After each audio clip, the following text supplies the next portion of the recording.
Match found.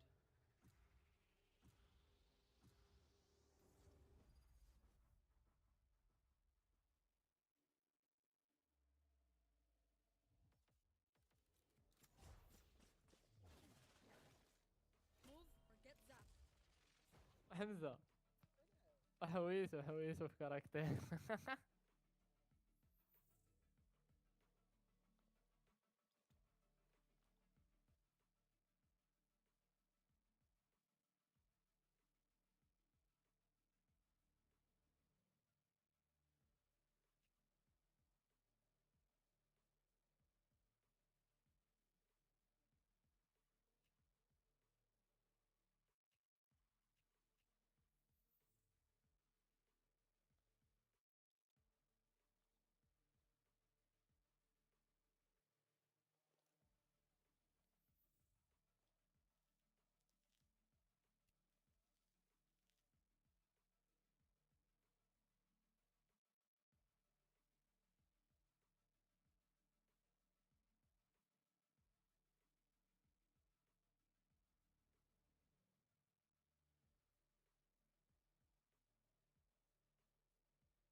Match found.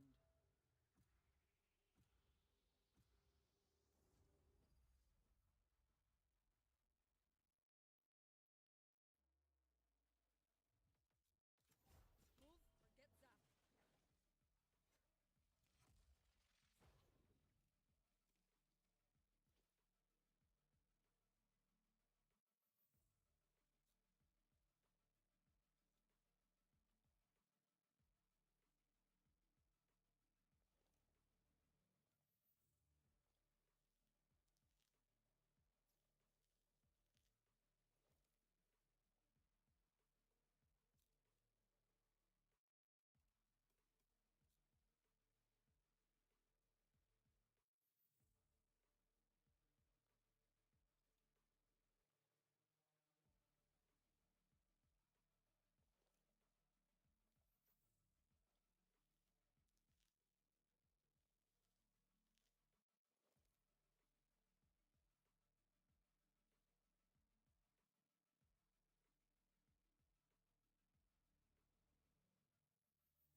We've got this, Brimstone.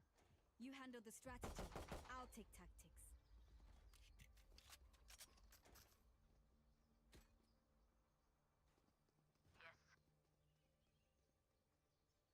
Going mid. Going mid. Go, go, go! Going mid. Gotta go!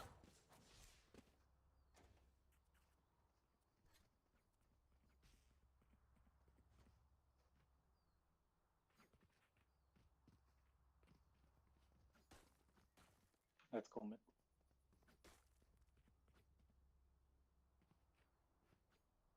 Go mid.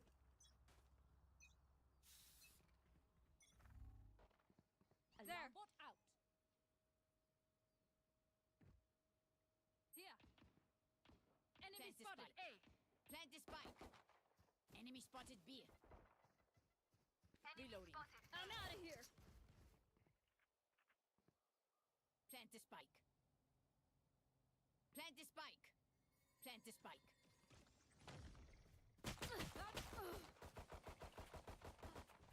Got one. Plant the spike.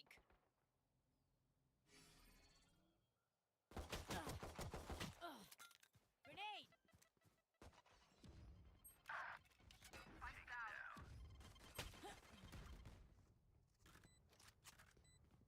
Turret out. Placing swarm grenade. Turret down. One enemy remaining. We got 5. That's bingo. Commendable. Again. Go, go, go.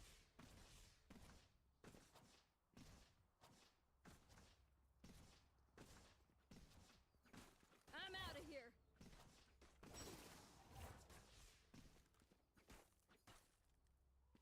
Gotta go.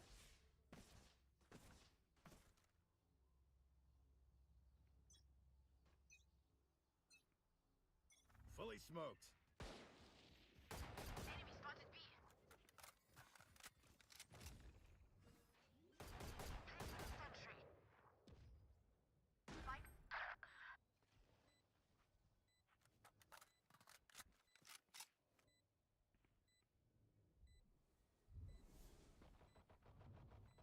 Many enemies I'm out of here. Gotta go. Swarm grenade out.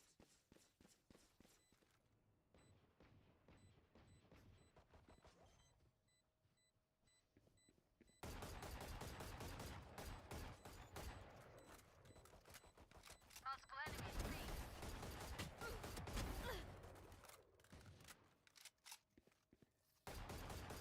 Grace has some good invenções.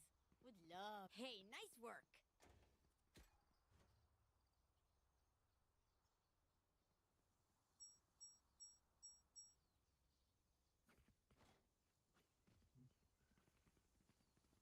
On my I'm mark. out of here.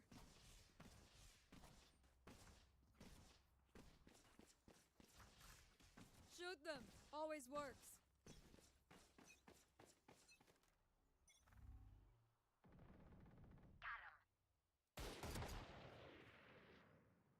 Go, go, go. Fully smoked. Go, go, go. Watch out. This way. I'm out of here. Bad move. One enemy remaining. My ult's ready. Enemy spotted B. Else ready. Think that's it.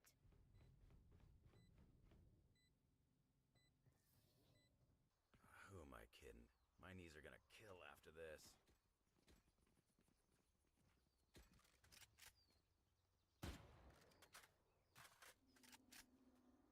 Go, go, go.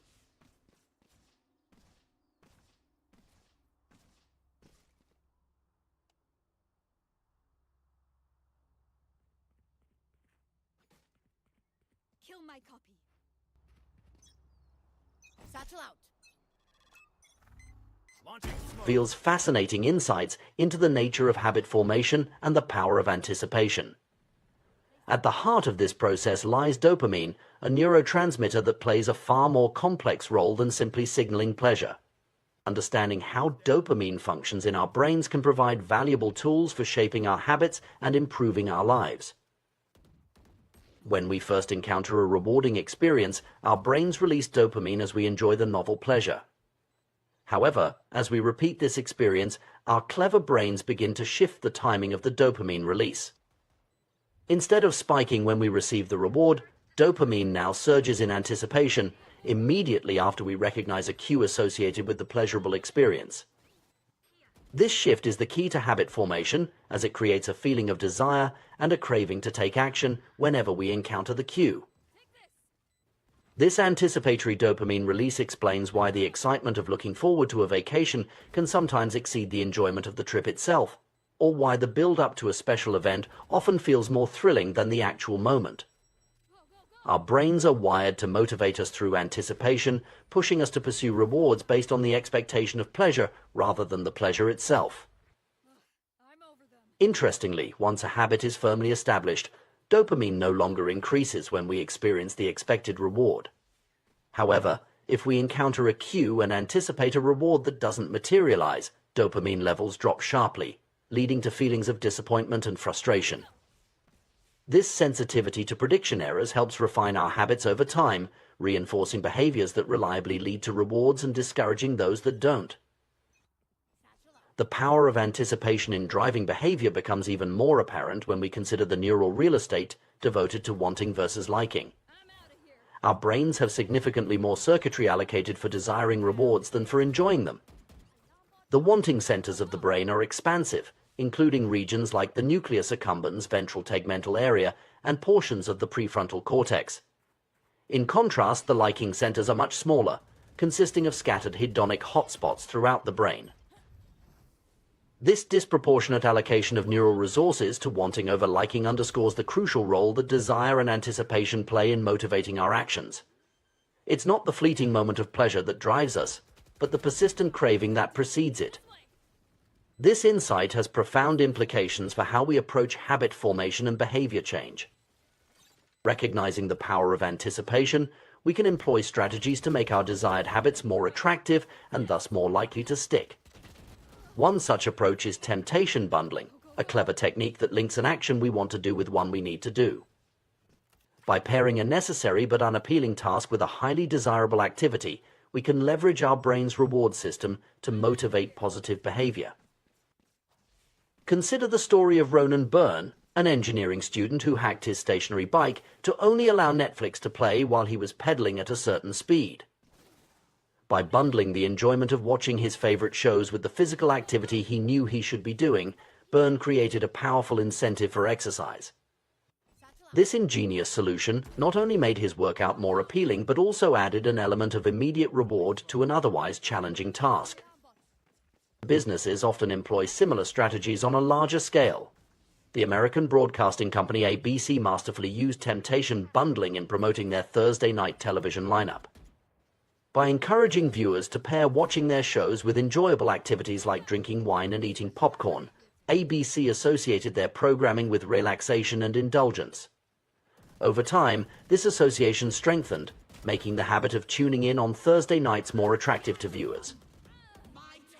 The effectiveness of temptation bundling is rooted in a psychological principle known as Premack's principle, which states that more probable behaviors will reinforce less probable behaviors. In other words, by linking a desired activity like watching TV with a less appealing but necessary task like exercising, we can condition ourselves to engage in the less enjoyable activity more consistently. Let's ruin their This day. principle can be applied. Very nicely done.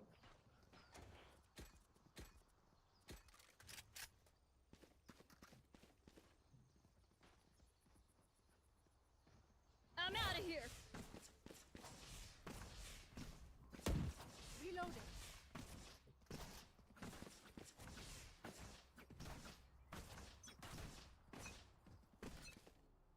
I'm out of here. Launching smoke. Grenade!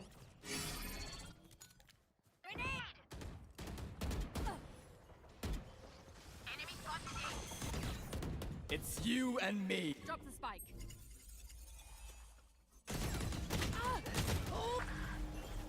Last player standing.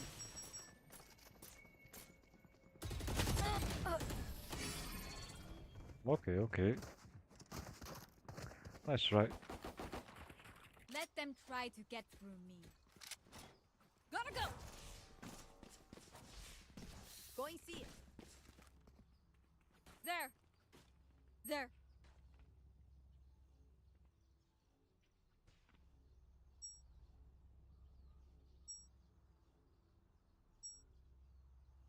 Alarm bot out. Here.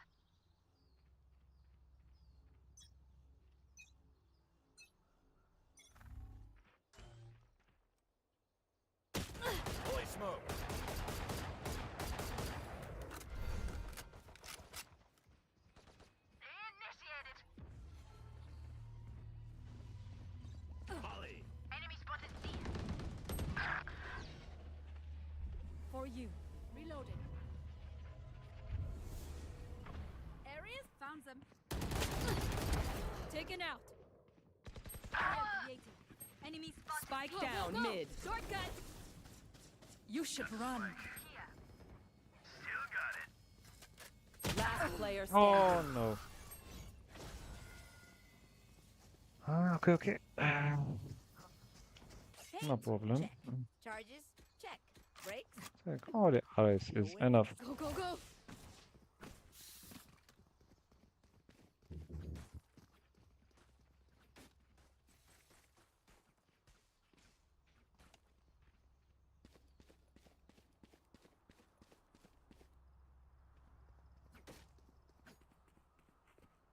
Keep it cool. Satchel That's how out. you survive.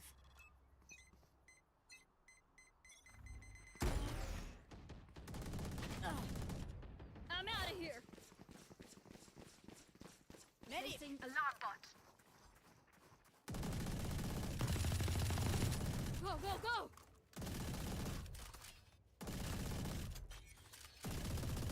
Coming through. Gotta go. Reloading. Gun here. wall raised. Deal with my phone. Open up the sky. Placing swarm grenade. Placing swarm grenade.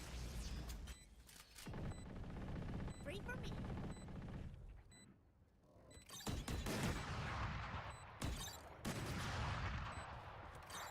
Turret destroyed. One Watch enemy out. remaining. Flawless. Grenade. We crushed it. Should we celebrate or something? I can hold an area pretty well myself. Make sure to cover the angles I'm I out of can't. here. Gotta go.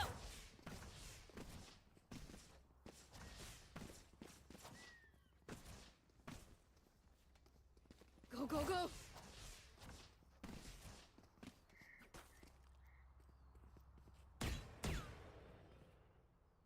Fight. Satchel out.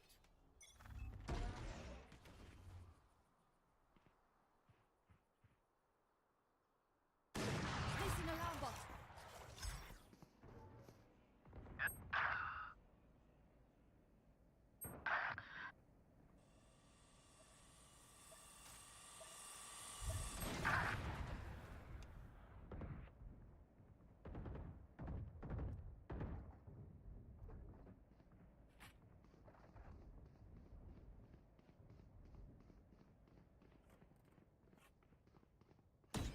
Placing sentry. Watch out.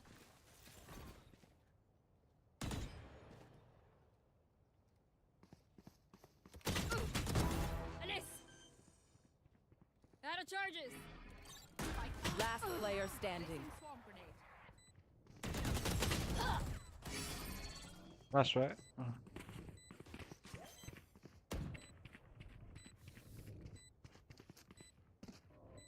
To a wide range of habits. For instance, someone might allow themselves to read gossip magazines only while at the gym, or permit themselves to get a pedicure only while catching up on work emails. The key is to identify activities you genuinely enjoy and use them as rewards for completing necessary but less appealing tasks. To maximize the effectiveness of temptation bundling, it can be combined with habit stacking, another powerful behavior change strategy. Habit stacking involves linking a new habit you want to form with an existing habit you already perform consistently.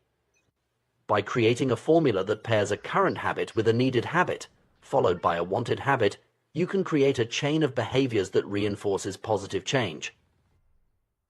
For example, someone trying to cultivate gratitude and stay informed might adopt the following routine. After I get my morning coffee, I will say one thing I'm grateful for. After I express gratitude, I will read the news. This sequence links an existing habit, getting coffee, with a desired new habit, practicing gratitude, and a rewarding activity, reading the news. Coming through. Gotta go. The power of this approach lies in its ability to transform necessary but unappealing tasks into gateways to enjoyable activities. Over time, the anticipation of the reward, like checking social media or watching sports highlights, can make the associated necessary task, like doing burpees or making sales calls, more appealing by association. While temptation bundling and habit stacking are powerful tools, it's important to recognize that they are part of a broader principle making habits more attractive. In our modern world, we are constantly bombarded with supernormal stimuli, exaggerated versions of reality that are more appealing than anything our ancestors encountered. From junk food engineered to hit the perfect bliss point, of salt, sugar, and fat, to social media platforms designed to deliver constant hits of social validation, these stimuli exploit our brain's reward systems in unprecedented ways. Understanding this landscape of engineered experiences allows us to approach habit formation with greater intentionality. While we may not be able to compete with the intensity of these supernormal stimuli, we can use their principles to enhance the appeal of beneficial habits. By thoughtfully designing our environment and routines, we can create our own heightened versions of reality that make positive behaviors more attractive. For instance, we might create a specially designated, comfortable space for reading to make a daily reading habit more appealing. Or we could invest in high-quality exercise equipment and create an energizing playlist to make workouts more enticing. The goal is to enhance the sensory and emotional experience associated with the habit we want to cultivate. It's crucial to remember that the power of anticipation works both ways. Just as we can use it to reinforce positive habits, unchecked anticipation of unhealthy rewards can lead to destructive behavior patterns. This is particularly evident in addictions, where the anticipation of the drug or behavior becomes all-consuming, driving compulsive actions despite negative consequences. Recognizing the role of anticipation in our behavior also highlights the importance of managing our environment. If we're constantly surrounded by cues that trigger cravings for unhealthy behaviors, we're fighting an uphill battle. By thoughtfully curating our physical and digital spaces to minimize exposure to tempting cues and maximize exposure to cues for positive habits, we can set ourselves up for success. Moreover, understanding the dopamine-driven nature of habit formation can help us be more compassionate with ourselves and others when it comes to struggling with bad habits or addictions. Rather than viewing these challenges as simple matters of willpower or moral failing, we can recognize them as the result of powerful neurological processes shaped by both our biology and our environment. This perspective also raises important ethical questions about the design of products and experiences that exploit these psychological vulnerabilities. As our ability to create irresistible stimuli grows, so too does our responsibility to consider the long-term impacts on individual and public health. There's a need for broader societal conversations about how we can balance innovation and consumer appeal with ethical considerations and public well-being. In conclusion, the science of habit formation reveals that desire, driven by anticipation, is the engine of behavior. By understanding how our brains process rewards and generate cravings, we can develop more effective strategies for cultivating positive habits and breaking negative ones. Techniques like temptation bundling and habit stacking allow us to work with our brain's natural tendencies rather than against them, making the process of behavior change more enjoyable and sustainable. As we navigate a world increasingly filled with supernormal stimuli and engineered experiences, maintaining awareness of how our choices and surroundings influence our habits becomes crucial. By consciously designing our environments and routines to support positive behaviors, we can harness the power of anticipation to drive personal growth and well-being. Ultimately, the goal is not to eliminate all sources of pleasure or to live in denial of our natural drives. Rather, it's to create a balance where we can enjoy the fruits of human ingenuity and progress, while maintaining control over our behaviors and staying true to our deeper values and aspirations. By understanding the science behind habit formation and applying these insights thoughtfully, we can cultivate lives rich in meaningful experiences and sustainable pleasures, rather than being driven by the fleeting highs of engineered stimuli. In doing so, we reclaim our agency in a world increasingly designed to push our buttons, charting a course towards greater well-being and fulfillment. The power to shape our habits and thus our lives lies within our grasp. Armed with knowledge of how our brains work and tools to work with our nature rather than against it, we can embark on a journey of continuous self-improvement and personal growth. The power of environment in shaping human behavior is a fascinating and often underappreciated aspect of personal development. This concept is powerfully illustrated by the story of the Polgar sisters, whose extraordinary achievements in chess demonstrate the profound impact that culture and upbringing can have on skill development and habit formation. Laszlo Polgar, a Hungarian educator, held a controversial belief that genius was not innate but could be cultivated through deliberate practice and the development of good habits. He was so convinced of this idea that he set out to prove it with his own children. Laszlo's experiment began even before his children were born, as he sought a wife who would be willing to participate in his unconventional parenting plan. The Polgar household became a carefully crafted environment dedicated to chess excellence. The children were homeschooled, which was unusual in Hungary at the time, allowing for a focused and immersive education. Chess books and pictures of famous players filled the home, creating a constant visual reminder of their goal. The sisters played against each other regularly and competed in high-level tournaments from a young age. Their parents even maintained meticulous records of every competitor the children faced, demonstrating an extraordinary level of commitment to their development. The results of this experiment were nothing short of remarkable. All three Polgar sisters, Susan, Sophia, and Judith, achieved extraordinary success in chess. Susan, the eldest, was defeating adult players within 6 months of learning the game at age 4. Sophia became a world champion by 14 and later a grandmaster. Judith, the youngest, surpassed even her sister's achievements, becoming the youngest grandmaster of all time and holding the title of the world's top-ranked female chess player for an astonishing 27 years. What's particularly intriguing about the Polgar sisters' story is their perspective on their unusual upbringing. Far from viewing their childhood as oppressive or grueling, they describe it as enjoyable and engaging. They loved chess so much that they would even play in secret when they were supposed to be sleeping. This highlights a crucial aspect of habit formation and skill development. When an activity is normalized and celebrated within a culture, it becomes inherently attractive and rewarding. The Polgar sisters' experience exemplifies a broader principle of human behavior. We are profoundly influenced by our social environment. As inherently social creatures, humans have a deep-seated need to belong and fit in with their group. This instinct, which served our ancestors well in tribal societies where isolation could mean death, continues to exert a powerful influence on our behavior today. Our earliest habits are often not chosen but imitated from those around us. We absorb the customs, expectations, and standards of our family, community, and broader society. These social norms act as invisible guides for our behavior, influencing everything from our daily routines to major life decisions. Often we follow these norms without conscious thought or questioning, simply because they feel natural and expected within our cultural context. This tendency to conform to social norms is not inherently negative. In fact, it often doesn't feel like a burden at all, because the desire to belong is so fundamental to human nature. If you grow up in an environment where a particular skill or behavior is highly valued, like chess in the Polgar household, engaging in that activity feels natural and rewarding. Similarly, if you work in a professional environment where everyone dresses in a certain way, you're likely to adopt that style without much resistance. The power of social influence on our habits can be broken down into 3 main categories: the close, the many, and the powerful.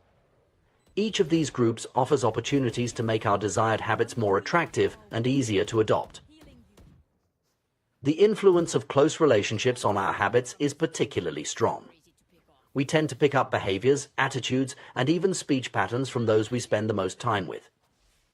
This effect is so pronounced that studies have shown that obesity can spread through social networks, with a person's chances of becoming obese increasing significantly.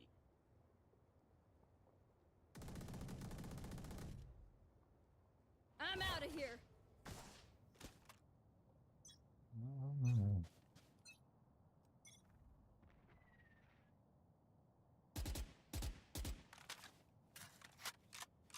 Go, go, go!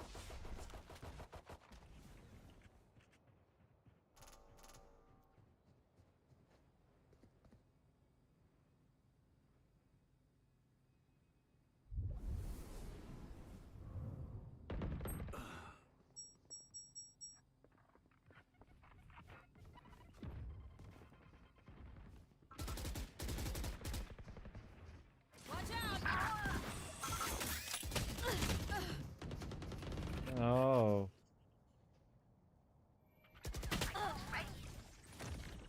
Spike down, Spike there. C. Last player standing.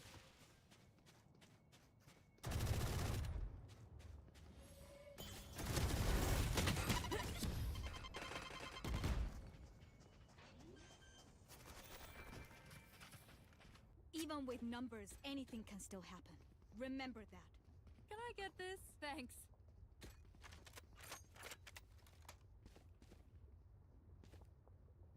Go, go, go! Turret out. Alarm bot out. Placing swarm grenade. Placing swarm grenade. You know what to do.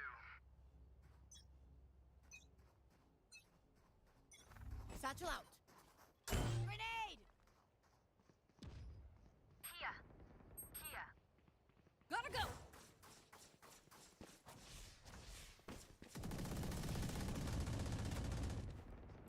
I'm out of here.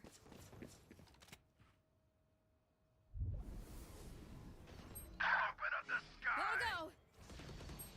Spike planted. Running low.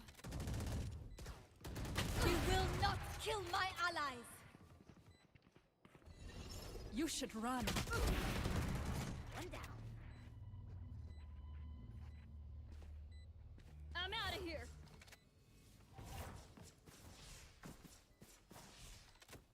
Go, go, go! Last player standing.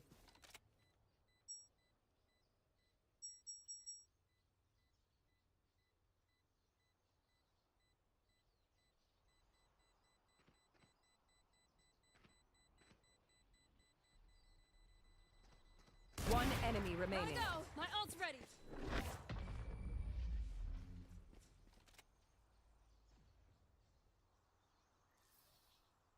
Stand tall. We are Valorant. We are fighters. I'm out of here. I'm saving. Turret out.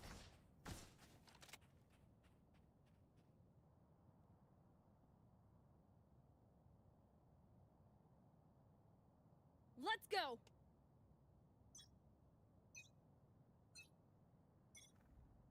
Barrier created. No, don't put a wall. I'm out of here. Enemy spotted A. Right here. It's Enemy you spotted and A. me.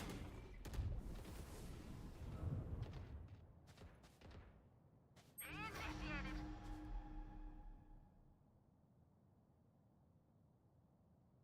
Removed. We tented. Spike down mid. Clear.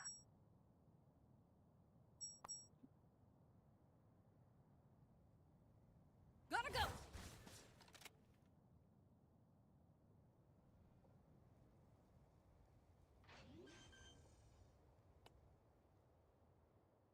Spike planted.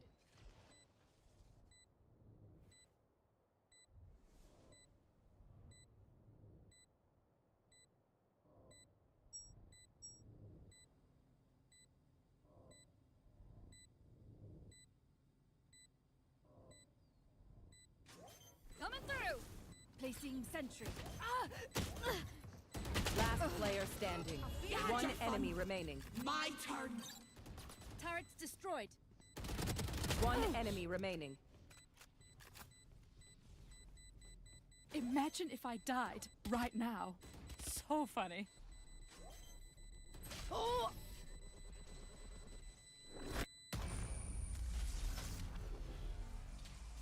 Rana, clock sticking.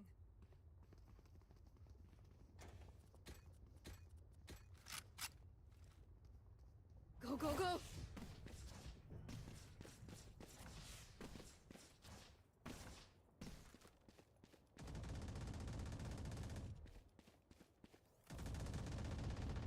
Placing swarm. Go, go, go. Watch and learn.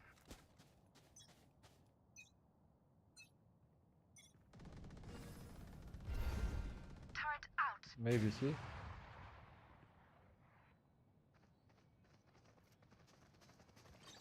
Ah, turret down. Take this.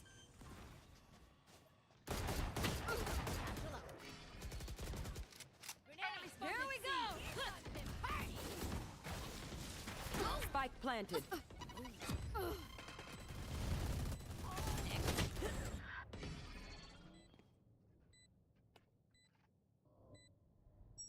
You're right. One enemy remaining. No.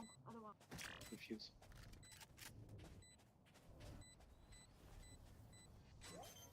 Fire in the hole! Last player standing. Oh no, why did you stop? I will not die here. Clutch.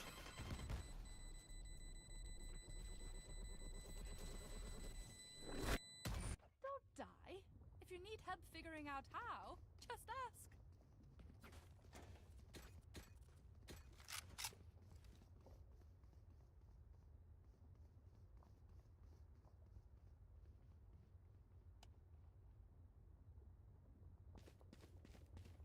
I'm out of here.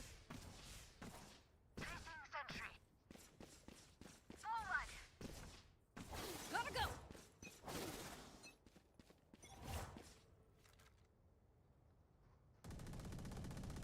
Enemy spotted A. Turrets destroyed. Spike down A. Spike's what it is. Medic. Sage, I need. Enemy spotted mid. Watch out. Medic. Careful. Medic. Gun here. Spike's here. For you. Fuck. Thanks.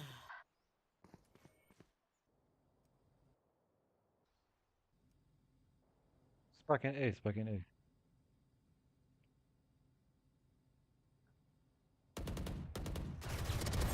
Snuffed out. Where did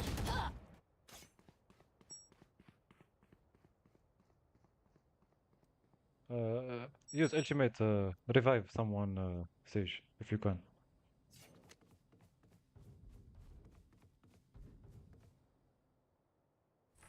Thirty seconds left. Planting C. Spike planted.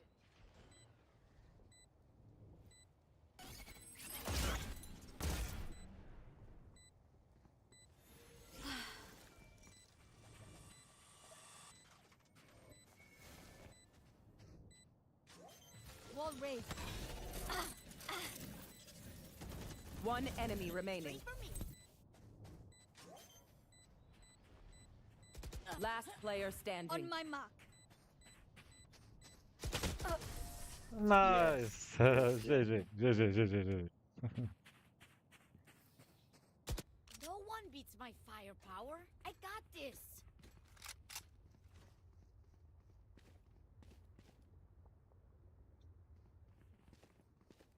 I'm out of here.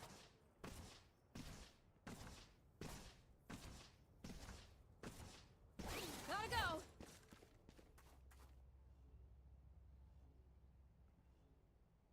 I'll show them. Lintik kayo. Turret out. Turret down. Go, go, go. That's Go, done. go, go. Here goes. Gotta go. This way. Spike I'm out planted. of here. One enemy remaining. Gotta go. Last I'm player outta here. standing. Clutch. Ah, la. You say something? Sorry. Ear's still ringing. Go, go, go.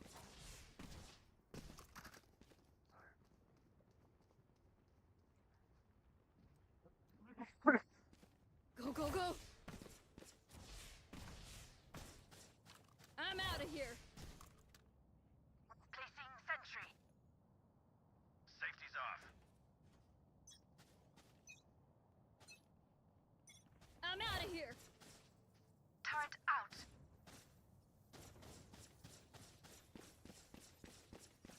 Almost out. Enemy spotted mid. Go, go, go. Gotta go. You should run. Going B. Going B. Going A. Going B. Go, go, go. Spike planted. Hey, revive someone.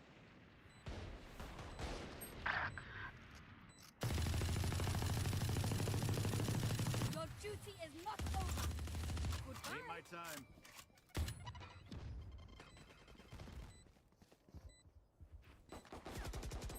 Placing sentry. Turrets destroyed. Gotta go.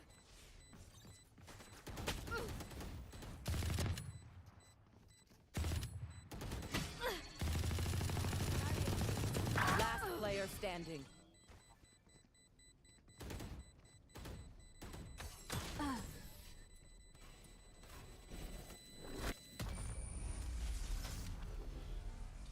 Match point. They want to dance? I'll lead.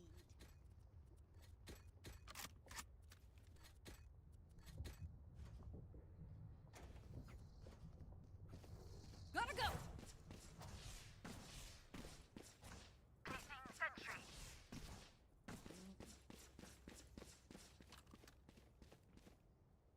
Together.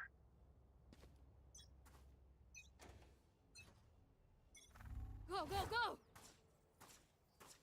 Right here. Okay, A. I have Sage in A. I'm out of here.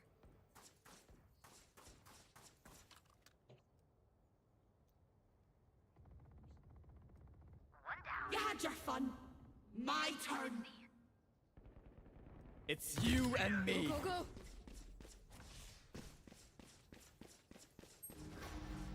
Message sent. Almost out. Enemy spotted C. Open up the sky. Spike planted. Gotta go. One enemy remaining.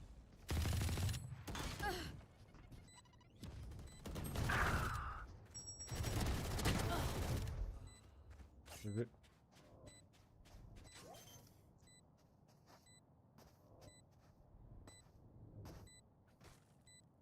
My ult ready. Ah, shame. I love explosions. Switching sides. Overtime. Stay in range of my stim beacon, and we'll mow them down. I'm out of here.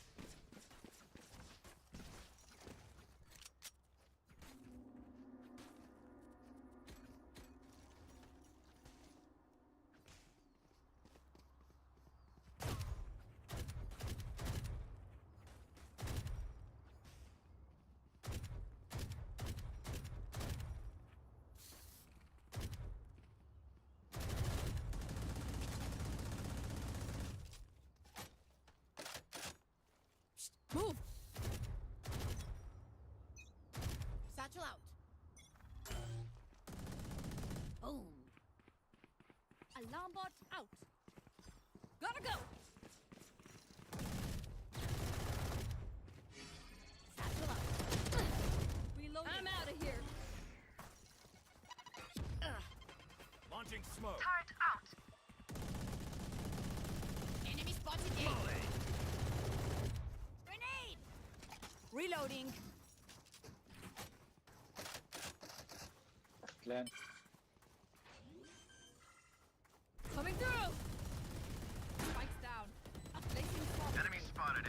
Placing swarm grenade. Stim beacon down.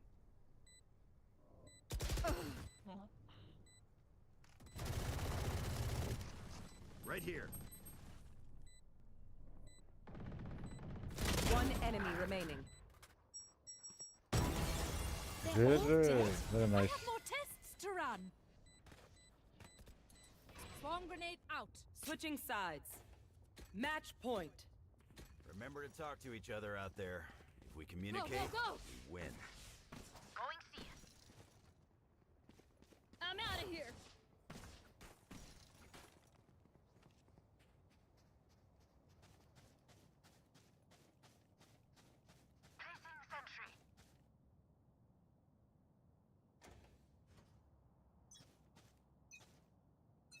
Satchel out. Gotta go.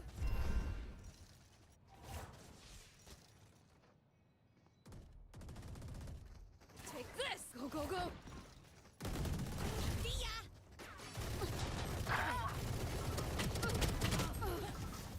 Spike down. C. OC. Go fast.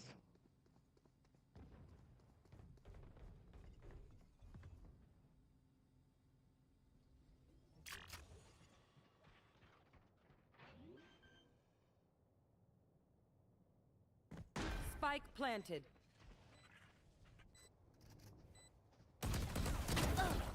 One enemy remaining. Killed. Okay.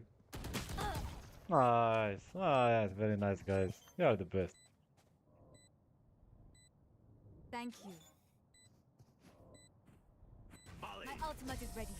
Stim beacon They here. had no right Defenders to win. do this. We move forward.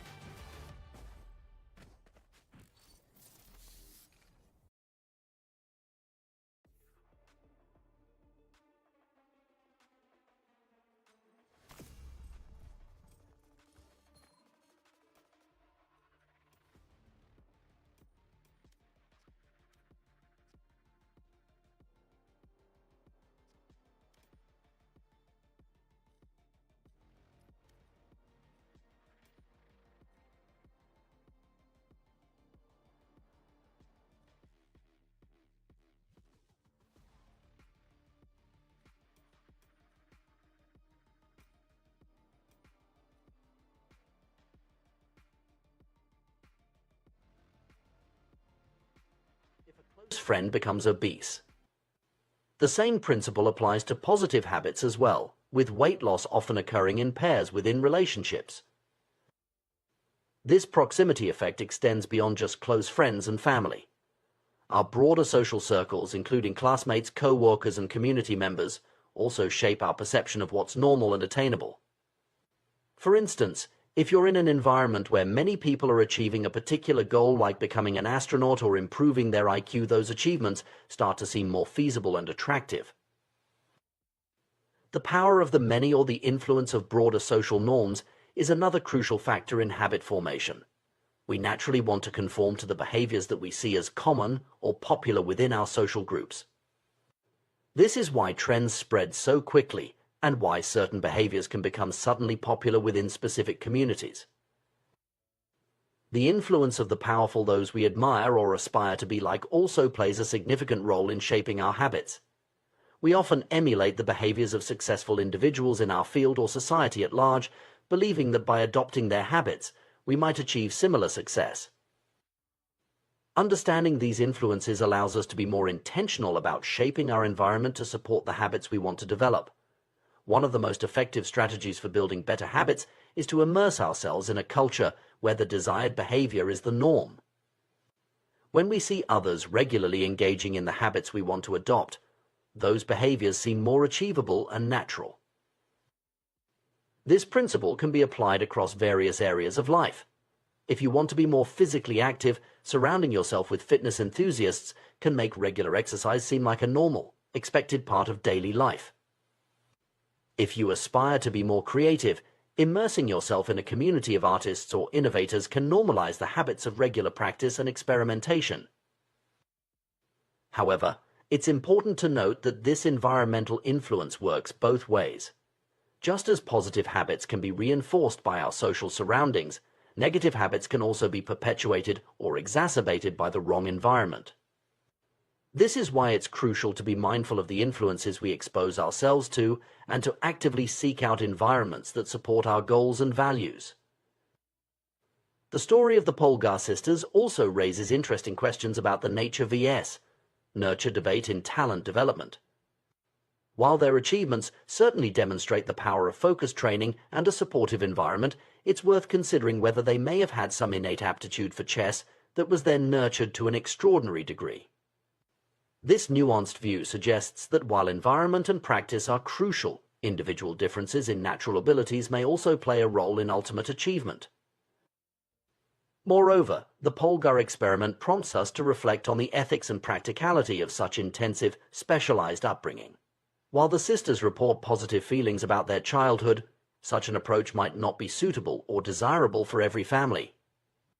It's important to balance the cultivation of specific skills with the need for a well-rounded education and personal development. In our modern, interconnected world, the concept of our environment extends beyond our physical surroundings to include our digital spaces as well. The content we consume online, the social media networks we engage with, and the virtual communities we participate in all contribute to shaping our habits and perceptions of normal behavior. This digital influence adds another layer of complexity to the task of curating a supportive environment for positive habit formation. As we navigate the challenge of developing beneficial habits, it's crucial to approach the process with self-compassion and realistic expectations. Changing ingrained behaviors or adopting new ones is rarely a linear or easy process. It often involves setbacks and requires persistent effort. Understanding the powerful role that our social environment plays in this process can help us be more strategic and patient in our approach to personal growth. Furthermore, recognizing the impact of social influence on our habits can foster greater empathy and understanding for others who may be struggling with behavior change. It highlights the fact that individual willpower, while important, is just one factor in a complex web of influences that shape our actions and choices. In conclusion, the story of the Polgar sisters and the broader principles of social influence in habit formation offer valuable insights for anyone seeking personal growth or behavior change. By consciously shaping our environment, both physical and social, to support our desired habits, we can make the process of change more natural and sustainable. Whether we're trying to excel in a specific skill, adopt healthier lifestyle habits, or simply become better versions of ourselves, understanding and leveraging the power of our social context can be a game changer. As we strive to improve ourselves and our communities, it's worth reflecting on how we can create cultures that normalize and celebrate positive habits. By doing so, we not only enhance our own lives, but also contribute to a ripple effect of positive change in our broader social circles. The Polgar experiment, while extreme, demonstrates the remarkable potential of human beings when immersed in an environment that consistently reinforces and rewards desired behaviors. Ultimately, the key to lasting behavior change may lie not in Herculean feats of willpower, but in the thoughtful curation of our social environments and the cultivation of communities that support our aspirations. By surrounding ourselves with the right influences and normalizing the habits we wish to adopt, we can harness the natural human inclination to conform and belong in service of our personal and collective growth.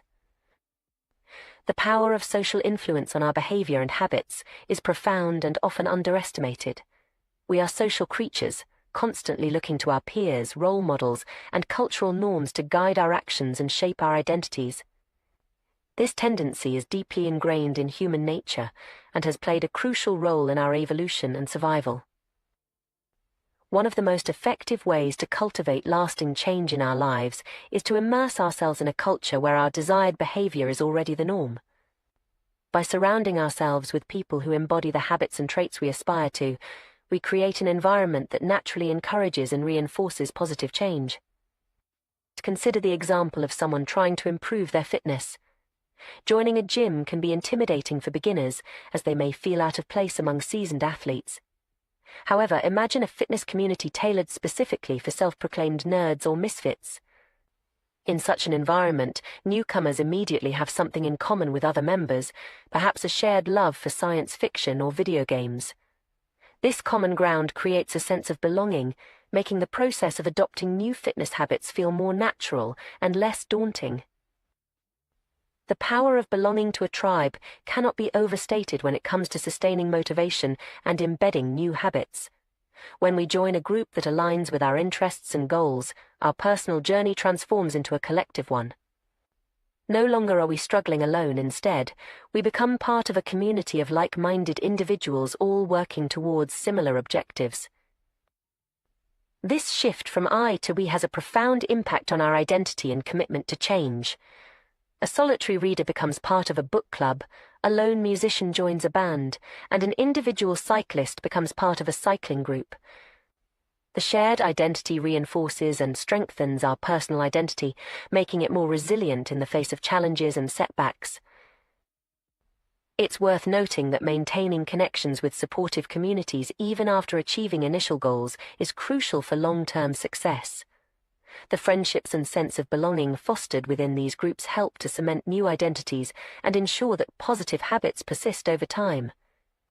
This is why many people who successfully lose weight or quit smoking find it beneficial to continue attending support group meetings or engaging with their communities long after reaching their primary objectives. The influence of group behavior on individual choices is a well-documented phenomenon in psychology. One classic example is the series of conformity experiments conducted by Solomon Asch in the 1950s. These experiments revealed our startling tendency to doubt our own judgment and conform to group opinion, even when the group is clearly incorrect. In Asch's experiments, participants were asked to perform a simple visual task matching the length of a line to one of 3 comparison lines. Unbeknownst to the actual subject, the other participants were confederates of the experimenter, instructed to unanimously give wrong answers on certain trials. The results were striking. Faced with unanimous opposition, many subjects began to doubt their own perception and conform to the group's incorrect judgments. This tendency to conform to group behavior extends far beyond simple perceptual tasks. In our daily lives, we constantly look to others for cues on how to act, what to buy, where to eat, and countless other decisions. We rely on reviews and ratings to guide our choices, assuming that the wisdom of the crowd will lead us to the best options. While this strategy often serves us well, it can also lead us astray. The pressure to conform to group norms can be so strong that it overrides our individual judgment and even our own best interests. This phenomenon isn't unique to humans. Studies have shown that even chimpanzees will abandon more effective techniques in favor of less efficient methods used by their new group members, simply to fit in. The desire to be accepted by our peers is a powerful motivator, often outweighing the desire to be right or to find the truth. This instinct to conform is deeply rooted in our psychology and has likely played a crucial role in our survival as a species. After all, in many situations throughout human history, going against the group could have dire consequences. However, this tendency can also hold us back from positive change, especially when our desired habits conflict with the norms of our current social group. Changing our behavior in ways that challenge the status quo requires significant effort and courage. It means swimming against the current of our culture and risking social disapproval or exclusion. On the flip side, when our desired changes align with the values and behaviors of our social group, change becomes much more attractive and achievable. This is why finding or creating a supportive community can be such a powerful catalyst for personal growth and transformation. Another crucial aspect of social influence is our tendency to imitate those we perceive as powerful or high status. Throughout history, individuals with greater power and status have typically enjoyed better access to resources, faced fewer survival challenges, and been seen as more desirable mates. As a result, we are naturally drawn to behaviors that earn us respect, approval, and admiration from others. This drive for status and recognition explains our fascination with the habits of highly successful people. We eagerly consume content about the daily routines of CEOs, the workout regimens of athletes, and the productivity hacks of top performers in various fields. By emulating these behaviors, we hope to achieve similar levels of success and recognition. Many of our daily habits are, in fact, imitations of people we admire or envy. We might adopt the communication style of a charismatic leader, the creative techniques of an artist we respect, or the financial strategies of a successful entrepreneur. This imitation isn't necessarily conscious. We often absorb and replicate behaviors subconsciously, especially when they're exhibited by people we look up to. The flip side of this status-seeking behavior is our desire to avoid actions that might lower our social standing. We maintain our homes and appearances not just for personal satisfaction, but also to avoid negative judgments from our neighbors, friends, and family. The constant underlying question, "What will others think of me?" shapes many of our decisions and actions, often without us even realizing it. The power of social influence on habit formation and behavior change is perfectly illustrated by the story of the Polgar sisters, chess prodigies who achieved remarkable success through dedicated practice. While their individual efforts were undoubtedly crucial, the supportive culture created by their parents and the broader chess community played a significant role in sustaining their motivation and commitment over many years. The sisters' dedication to chess was reinforced not just by parental encouragement, but also by the respect and admiration they received from the chess world. Achieving milestones like becoming grandmasters provided external validation and status, further cementing their identities as exceptional chess players. This combination of internal drive and external recognition created a powerful feedback loop that sustained their intense practice regimen for decades. Understanding the profound impact of social influence on our behavior offers valuable insights for anyone seeking to make lasting changes in their life. Rather than relying solely on willpower and individual effort, we can leverage the power of social connections and cultural norms to support our goals. For those looking to adopt new habits or break old ones, finding or creating a supportive community can be transformative. This might involve joining existing groups aligned with our goals, or even starting our own communities centered around shared interests and aspirations. By surrounding ourselves with people who embody the traits and habits we wish to cultivate, we create an environment that naturally encourages and reinforces positive change. It's also worth examining the cultural norms and social influences that shape our current behaviors. Are there aspects of our social environment that are hindering our growth or reinforcing negative habits?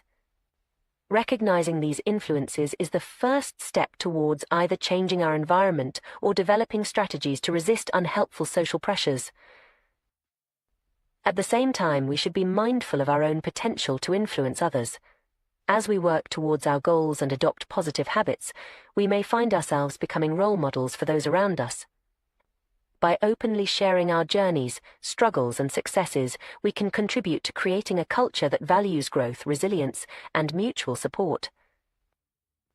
Ultimately, the interplay between individual choice and social influence is complex and multifaceted. While we have the power to make conscious decisions about our behavior, we are also inevitably shaped by the cultural context in which we live. By understanding and harnessing the power of social influence, we can create environments and communities that support our personal growth and help us become the best versions of ourselves. As we navigate the challenges of changing habits and pursuing personal growth, it's crucial to remember that we're not alone in this journey. The very social nature that can sometimes hinder our progress can also be our greatest ally in achieving lasting change. By consciously choosing our social environments, seeking out supportive communities, and being mindful of the cultural forces that shape our behavior, we can harness the power of social influence to drive positive change in our lives and in the world around us. The human tendency to adopt habits that are praised and approved by our culture is a powerful force that shapes our behaviors and identities. This inclination stems from our deep-seated need to belong and fit in with our social groups. Throughout human history, being accepted by the tribe has been crucial for survival, and this evolutionary legacy continues to influence our actions today. We are particularly prone to imitating the habits of three key social groups: the close, our family and friends; the many, our broader community or tribe; and the powerful, those with status and prestige. This pattern of imitation is not arbitrary but serves important social and psychological functions. Our closest relationships, family and friends, have a profound impact on our habits because they are the people we interact with most frequently and whose opinions we value most highly. We often unconsciously adopt the mannerisms, attitudes, and behaviors of those closest to us. This can be both beneficial and detrimental, depending on the nature of those habits. For instance, growing up in a family that prioritizes education and intellectual curiosity can instill lifelong learning habits. Conversely, being surrounded by friends who engage in unhealthy behaviors like excessive drinking can normalize and encourage those habits. The influence of the many, our broader social group or community, is equally significant. Humans are inherently social creatures, and we have a strong drive to conform to the norms of our group. This tendency can be so powerful that it often overrides our individual judgment or preferences. As the saying goes, most days we'd rather be wrong with the crowd than be right by ourselves. This phenomenon explains why certain behaviors or trends can spread rapidly through a community, even when they may not be objectively beneficial. Consider the example of fashion trends. Often, these trends are not particularly comfortable or practical, yet they spread widely because of our desire to fit in and be seen as part of the group. The same principle applies to many other areas of life, from the way we speak to the food we eat and the activities we engage in. The habits of the powerful, those with status and prestige, also exert a strong influence on our behavior. We are naturally drawn to emulate those who have achieved success or prominence in society. This is why celebrity endorsements are so effective in marketing, and why we often see trends start among the elite before trickling down to the broader population. If a behavior can earn us approval, respect, and praise, especially from those we admire or aspire to be like, we find it inherently attractive. Understanding these social dynamics is crucial when trying to build better habits or break detrimental ones. One of the most effective strategies for positive change is to join a culture where your desired behavior is already the norm and where you have something in common with the group. This approach leverages our natural tendency to conform and belong, but channels it towards positive outcomes. For example, if you're trying to adopt a healthier lifestyle, joining a community of health enthusiasts who share your interests can be far more effective than trying to go it alone. Not only does this provide you with role models and support, but it also makes the desired behavior feel more natural and attainable. You're no longer swimming against the tide of your social group, but rather going with the flow of a new, supportive community. This principle extends to various areas of personal development. Want to become more entrepreneurial? Surround yourself with startups and small business owners. Trying to cultivate a meditation practice? Join a mindfulness group. The power of social influence can work in your favor when you consciously choose your environment. However, it's important to recognize that the flip side of this social influence can also hold us back. The normal behavior of the tribe often overpowers the desired behavior of the individual. This can make it extremely challenging to break away from unhealthy or unproductive habits if they are deeply ingrained in our social group. Consider the struggle many people face when trying to quit smoking. If all of your friends smoke and social gatherings revolve around this habit, quitting becomes not just a personal challenge but a social one as well. You're not just fighting against a physical addiction, but also against the fear of social exclusion or the loss of shared experiences with your friends. This is where the power of reframing comes into play. As illustrated by the example of Alan Carr's approach to helping smokers quit, changing the way we perceive a habit can dramatically alter its appeal. By systematically challenging the beliefs and associations we have about a particular behavior, we can reduce its attractiveness and weaken its hold on us. Carr's method involves repeatedly questioning and debunking the perceived benefits of smoking. He encourages smokers to see that they're not actually enjoying cigarettes but rather just feeding an addiction. By reframing smoking as an unattractive and unnecessary behavior, rather than a source of pleasure or stress relief, he helps people break free from the mental trap that keeps them addicted. This approach can be applied to various habits we wish to change. It involves a deep examination of our motivations and a willingness to challenge our existing beliefs. For instance, if you're trying to reduce your social media usage, you might reframe it from being a way to stay connected with friends to being a time-wasting activity that actually makes you feel more isolated. By changing the narrative around the habit, you can make it less appealing and easier to resist. Understanding the root of our cravings is another crucial aspect of habit change. Every behavior we engage in is ultimately driven by deeper, underlying motives. These fundamental drives, such as the need to conserve energy, obtain food and water, find love and reproduce, connect with others, win social acceptance, reduce uncertainty, and achieve status, are hardwired into our biology. Our specific habits are simply modern manifestations of these ancient desires. Social media platforms, for example, tap into our need for social connection and approval. Video games fulfill our drive for achievement and status. Fast food satisfies our instinct to consume high-calorie foods for survival. Recognizing this can be empowering because it allows us to see that there are multiple ways to satisfy these underlying motives. If we can identify healthier or more productive ways to meet these basic needs, we can replace harmful habits with beneficial ones. For instance, if you find yourself constantly checking your phone for social media notifications, recognize that this behavior is driven by a need for social connection and validation. Once you understand this, you can explore alternative ways to meet this need, such as scheduling more face-to-face time with friends or engaging in community activities. It's also crucial to understand the role of prediction in our habits.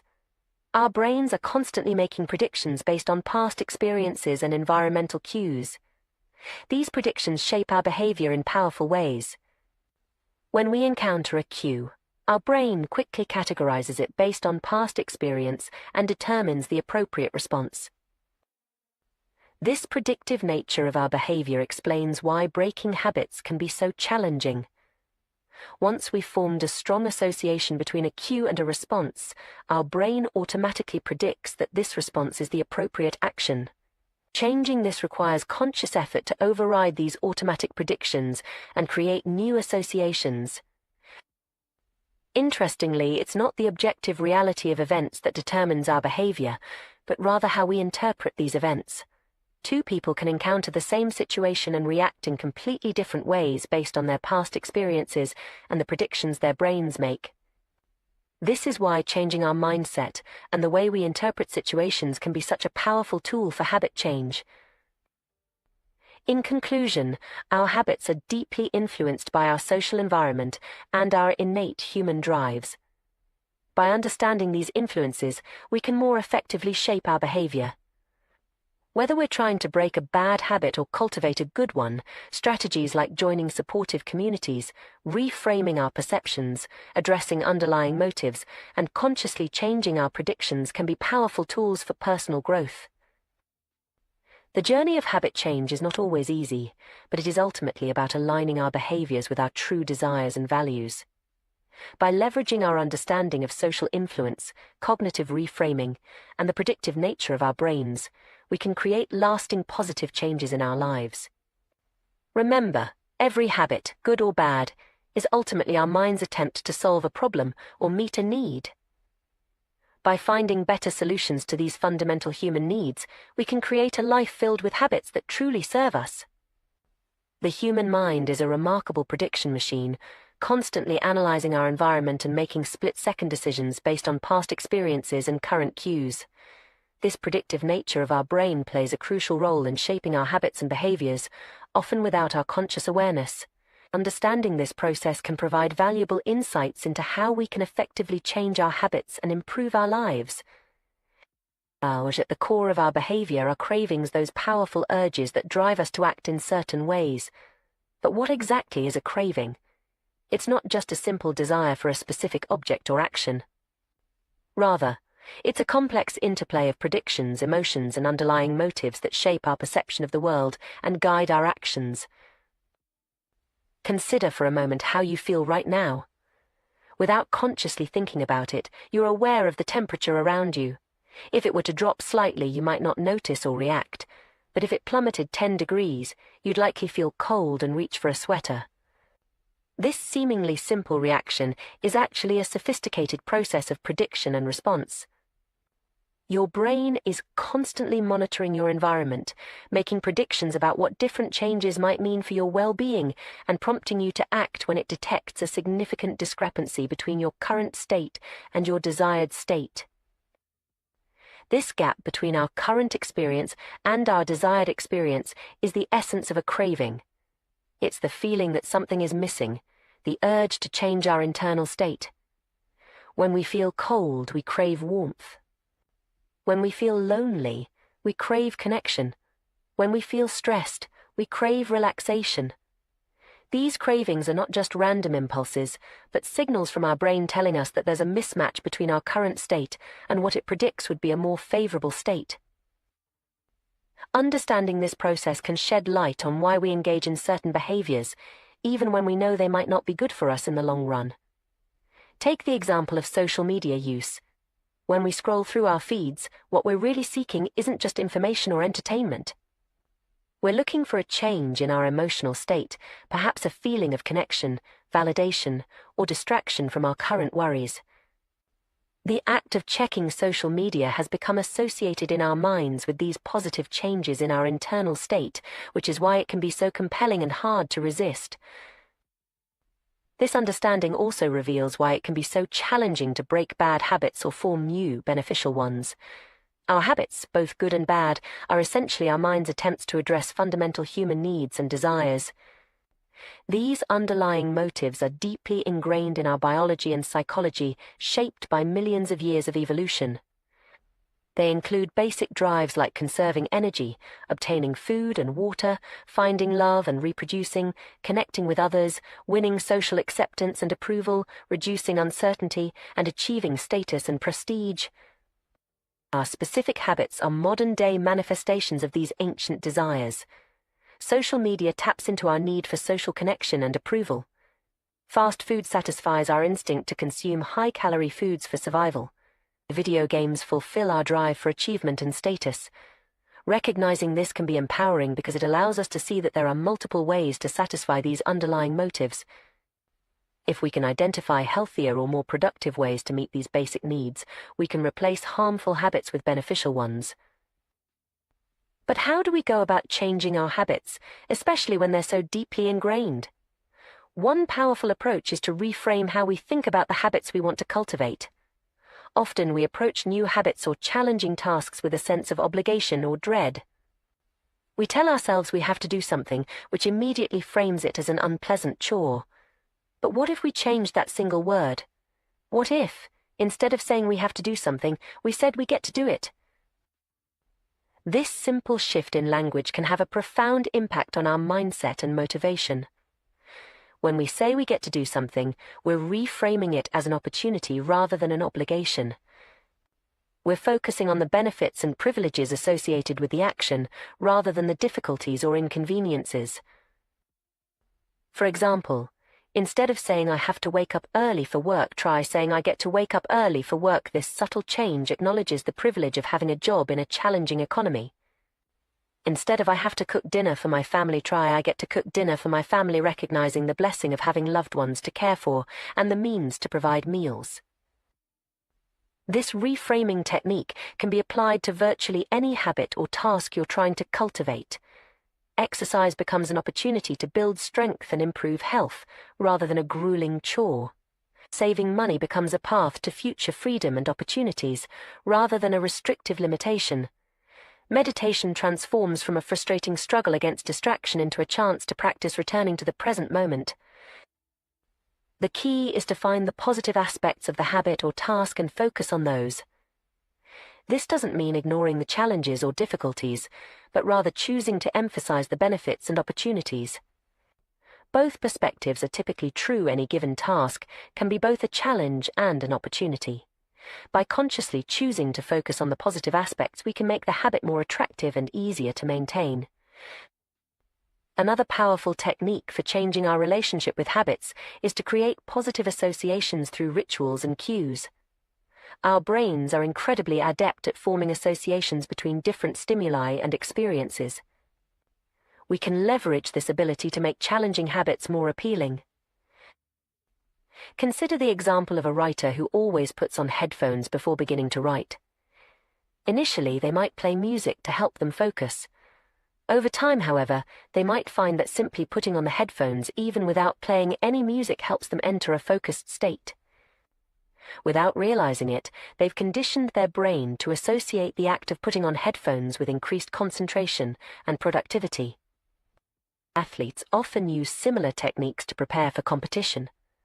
A baseball player might have a specific stretching and warm-up routine they perform before each game. While this routine serves a physical purpose in preparing the body for action, it also plays a crucial psychological role. By consistently performing the same actions before each game, the athlete creates a strong mental association between the routine and a competitive, focused mindset. Even on days when they don't feel particularly motivated, going through the routine can help shift their mental state into game mode. We can adapt this principle to create motivation rituals for various aspects of our lives. If you want to cultivate a more positive outlook, for instance, you might create a short routine that you perform each time before doing something you genuinely enjoy. This could be as simple as taking 3 deep breaths and smiling. By consistently pairing this action with a positive experience, you can train your brain to associate the routine with feeling good. Once established, you can use this routine as a tool to shift your emotional state when needed, even in situations unrelated to the original context. This technique of creating positive associations can be particularly powerful when trying to establish new habits or break old ones. For example, if you're trying to develop a regular exercise habit, you might create a pre-workout ritual that includes something you genuinely enjoy, like listening to your favorite upbeat song. Over time, your brain will begin to associate the anticipation of exercise with the positive feelings evoked by the music, making it easier to motivate yourself to work out. It's important to note that while these techniques can be highly effective, they're not magic solutions. Changing deeply ingrained habits and thought patterns takes time, consistency, and patience. It's also crucial to remember that our habits, both good and bad, often serve important functions in our lives. Before trying to eliminate a habit, it's worth examining what need or desire it's fulfilling and considering healthier alternatives that might meet the same underlying motive. Moreover, it's essential to approach habit change with self-compassion and realistic expectations. Setbacks and slip-ups are a normal part of the process. Instead of viewing these as failures, try to see them as valuable learning opportunities. Each time you catch yourself falling into an old pattern, you're actually strengthening your awareness and creating an opportunity to make a different choice next time. In conclusion, understanding the predictive nature of our brain and the role of cravings in our behavior provides powerful insights into how we can shape our habits and, by extension, our lives. By reframing our perspective on challenging tasks, creating positive associations, and addressing our fundamental underlying motives in healthier ways, we can make significant strides in personal growth and development. Remember, every habit, whether it seems positive or negative on the surface, is ultimately our mind's attempt to meet a basic human need or desire. By recognizing this, we can approach habit change not as a battle against our nature, but as a process of aligning our behaviors more closely with our true values and long-term well-being. This perspective allows us to work with our brain's natural tendencies rather than against them, making lasting change more achievable and sustainable. As you embark on your journey of habit change, be patient with yourself and celebrate small victories along the way. Each time you make a conscious choice to engage in a beneficial habit or resist an unhelpful one, you're rewiring your brain and moving closer to becoming the person you aspire to be. With persistence, self-reflection, and the right strategies, you have the power to transform your habits and, in turn, transform your life. The journey of personal growth and habit formation is a fascinating exploration of human psychology and neurobiology.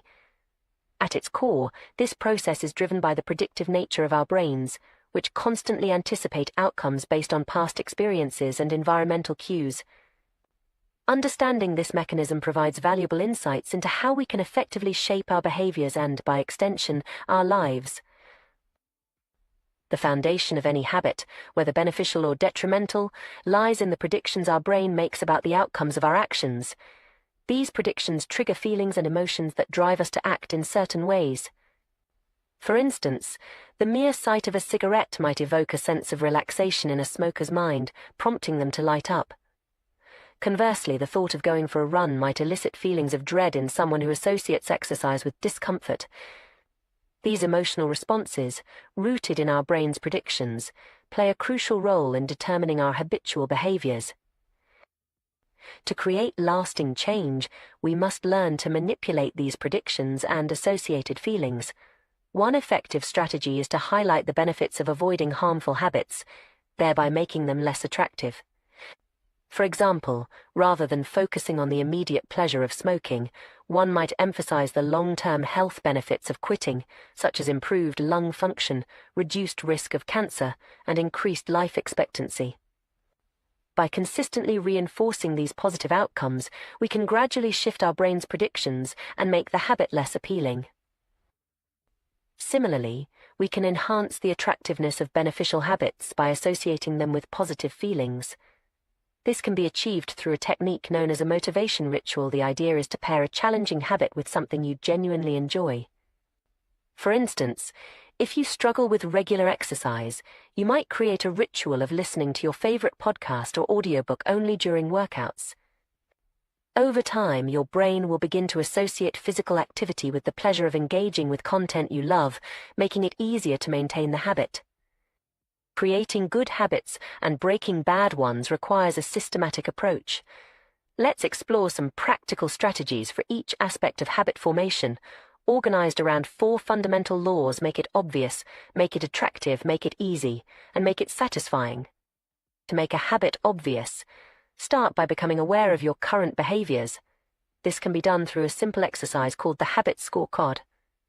Take a few minutes to write down all the habits you perform on a typical day, from waking up to going to bed. This process alone can be eye-opening, revealing patterns you might not have noticed before.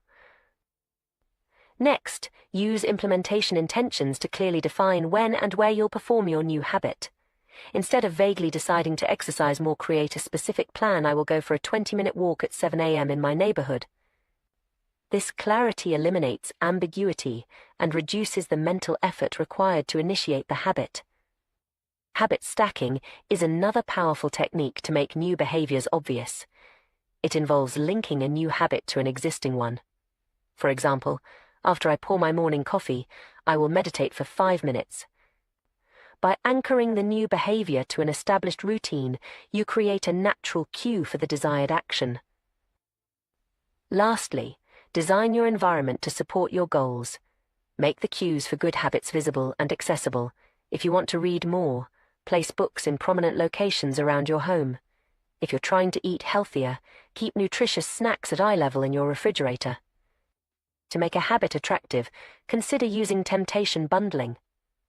This involves pairing an action you want to do with one you need to do. For instance, only allowing yourself to watch your favorite TV show while folding laundry can make a tedious chore more appealing. Another powerful strategy is to surround yourself with a culture where your desired behavior is the norm. If you want to adopt a healthier lifestyle, spend time with health-conscious individuals. Their habits and attitudes will naturally influence your own, making the desired behavior feel more attainable and appealing. Making a habit easy is crucial for long-term success. This often involves reducing friction and minimizing the effort required to perform the desired behavior. For example, if you want to start a gym routine, choose a facility that's on your way home from work, reducing the extra effort required to get there. To break bad habits, we can invert these laws. Make the cues for undesirable behaviors invisible by removing them from your environment. Reframe your mindset to highlight the negative aspects of the habit, making it unattractive. Increase the difficulty of performing the bad habit by adding friction. For instance, if you want to reduce social media usage, log out of all your accounts after each use, making it more cumbersome to access them impulsively. While these strategies provide a solid framework for habit formation, it's crucial to remember that the key to mastering any habit lies in repetition, not perfection. This principle is beautifully illustrated by an experiment conducted with photography students. One group was instructed to focus on quantity, producing as many photos as possible, while the other group was told to strive for a single, perfect image. Surprisingly, the quantity group ended up producing the highest quality work. By engaging in frequent practice and experimentation, they honed their skills more effectively than those who were paralyzed by the pursuit of perfection. This lesson applies broadly to habit formation and skill development. Too often we get caught up in finding the optimal approach, spending excessive time planning and strategizing rather than taking action. While preparation has its place, it's easy to use it as a form of procrastination, avoiding the risk of failure or criticism. The distinction between being in motion and taking action is crucial here. Motion involves planning, strategizing, and learning all valuable activities, but ones that don't directly produce results. Action, on the other hand, is behavior that delivers an outcome. Writing an outline for an article is motion, actually writing the article is action. Researching diets is motion, eating a healthy meal is action. To make real progress, we need to prioritize action over motion. This doesn't mean abandoning planning altogether, but rather ensuring that our preparation leads to concrete steps forward. The focus should be on getting repetitions in, not on achieving perfection from the outset. This emphasis on repetition is supported by neuroscience. Every time we repeat an action, the neural pathways associated with that behavior are strengthened through a process called long-term potentiation. This phenomenon, often summarized as neurons that fire together, wire together, explains how habits become ingrained over time. Research has shown remarkable physical changes in the brain resulting from repeated behaviors. Musicians, for instance, develop larger cerebellums, a region critical for physical movements. Mathematicians show increased grey matter in areas associated with computation. Even taxi drivers in London were found to have larger hippocampi, a region involved in spatial memory, compared to non-drivers, with the size correlating with their years of experience.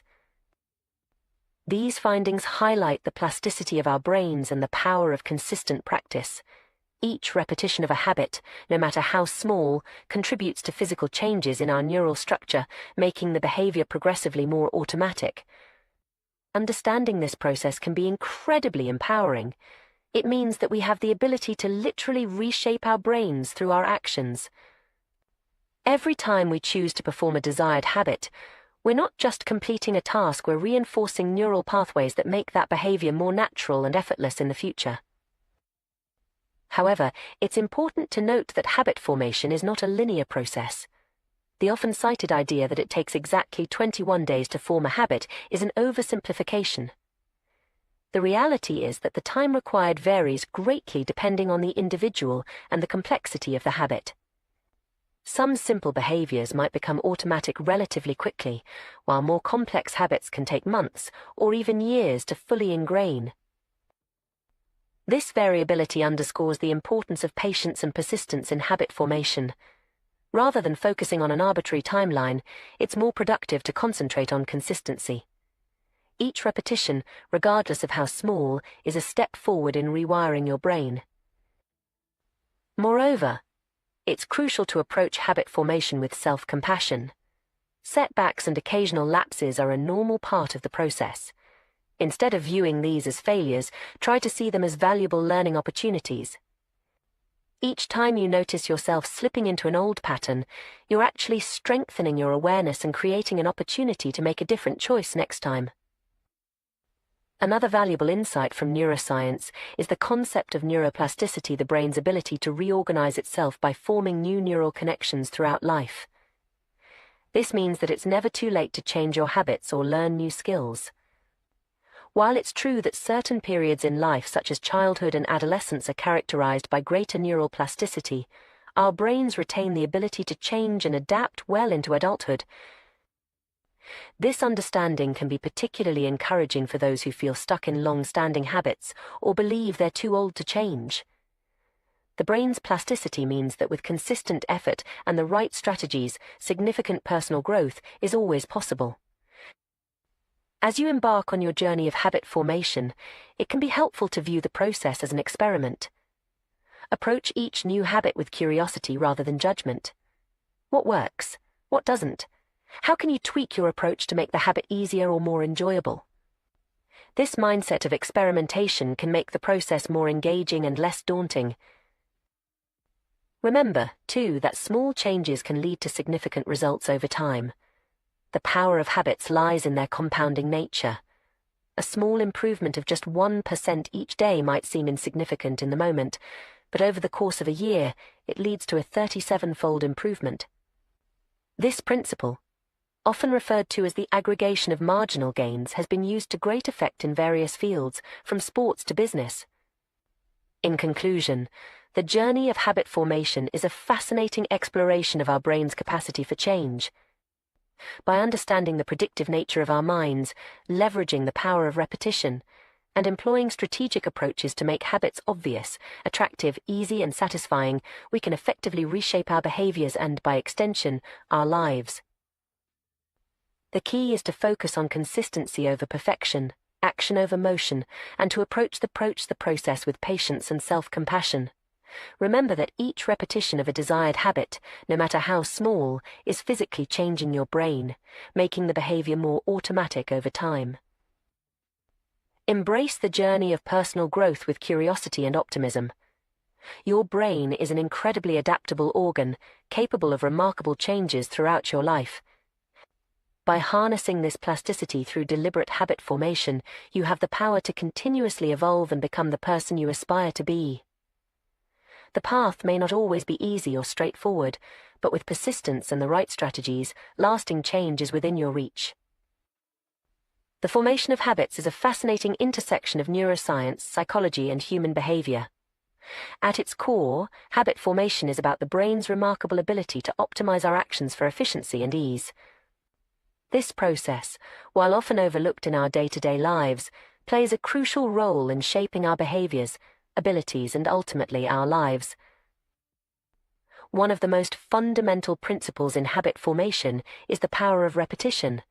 Each time we perform an action, we're not just completing a task, we're actually rewiring our brains.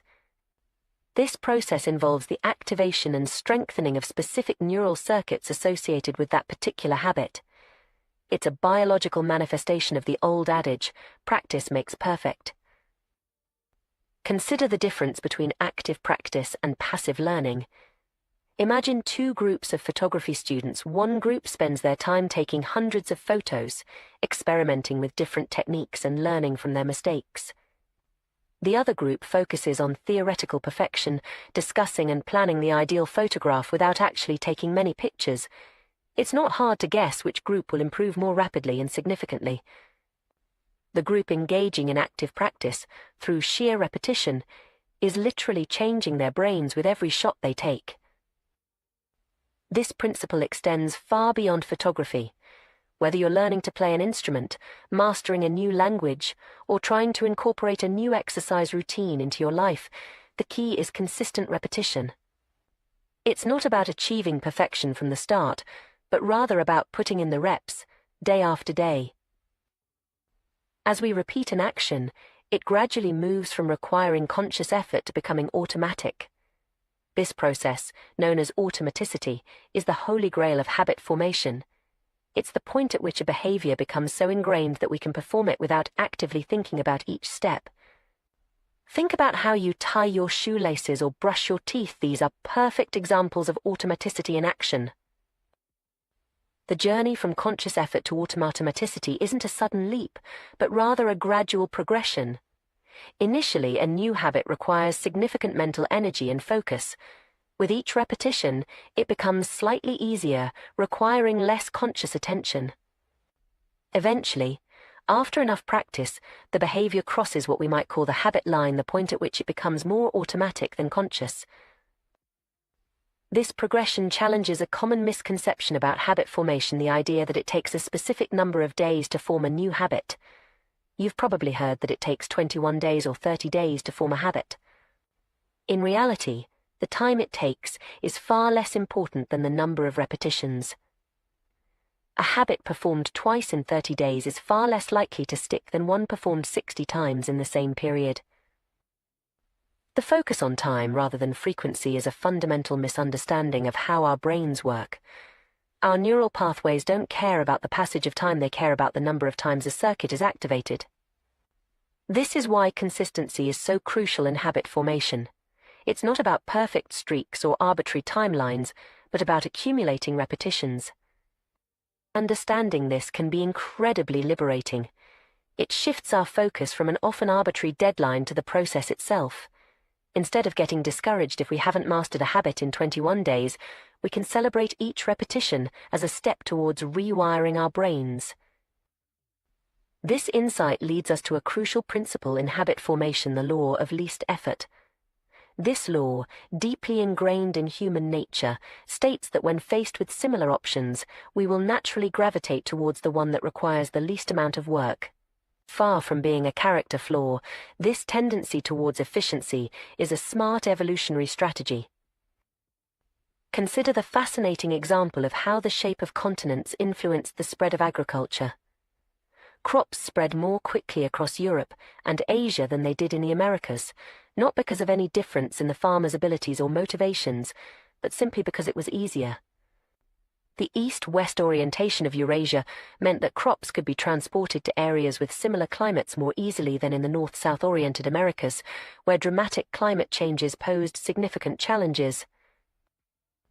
This principle of choosing the path of least resistance applies just as much to our personal habits as it does to global agricultural patterns. When we're trying to form a new habit, we're much more likely to succeed if we make it as easy as possible to perform. This isn't laziness, it's working with our brain's natural tendencies rather than against them. For instance, if you're trying to start a habit of daily exercise, you're more likely to succeed with a modest goal of 1 push-up a day than with an ambitious plan of 100 push-ups. The energy barrier to doing 1 push-up is so low that it's hard to find an excuse not to do it. And once you've started, it's often easier to do a few more. On the other hand, the prospect of doing 100 push-ups can be so daunting that you're more likely to skip it entirely on days when you're tired or busy. This principle of making habits as easy as possible to start is incredibly powerful. It's not about lowering your standards or giving up on ambitious goals. Rather, it's about understanding that the hardest part of any habit is often just getting started. By lowering the initial energy requirement, you make it much more likely that you'll take that crucial first step. Moreover, starting small doesn't mean staying small. Once a habit is established, it can be gradually expanded. That 1 push-up can grow into a full workout routine over time. The key is to make the habit so easy at first that you can't say no. Another powerful strategy in habit formation is environment design. Our surroundings play a much larger role in our behavior than we often realize. By structuring our environment to make good habits easy and bad habits difficult, we can significantly increase our chances of success. For example, if you want to eat healthier, simply placing fruit in a visible, easily accessible place and hiding less healthy snacks can make a big difference. If you want to read more, leaving a book on your bedside table and charging your phone in another room can help. These small environmental tweaks reduce the friction for good habits and increase it for less desirable ones.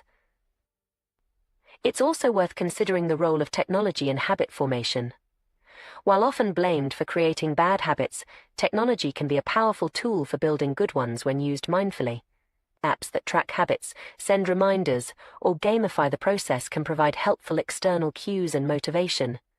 However, it's important to remember that these are tools to support the fundamental process of repetition and ease, not replacements for it. As we strive to form new habits, it's crucial to maintain a balance between challenge and ease. While we want to make habits as easy as possible to start, we also need to ensure they remain engaging and meaningful. A habit that's too easy might not provide the sense of accomplishment or progress that keeps us motivated in the long term. This is where the concept of just manageable difficulty comes in. The idea is to set the bar just high enough to be challenging, but not so high that it becomes discouraging. This sweet spot will vary from person to person and may change over time as you progress. The key is to continually adjust, always staying just at the edge of your comfort zone. It's also important to remember that habit formation is not a linear process.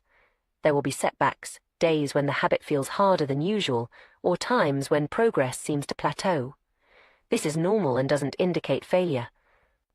In fact, these challenges are often where the most significant growth occurs. Each time you push through resistance, you're strengthening your habit even more than on the easy days. Patience and self-compassion are crucial throughout this process. Lasting change takes time, and beating yourself up over slip-ups or slow progress is counterproductive. Instead, view each attempt at your habit, successful or not, as valuable data. What made it easier on some days? What made it harder on others? This information can help you refine your approach and make your habit even more robust. Remember, too, that habits don't exist in isolation.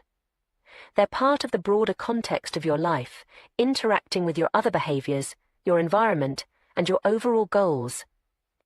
Sometimes, struggling with a particular habit might be a sign that it's not aligned with your broader life direction.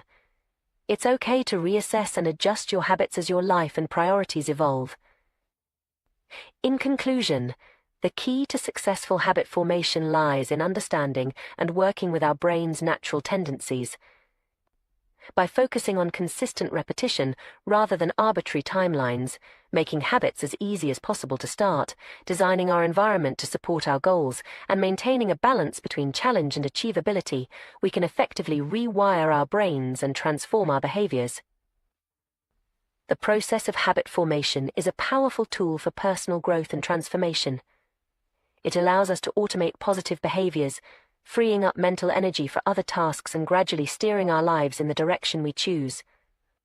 While it requires patience and persistence, the compounding effects of good habits over time can lead to remarkable changes. As you embark on your own habit formation journey, remember that you're not just trying to change your behavior, you're literally reshaping your brain. Each repetition, no matter how small, is a step towards rewiring your neural pathways.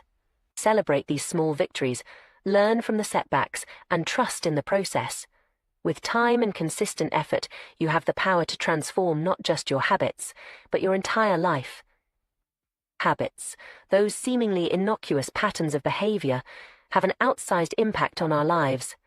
They shape our days, influence our decisions, and ultimately determine the trajectory of our personal and professional journeys. Yet, paradoxically, many of our most pervasive habits require surprisingly little motivation to maintain. Consider how effortlessly we reach for our phones to scroll through social media, check our emails, or binge-watch television shows. These activities consume vast swaths of our time precisely because they demand so little from us. Their convenience is their power. This observation leads us to a crucial insight: every habit, at its core, is an obstacle between us and our desired outcome. When we diet, we're not truly after the act of restricting our food intake, we're seeking the health and appearance benefits that come with it. Meditation isn't about sitting still, it's about achieving a state of calm and mental clarity. Journaling isn't the end goal, clear thinking is. Understanding this distinction is vital because it highlights the friction that exists between our current state and our aspirations.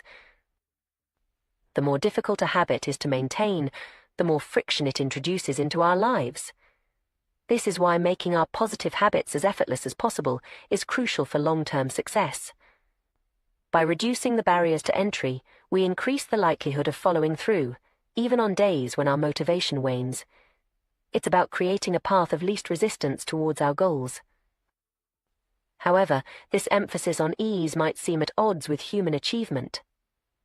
After all, history is replete with examples of individuals accomplishing incredibly challenging feats. From raising children to building businesses to scaling the world's highest peaks, humans have demonstrated time and again their capacity for overcoming immense obstacles. How do we reconcile this with the idea that we're fundamentally lazy creatures? The answer lies in understanding the ebb and flow of human motivation. While we are indeed capable of Herculean efforts, our drive to tackle difficult tasks fluctuates. Some days we feel invincible, ready to take on the world. Other days, the simplest tasks feel insurmountable. It's on these challenging days that having systems and environments optimized for our success becomes crucial. By minimizing friction in our lives, we make it easier for our most motivated, capable selves to emerge and tackle the inevitable challenges life throws our way. This doesn't mean we should only pursue easy tasks. Rather, it suggests that we should strive to make the initial steps of important long-term habits as frictionless as possible. By doing so, we set ourselves up for success in the moments when our willpower is at its lowest. To illustrate this concept, imagine a garden hose with a kink in it. Water can still flow, but it's severely restricted. To increase the flow, you have two options. You can try to force more water through by cranking up the pressure, or you can simply remove the kink. Trying to boost your motivation to stick with a difficult habit is akin to forcing water through a kinked hose. It's possible, but it requires significant effort and creates unnecessary tension. Making your habits simpler and easier, on the other hand, is like straightening out the hose. You're not fighting against resistance, you're eliminating it altogether.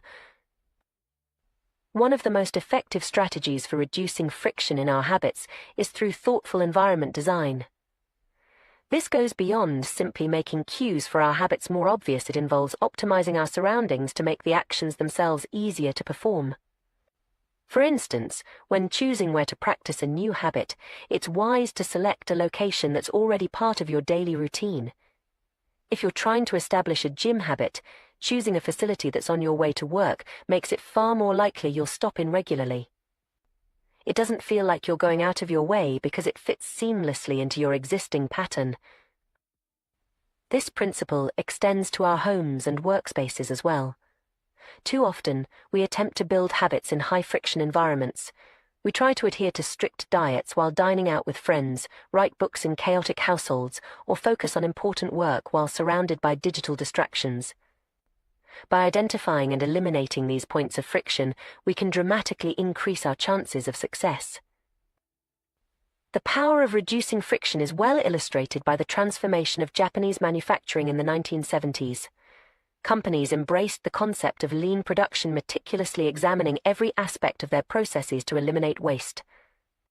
This extended to redesigning workspaces so that employees could access tools without unnecessary twisting or turning.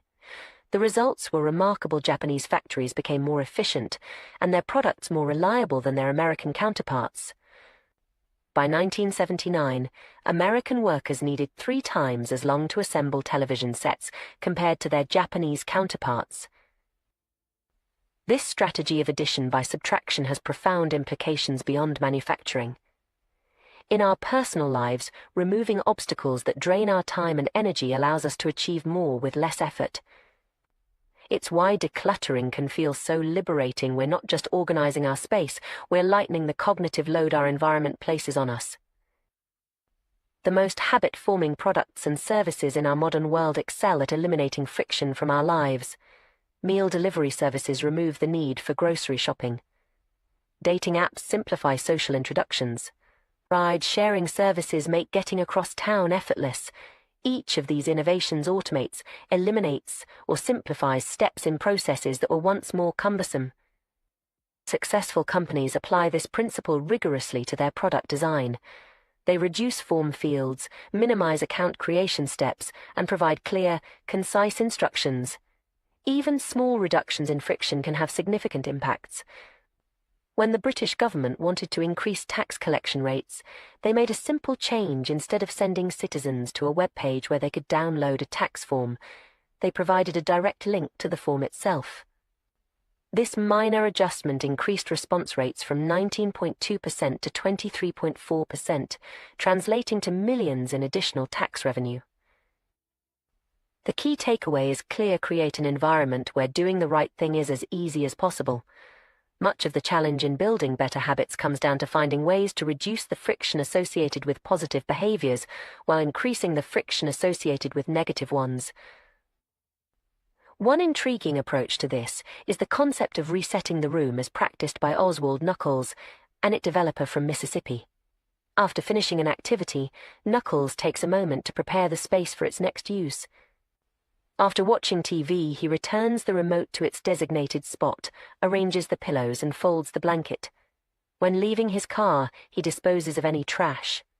While waiting for the shower to warm up, he quickly wipes down the toilet. This practice serves a dual purpose. It's not just about cleaning up after the last action, but about reducing friction for the next one. By resetting each space to its optimal state, Knuckles is essentially laying out a welcome mat for his future self. He's making it easier to engage in positive behaviors by ensuring that the environment is always primed and ready. This approach can be applied broadly across various aspects of our lives. For instance, preparing your workout clothes the night before reduces the friction of getting ready for exercise in the morning. Setting out your writing materials or opening your document editor before bed makes it easier to start writing first thing in the day. Clearing your desk at the end of each workday sets the stage for a productive start the next morning. The beauty of this strategy is its simplicity and scalability. Small actions consistently applied can dramatically reshape our environment and, by extension, our behavior. It's a practical application of the idea that our physical space both reflects and influences our mental state. Moreover, the act of resetting our environment can itself become a rewarding habit. It provides a sense of closure to activities, creates a tangible sense of accomplishment, and fosters a mindset of continuous improvement. Over time, this practice can lead to a more organized, intentional way of living that extends far beyond the physical spaces we inhabit. In conclusion, the path to lasting habit change is often more about smart engineering than brute force willpower. By understanding the role of friction in our behaviors, optimizing our environments, and consistently preparing for future actions, we can make significant strides towards our goals with less struggle and more sustainability. This approach acknowledges our human tendencies towards the path of least resistance while harnessing that same tendency to work in our favor. As we navigate the complexities of modern life, with its myriad distractions and competing priorities, these strategies offer a roadmap for reclaiming our time and energy. They remind us that often, the most profound changes come not from grandiose gestures, but from thoughtful adjustments to our daily routines and surroundings. By making our positive habits more convenient and our negative habits less so, we create an environment that naturally nudges us towards our best selves. Ultimately, this perspective invites us to view our habits not as battles to be won through sheer force of will, but as opportunities for intelligent design.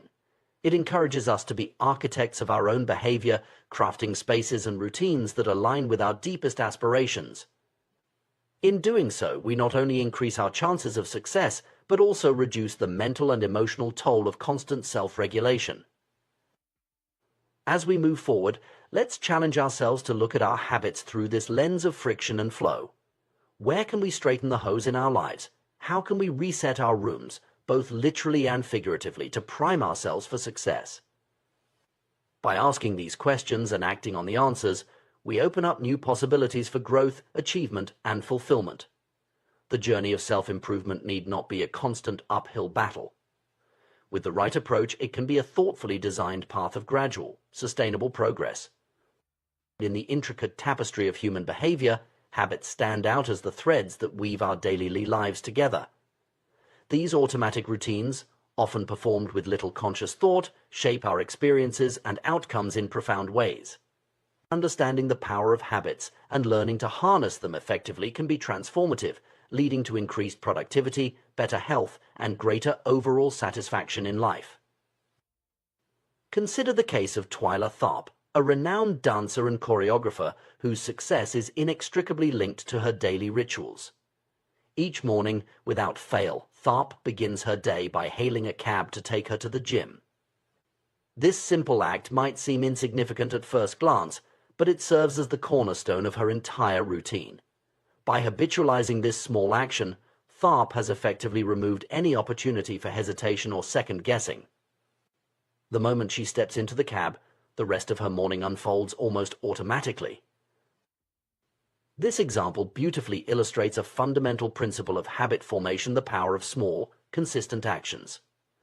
By focusing on the initial step in this case, hailing a cab, Tharp has created a trigger that sets her entire morning routine in motion. The gym workout that follows becomes an inevitable consequence rather than a decision to be made anew each day.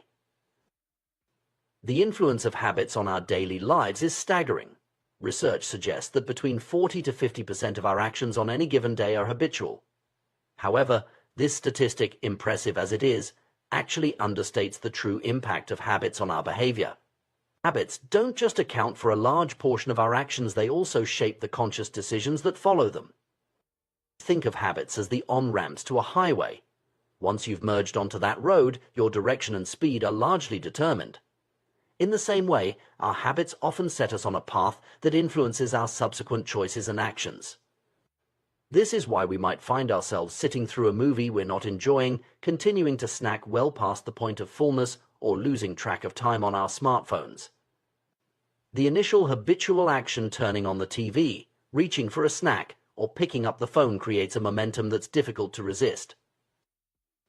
This cascading effect of habits highlights their true power. While a single habit might only take a few seconds to perform, its influence can extend far beyond that brief moment.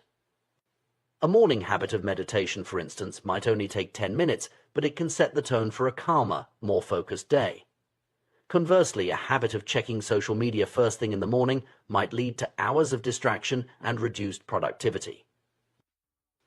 Understanding this principle allows us to leverage the power of habits to our advantage. By carefully choosing and cultivating positive habits, we can create a domino effect of beneficial behaviors throughout our day. This is where the concept of decisive moments comes into play. Decisive moments are those brief instances where we make choices that have an outsized impact on the course of our day. These are the forks in the road, the points where we decide between actions that align with our goals and those that don't. It's the moment when we choose between cooking a healthy meal or ordering takeout, between going for a run or watching another episode of our favorite show, between starting our work or procrastinating for just 5 more minutes. These moments might seem small and insignificant in isolation, but they stack up over the course of a day, week, month, and year to create vastly different outcomes. A single decision to go to the gym might not make much difference, but when that decision is made consistently over months and years, the cumulative effect is transformative. The power of these decisive moments lies in their ability to set us on different paths. Once we've made the initial choice to put on our running shoes, to open our textbook, to start preparing a healthy meal, the subsequent actions become much easier. It's as if we've created a groove for our behavior to follow, and staying in that groove requires less effort than veering off course. This insight provides us with a powerful strategy for behavior change. Instead of trying to overhaul our entire day at once, we can focus on identifying and optimizing these decisive moments. By creating habits that make the right choice the easy choice at these critical junctures, we can dramatically improve our odds of following through on our intentions. One effective way to do this is through environmental design. By structuring our surroundings to support our desired habits, we can reduce the friction associated with positive behaviors and increase the friction associated with negative ones. This approach recognizes that willpower is a finite resource, and that it's far more effective to change our environment than to rely solely on self-control. For instance, if you want to eat healthier, you might prep fruits and vegetables in advance and keep them easily accessible in your refrigerator. This simple act of preparation makes it more likely that you'll reach for these healthy options when you're hungry. Conversely, you might store less healthy snacks in hard-to-reach places or avoid buying them altogether, increasing the effort required to indulge in them. The same principle can be applied to other areas of life. If you want to read more, keep books visible and within easy reach in your living space. If you want to exercise more consistently, lay out your workout clothes the night before. If you want to reduce your social media usage, remove the apps from your phone or use website blockers on your computer. These environmental tweaks might seem small, but they can have a profound impact on our behavior. By making the desired action the path of least resistance, we harness our natural tendency to gravitate towards easier options. This strategy aligns our environment with our intentions, making it more likely that we'll follow through on our goals, even when our motivation wavers. Another powerful technique for habit formation is the 2-minute rule. This rule suggests that when you're trying to establish a new habit, you should scale it down to an action that takes 2 minutes or less to complete. The idea is to make the habit so easy that you can't say no to it. For example, if your goal is to read more, your 2-minute habit might be to read 1 page each day. If you want to start a journaling practice, commit to writing for just 2 minutes. If you're trying to establish a meditation habit, begin with just 2 minutes of mindful breathing. The beauty of this approach is twofold. First, it makes the habit so easy that you're likely to follow through even on days when you're tired or unmotivated. Second, it gets you over the often challenging hurdle of simply starting. Once you've begun the activity, you'll often find that you continue beyond the 2-minute mark. This strategy recognizes that consistency is more important than intensity when it comes to habit formation. It's better to meditate for 2 minutes every day than to do an hour-long session once a week. The regular repetition of the behavior, no matter how small, helps to solidify the neural pathways associated with the habit, making it increasingly automatic over time. Moreover, the 2-minute rule allows for gradual progression. As the initial 2-minute action becomes habitual, you can slowly expand the duration or complexity of the habit. What starts as 2 minutes of reading might grow into 30 minutes or an hour. A 2-minute journaling habit might evolve into a rich daily writing practice. The key is to focus on establishing the habit loop, the cue, the routine, and the reward rather than on achieving a particular outcome. By making the habit easy to start and consistently repeatable, you create a foundation upon which more substantial behavior change can be built. It's also worth noting that the inverse of this principle can be used to break undesirable habits. If you want to reduce a negative behavior, you can increase the friction associated with it. For instance, if you find yourself watching too much television, you might unplug the TV after each use and store the remote in a drawer. This small increase in effort can be enough to break the automatic nature of the habit and give you a moment to reconsider your choice. Ultimately, the goal is to create an environment and a set of habits that make positive behaviors easy and negative behaviors difficult. This approach recognizes that our willpower is limited and that sustained behavior change is more likely to come from changing our surroundings than from sheer force of will. As we navigate the complexities of modern life with its myriad distractions and competing priorities, understanding and leveraging the power of habits becomes increasingly crucial. By focusing on the small, everyday choices that shape our behavior, we can gradually steer ourselves towards the lives we aspire to lead. This perspective invites us to view our daily routines not as a series of inconsequential actions, but as opportunities to align our behavior with our goals. Every habit, no matter how small, is a vote for the type of person we want to become. When we choose to read a page instead of scrolling through social media, when we opt for a healthy snack instead of junk food, when we decide to meditate for 2 minutes instead of immediately checking our emails, we are casting votes for our ideal selves. The cumulative effect of these small choices can be truly transformative. Over time, these habits shape not just our actions, but our identities. We become readers, healthy eaters, mindful individuals not through single, heroic efforts, but through the consistent repetition of small, positive actions. Moreover, this approach to behavior change is inherently empowering. Instead of feeling overwhelmed by the magnitude of our goals, we can focus on taking small, manageable steps in the right direction. We recognize that every day presents us with numerous opportunities to make choices that align with our aspirations. As we become more attuned to the decisive moments in our days, we can approach them with greater intentionality. We can design our environments and routines to support our goals, making it easier to make positive choices even when our motivation wavers. We can leverage the power of small habits to create momentum towards larger changes. In essence, mastering our habits is about mastering ourselves. It's about recognizing the immense power we have to shape our lives through the small choices we make each day. By understanding the mechanics of habit formation and leveraging principles like environmental design and the 2-minute rule, we can gradually reshape our behaviors and, by extension, our lives. This journey of self-improvement through habit formation is not about achieving perfection or adhering to a rigid set of rules. Rather, it's about creating systems that naturally guide us towards our goals. It's about making the right choices easier and the wrong choices harder. It's about harnessing the power of incremental progress to create lasting change. As we embark on this journey, it's important to approach it with patience and self-compassion. Changing ingrained habits takes time, and setbacks are a normal part of the process. The key is to focus on consistency rather than perfection, to celebrate small victories, and to view each day as a new opportunity to align our actions with our intentions. In conclusion, the study of habits offers you a powerful lens through which to view personal growth and behavior change. By understanding the outsized impact of small actions, the importance of decisive moments, and the power of environmental design, we can approach self-improvement in a more strategic and effective way. As we master our habits, we don't just change our behaviors, we change our lives.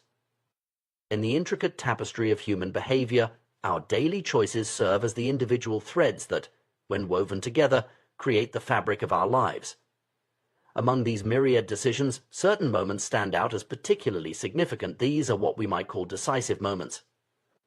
These pivotal instances, often seemingly small and inconsequential, have the power to shape the course of our day and, by extension, our lives. Consider the simple act of walking into a restaurant. On the surface, it might appear to be a mundane decision, but in reality, it's a decisive moment that sets the stage for what follows. By choosing to enter a particular establishment, you've effectively determined the range of options available for your meal. If you step into a steakhouse, your choices are immediately constrained to what's on their menu. You can order a sirloin or a ribeye, but sushi is off the table. This principle extends far beyond food choices. It applies to virtually every aspect of our lives. These decisive moments are the junctures at which our habits exert their influence most powerfully. Our habitual behaviors lead us down certain paths, opening some doors while closing others. This is why developing an awareness of these critical points throughout our day is so crucial.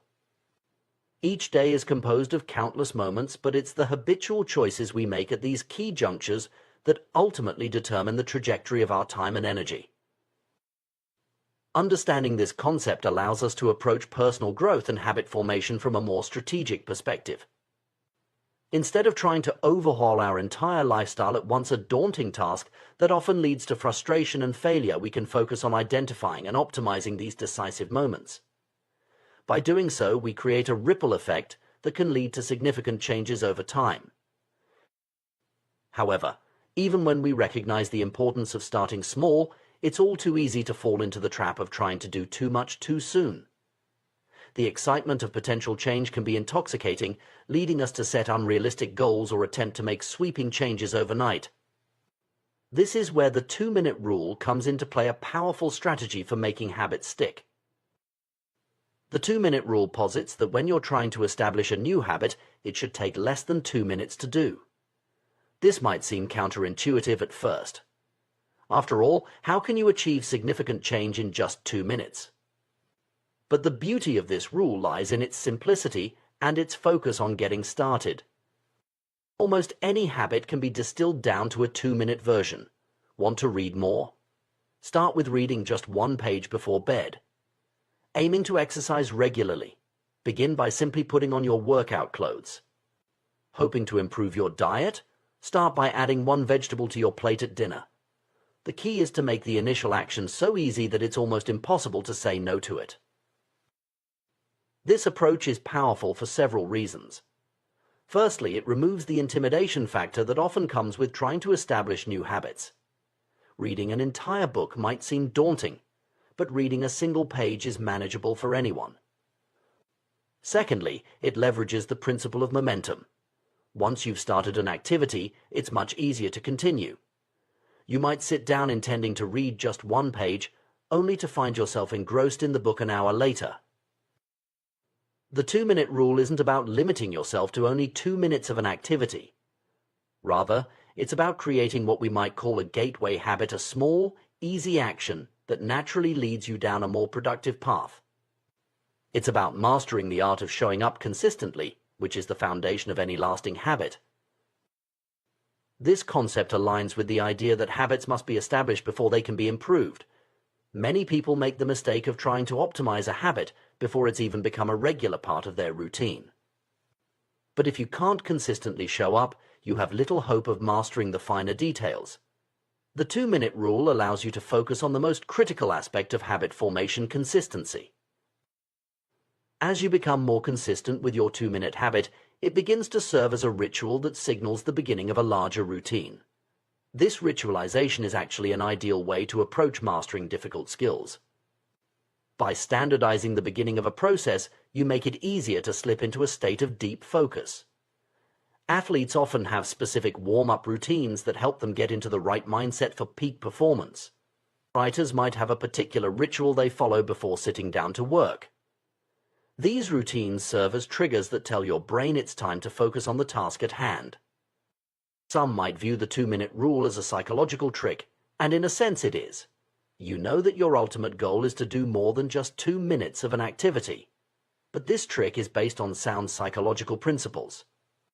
It's about making the barrier to entry so low that you can't help but take action. And once you've taken that first step, you've already overcome the hardest part: getting started.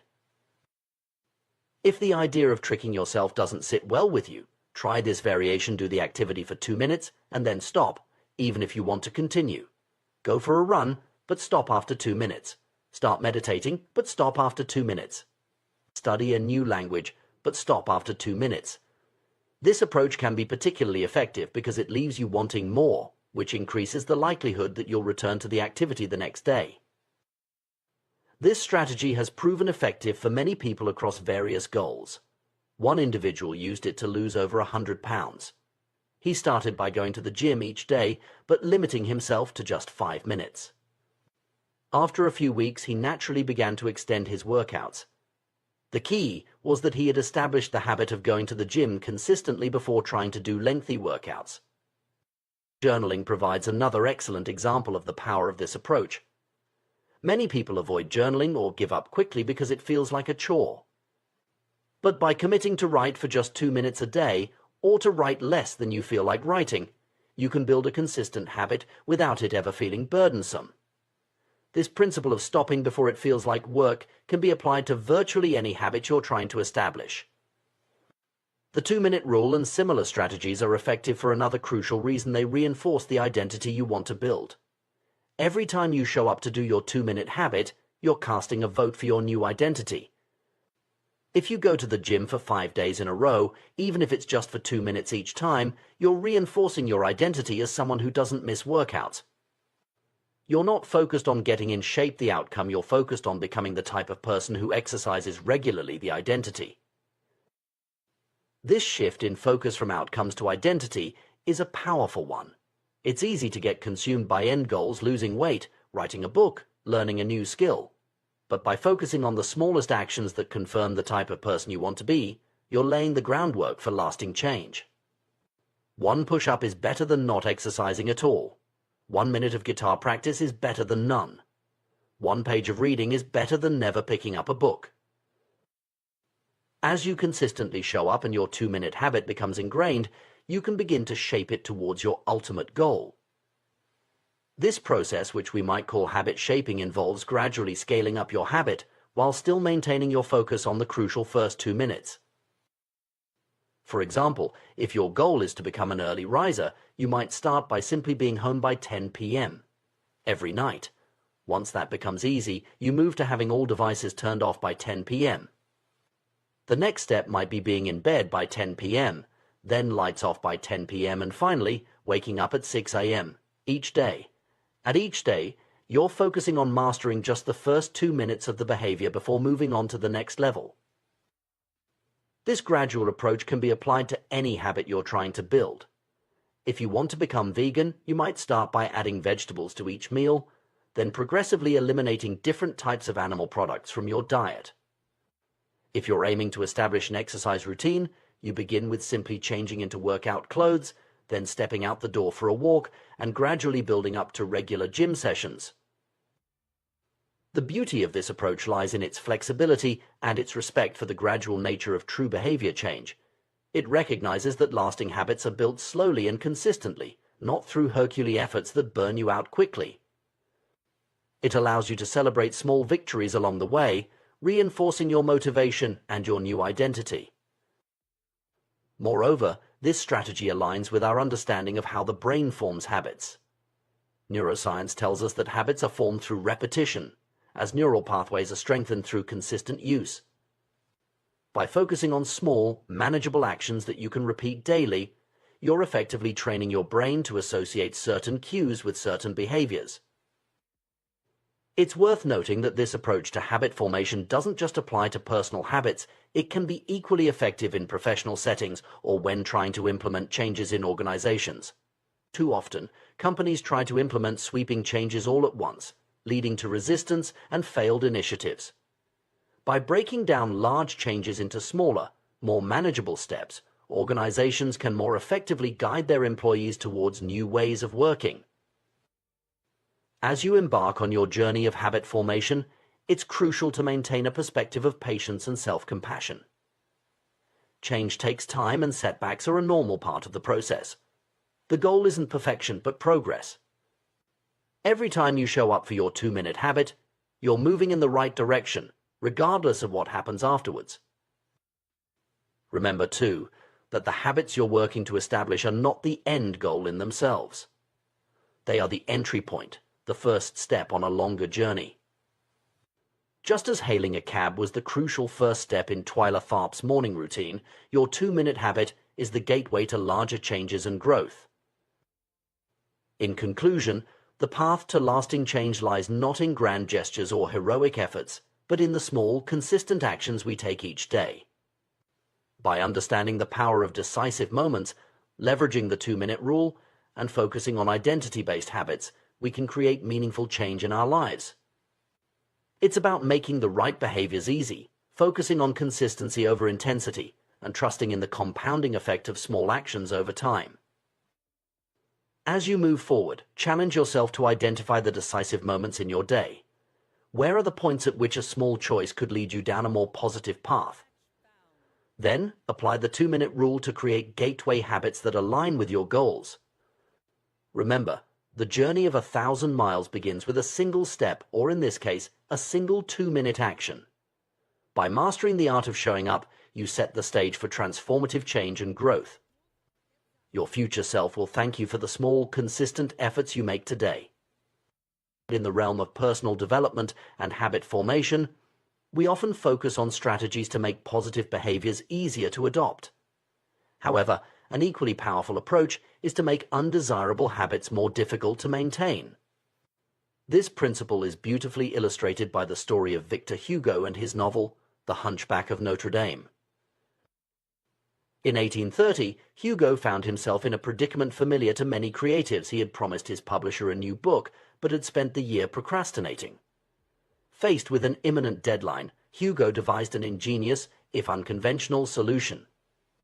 He gathered all his clothes and had them locked away, leaving himself with nothing but a large shawl to wear. Unable to leave his study without proper attire, Hugo had no choice but to focus on his writing. The result: The Hunchback of Notre Dame was completed ahead of schedule. This anecdote exemplifies what psychologists call a commitment device, a choice made in the present that controls future actions. By removing the option to engage in other activities, Hugo created an environment where writing was the path of least resistance. This strategy inverts the common advice to make good habits easier. Instead, it focuses on making bad habits harder. Commitment devices can take many forms, each tailored to address specific challenges. For those struggling with overeating, purchasing food in individual portions rather than bulk sizes can serve as a natural limit on consumption. Gamblers might voluntarily add themselves to casino ban lists to prevent future indulgences. Athletes needing to maintain a certain weight for competition might leave their wallets at home to avoid the temptation of fast food. These strategies work by leveraging our good intentions before we can fall victim to temptation. They recognize that willpower is a finite resource and that the environment often plays a more significant role in our behavior than sheer determination. By altering our environment or creating obstacles to undesired behaviors, we can guide ourselves towards better choices without relying solely on willpower. The key to effective commitment devices is to make the effort required to break a good habit or engage in a bad one greater than the effort to maintain the desired behavior. For instance, if you're trying to establish a fitness routine, you might schedule and pay for classes in advance. The financial commitment and the social expectation of attendance create a situation where following through requires less effort than cancelling.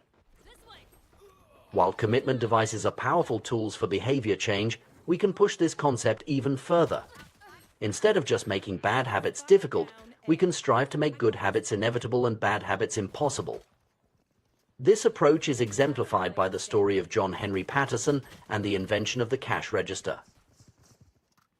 In the mid-1800s, Patterson owned a small supply store that was struggling due to employee theft. At the time, this was a common problem with no easy solution. However, Patterson's fortunes changed when he discovered Ritty's incorruptible cashier, the first cash register. By automatically locking away cash and receipts after each transaction, the machine made theft practically impossible. The results were immediate, and dramatic. Patterson's business went from losing money to turning a significant profit within 6 months. The brilliance of the cash register lay in its ability to automate ethical behavior, Rather than trying to change the employee's mindset or increase surveillance, it simply removed the option to steal. This principle can be applied to various aspects of our lives. By creating systems that make preferred behaviors automatic and undesired behaviors impractical, we can effect lasting change with minimal ongoing effort. This concept of one-time actions that pay dividends over time is particularly intriguing. These are choices that require some initial effort, but create increasing value as time passes. For example, installing a water filter can lead to long-term improvements in health and reduced plastic waste. Buying a quality mattress can enhance sleep quality for years to come. Unsubscribing from unnecessary emails can permanently reduce daily distractions. The power of these one-time actions lies in their ability to shape our environment and, by extension, our behavior without requiring constant conscious effort. They embody the principle of making good habits easier and bad habits harder on a long-term scale. By thoughtfully modifying our surroundings and systems, we can create an environment that naturally guides us towards better choices. Consider the impact of seemingly small changes like using smaller plates to reduce caloric intake or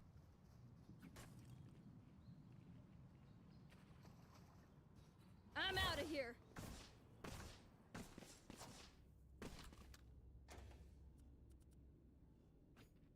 That's all they get. Go, go, go.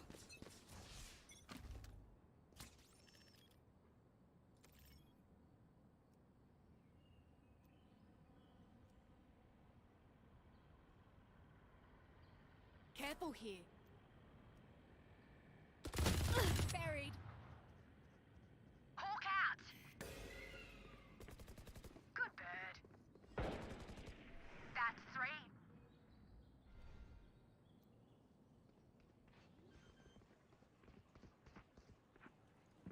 One enemy remaining. Forward down. Ikneş. Fuck. Kill him. I'm out of here. Guys, do you have a man? They'll hit back. Or at least they should.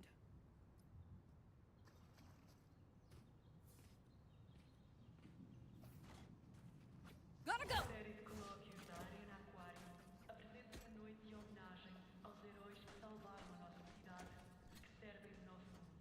Go, go, go!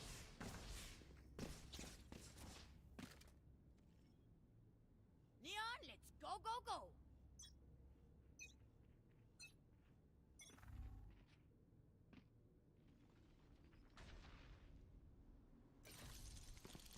Go, go, go!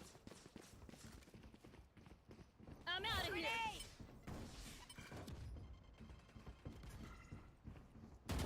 Bomb buddy out. Dropping smokes.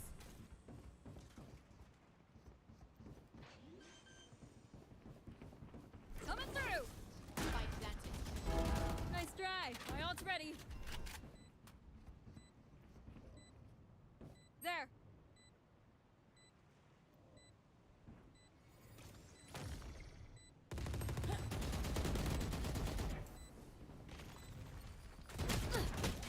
I win again. Too slow. Last player standing.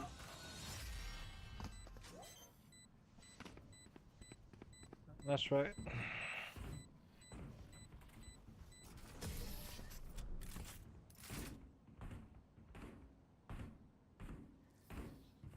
Sky, if your pets find them, tell me. I don't speak wolf or tiger, whatever.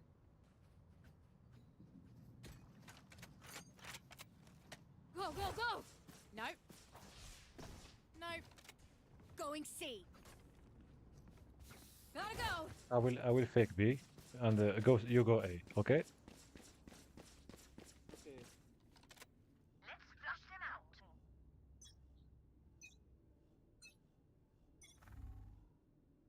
Gotta go! Seek some out.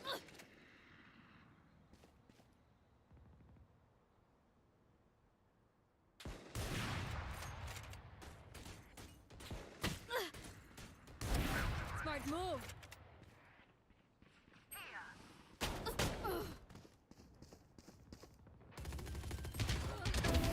One dead. The three are in A B. They're coming to A.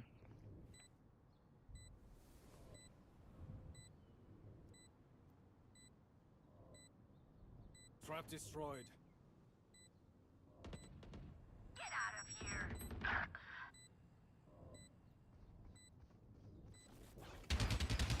One enemy One remaining. less. Ooh, Nice one. thank you.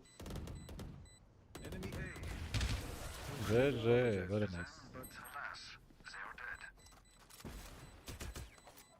We move as a unit, okay? Last thing I need is some hero messing things up.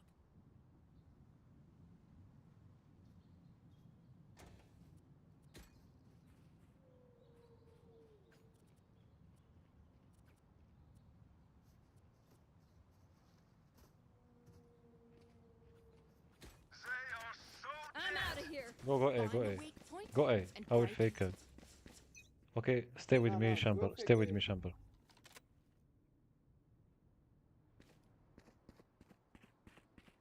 Time to hunt. Go B, go B.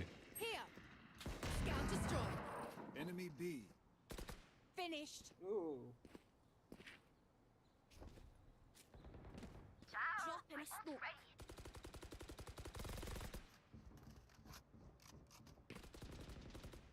Enemy spotted B.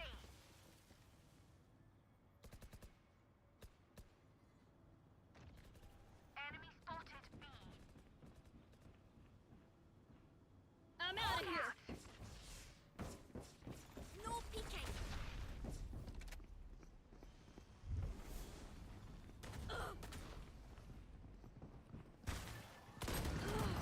Enough. One enemy remaining. That's three.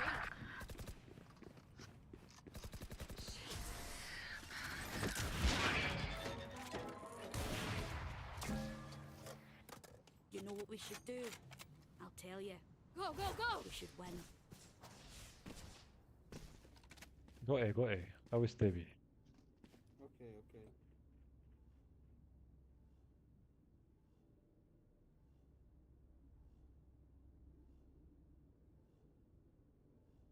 Can you hold the spike? Who can do? Ah, break's over. Thank you, champ. Jeff, Jeff.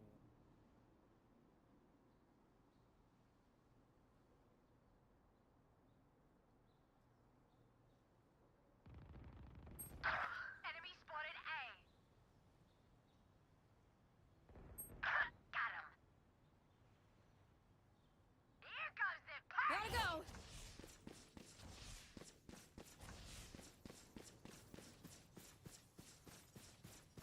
Running low.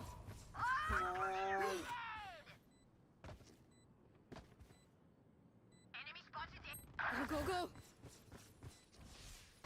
Enemy A. Alt, Neon. Last player standing. Here we go. Shocking. Oh, sorry. Oh, sorry, sorry.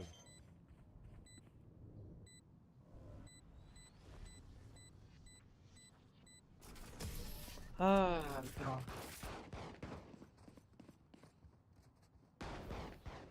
Listen up. Kill them before they kill us. Spike's here.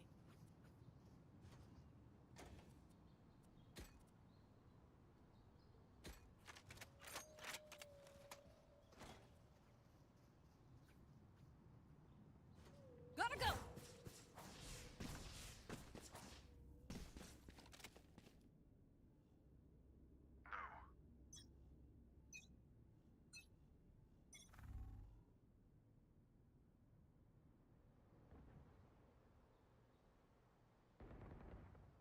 Enemy spotted A. I'm out of here.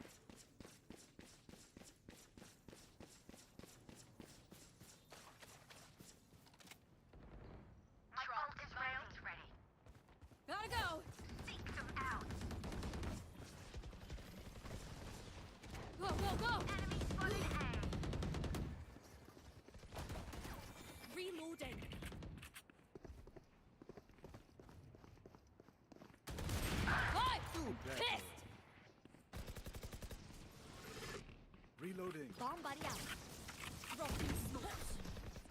One enemy remaining. Here.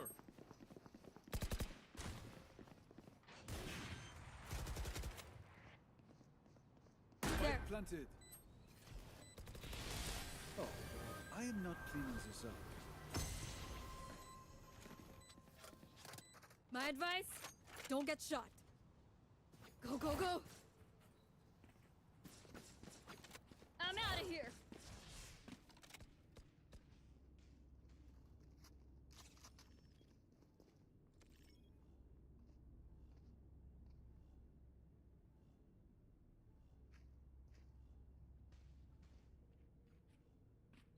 Focus now. Eyes off me.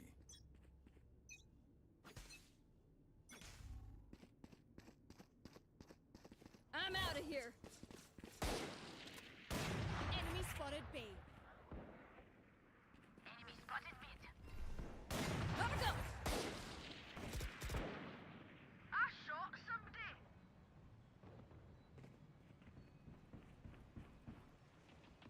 Enemy spotted mid.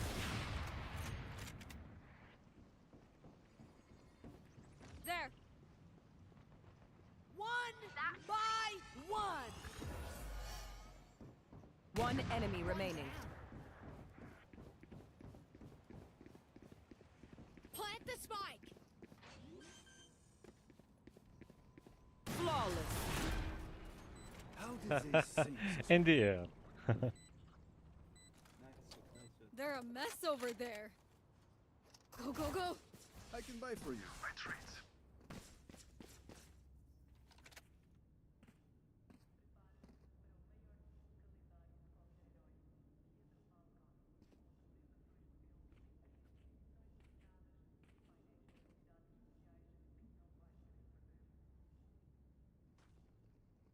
They are making this simple. Let's play slow. Go, go, go!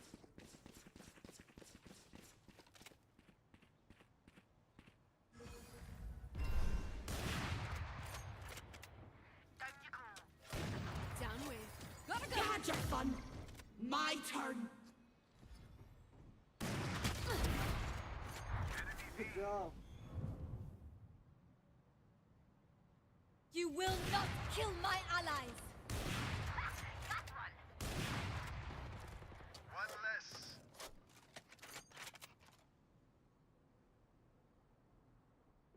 One enemy remaining. My ult is ready. Here. Enemy B. I'm out of here! Spike planted. Reloading. Team Ace. I'm out of here! Were they born yesterday or something?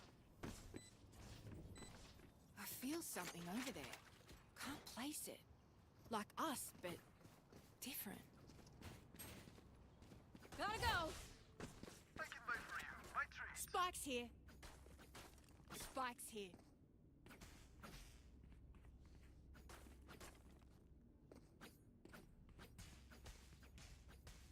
Spike's here. Who will I spot first?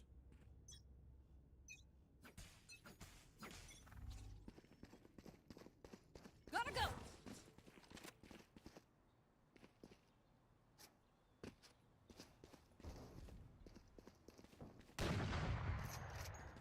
Go, go, go! Dropping smoke. So long. Reloading. I have them. There. Here. Careful behind. Spike planted. Last player standing.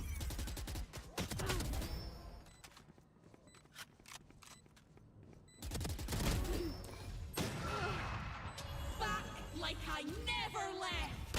Oh, nice. That's right.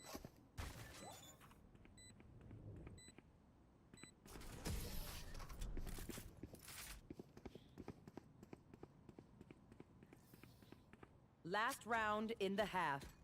Don't save anything. Last chance to use our stuff. Who needs a buy? Help a girl out, would you? Cheers, mate. I'm out of here.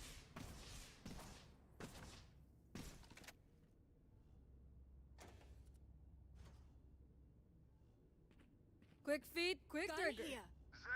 Gun here.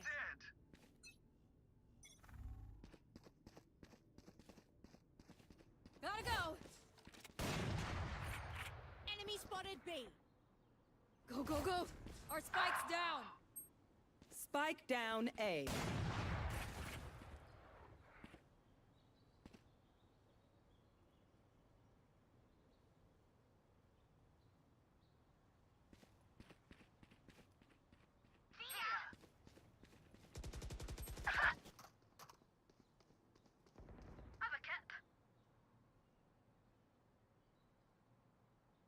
Watch out.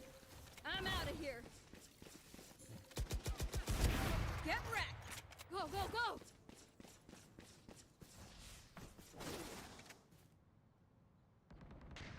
Gotta go. Out of charges.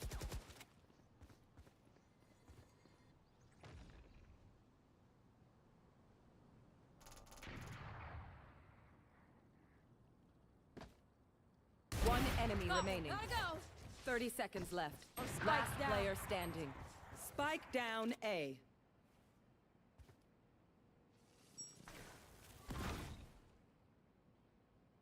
No peeking.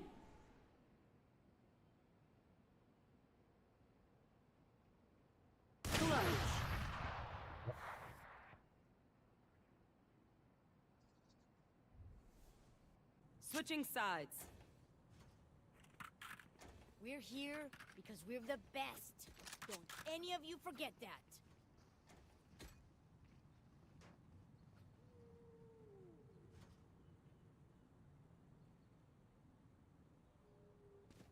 Go, go, go.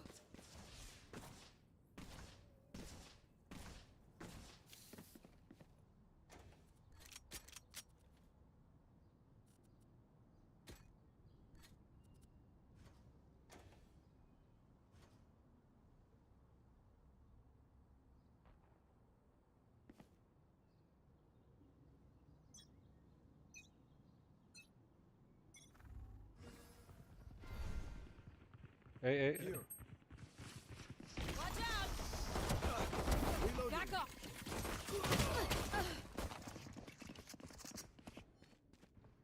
Drop in a smoke. Spike planted.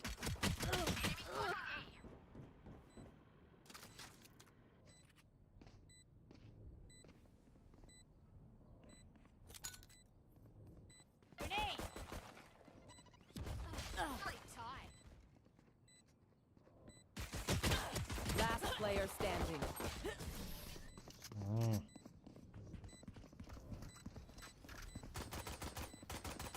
Remember, bullets hurt. I'm out of here.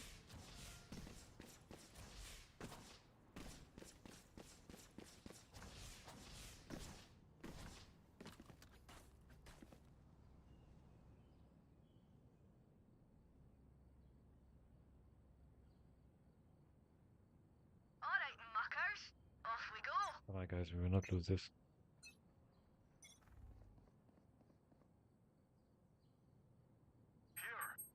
Careful here. Enemy spotted mid. Multiple enemies B.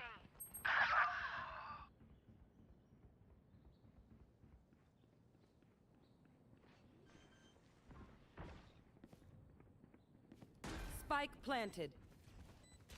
Last player standing.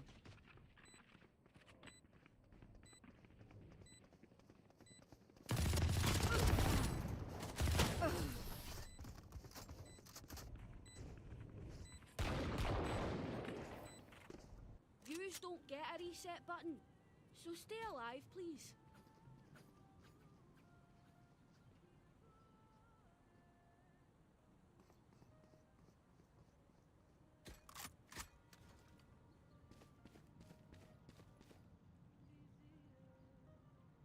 I'm out of here. Let's go, go, go!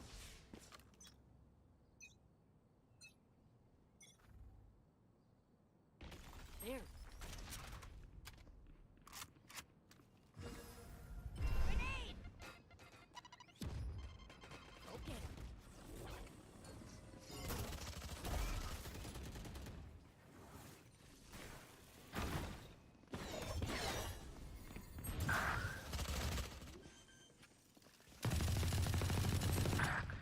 Spike planted.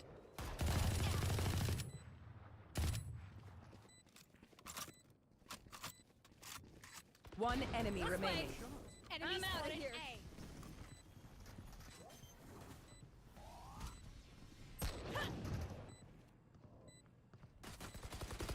I've tried explosions. Not the fan. Just some good old hard yakka. Standing in between us and victory. Go, go, go!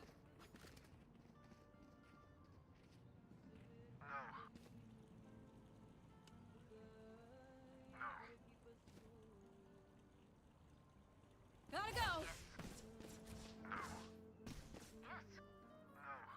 Radio? Yes. Radio? Yes. Radio? Radio? Yes. Gotta go. Radio? Yes. Radio? Yes. B, B, B. B, B, B, B. Spike planted. Enemy B. Not your best. Grenade. So close. Target down.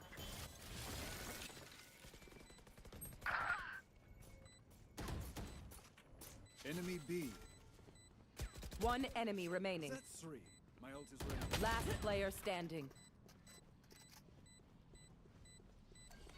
This is less than ideal. Clutch.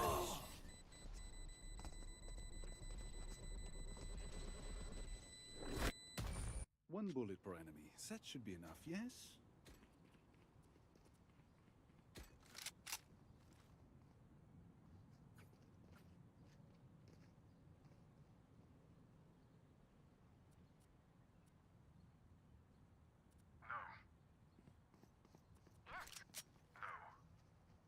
Yes. No. Yes. No. Time to explode. Yes. I'm out of here! Yes.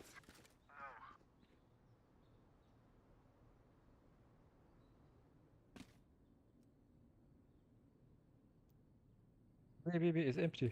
Gotta go. You're right. Hey, hey. You will I'm not outta here. kill my allies. Hawk out. Enemy mid. Go, go, go! Hawk out. Blinded.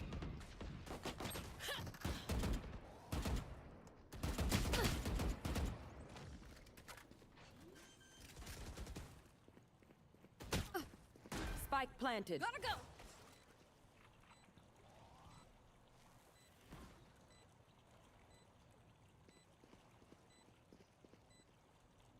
Last player standing.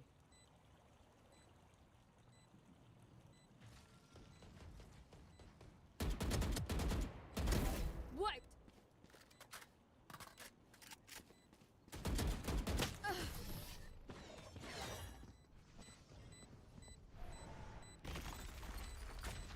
Make sure to follow my pack in.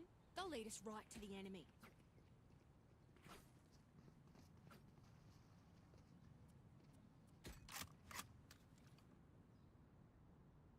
Come on, guys, let's focus.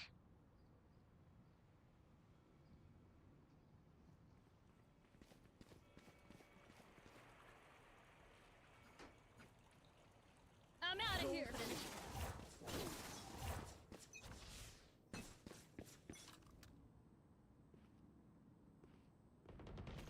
Take it out. My ult's ready. Here.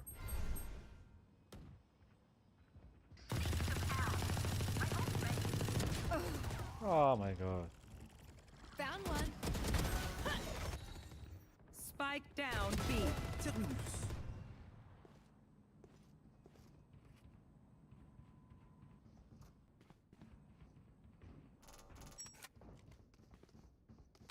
One enemy remaining. Spike down B. Okay, Nice. done.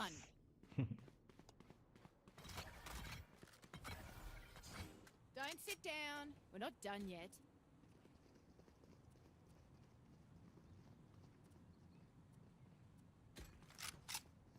Apresentamos a nossa nova série de palestras, Monstro Redimido. Ouça testemunhos em primeira mão daqueles cujas vidas foram salvas pelo mais enigmático agente da Go, legenda. go, go! Move!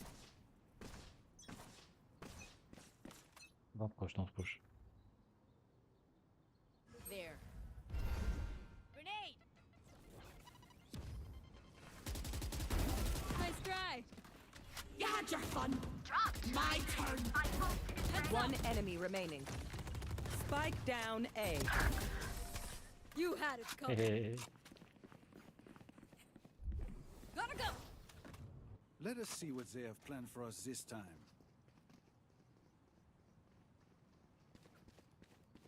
I'm out of here.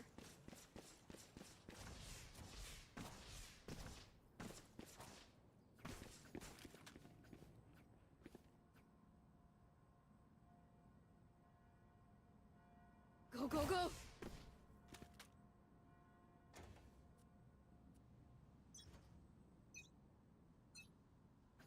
Hi! I'm pissed! Smoke out. Enemy spotted mid.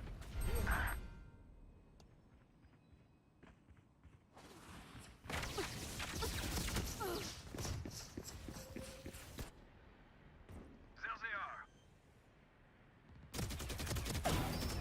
Spike planted.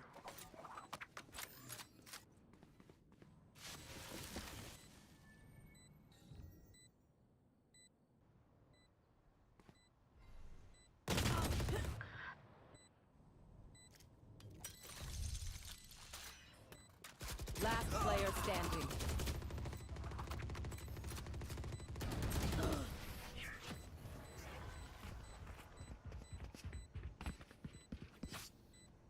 Alright, lucky socks. Don't fail me now. Go, go, go!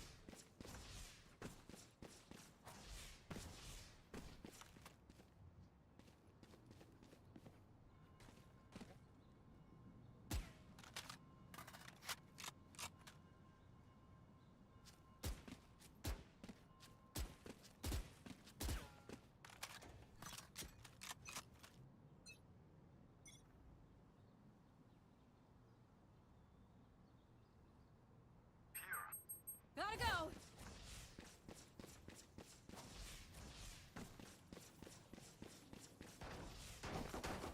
Ended. I'm out of here. Enemy spotted.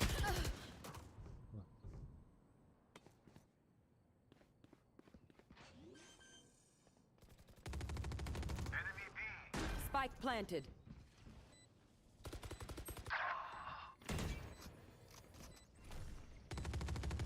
Last player standing. Back like I never left! Last player standing.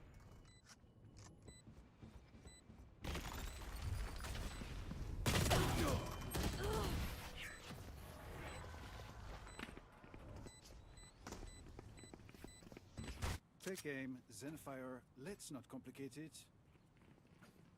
Here. Need backup. Need backup. Go, go, go! Need backup.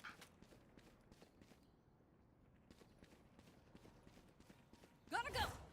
Need backup.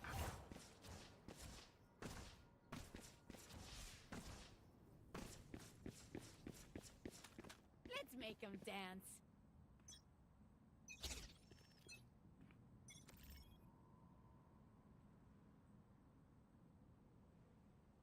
I'm out of here. One by one!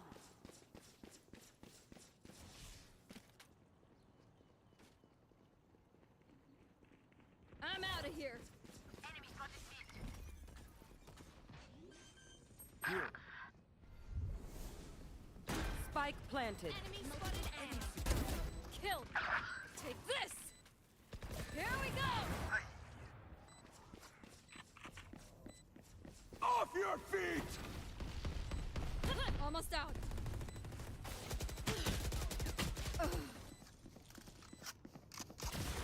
One enemy My ult is remaining. ready. Enemy A. One push and one defuse.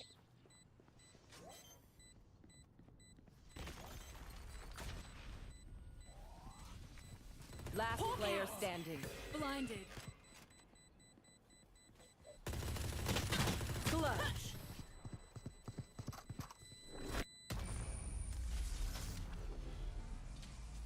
Match point. Trust me, they will make mistakes. When they do, take advantage.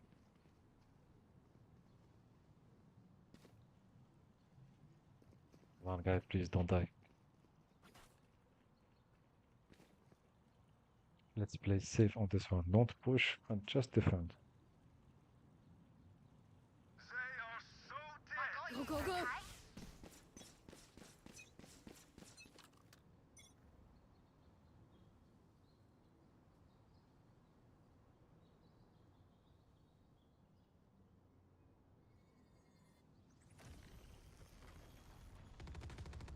Multiple enemies A. Spike down A.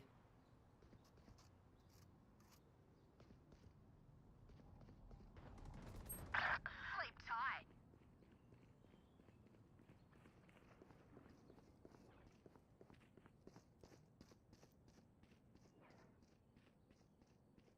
One enemy remaining. Gotta go.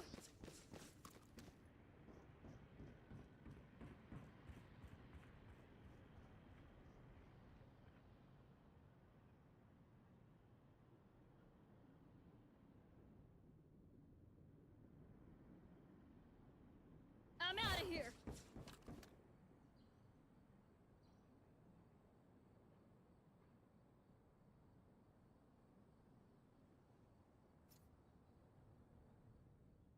Thirty seconds left. I'm out of here. Gotta go.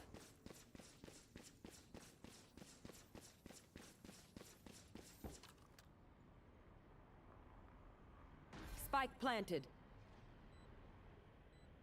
Gotta go.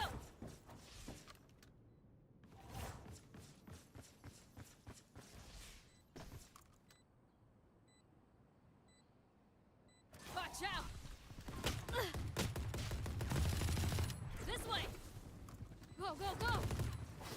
Last player standing. My ult's ready. Is it?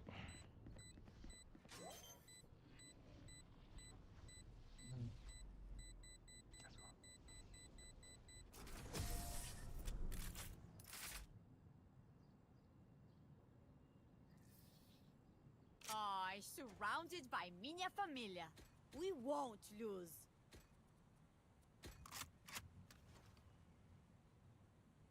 Vá ao Memorial da Guerreira do Vento, no Jardim dos Heróis. Conheça a sua imparável batalha dos elementos, vento contra a água, travada aqui, nas ruas da nossa cidade. Go, go, go.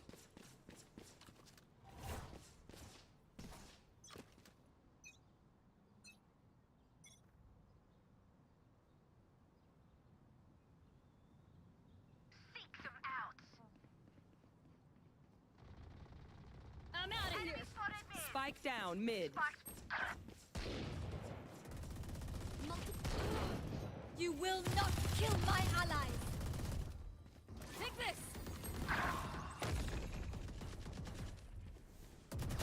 One enemy remaining. You had your fun. My turn. One enemy remaining.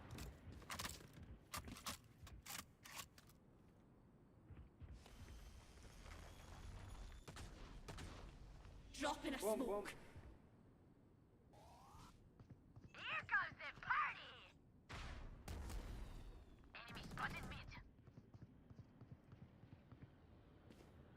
He goes A. B, B, B. Gotta go. Last player standing. go, go! Spike planted.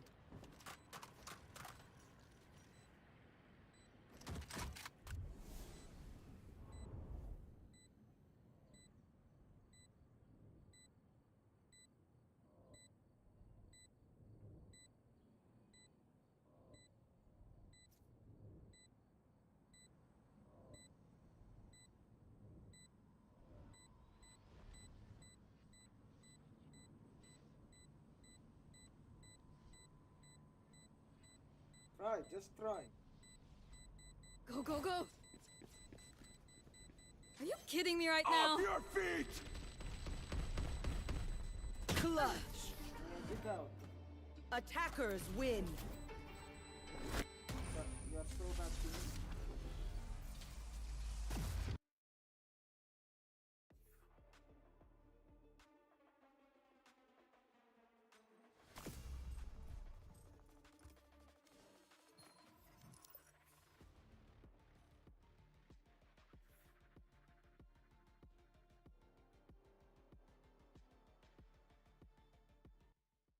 Moving the TV from the bedroom to improve sleep habits. These simple actions can have profound effects on our health and well-being over time. Similarly, financial habits can be dramatically improved through one-time actions like setting up automatic savings plans or bill payments. The beauty of this approach is its simplicity and accessibility. While not everyone may have the willpower to consistently make healthy choices or stick to a budget, most people can manage a one-time action that sets up a more supportive environment. This democratizes the process of habit formation, making it attainable for a wider range of individuals. Moreover, these strategies often have compounding effects. For instance, improving sleep quality through better bedding and a TV-free bedroom can lead to increased energy and productivity during the day. This, in turn, might make it easier to maintain a regular exercise routine or make healthier food choices. Similarly, automating finances can reduce stress and free up mental energy for other pursuits. It's important to note that while these strategies can be highly effective, they're not a panacea. Personal growth and habit formation still require effort and commitment. However, by focusing on creating an environment that supports our goals, we can significantly reduce the amount of willpower required to maintain positive habits. This approach also aligns well with our understanding of human psychology. We are profoundly influenced by our environment, often more than we realize. By consciously shaping that environment, we can harness this influence for our benefit. It's a way of working with our natural tendencies rather than constantly fighting against them. Furthermore, this strategy of environmental design can be applied at various scales. Individuals can use it to improve personal habits, but it can also be implemented at organizational or societal levels. For example, companies might redesign office spaces to encourage more movement or collaboration. Cities could modify urban planning to promote walking and cycling over driving. As we consider implementing these strategies in our own lives, it's worth taking time to reflect on our specific challenges and goals. What are the habits we're struggling to form or break? What aspects of our environment might be hindering our progress? By identifying these pain points, we can more effectively target our interventions. It's also valuable to think creatively about potential solutions. While some commitment devices or environmental changes might be obvious, others might require more innovative thinking. The goal is to find solutions that work for our individual circumstances and preferences. Additionally, it's crucial to approach this process with patience and self-compassion. Habit change is rarely a linear process, and setbacks are normal. The advantage of focusing on environmental changes is that they continue to exert their influence, even when our motivation wavers.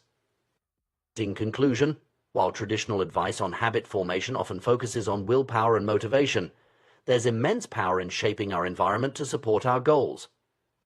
By creating commitment devices, automating good behaviors, and making one-time changes that yield long-term benefits, we can significantly increase our chances of success.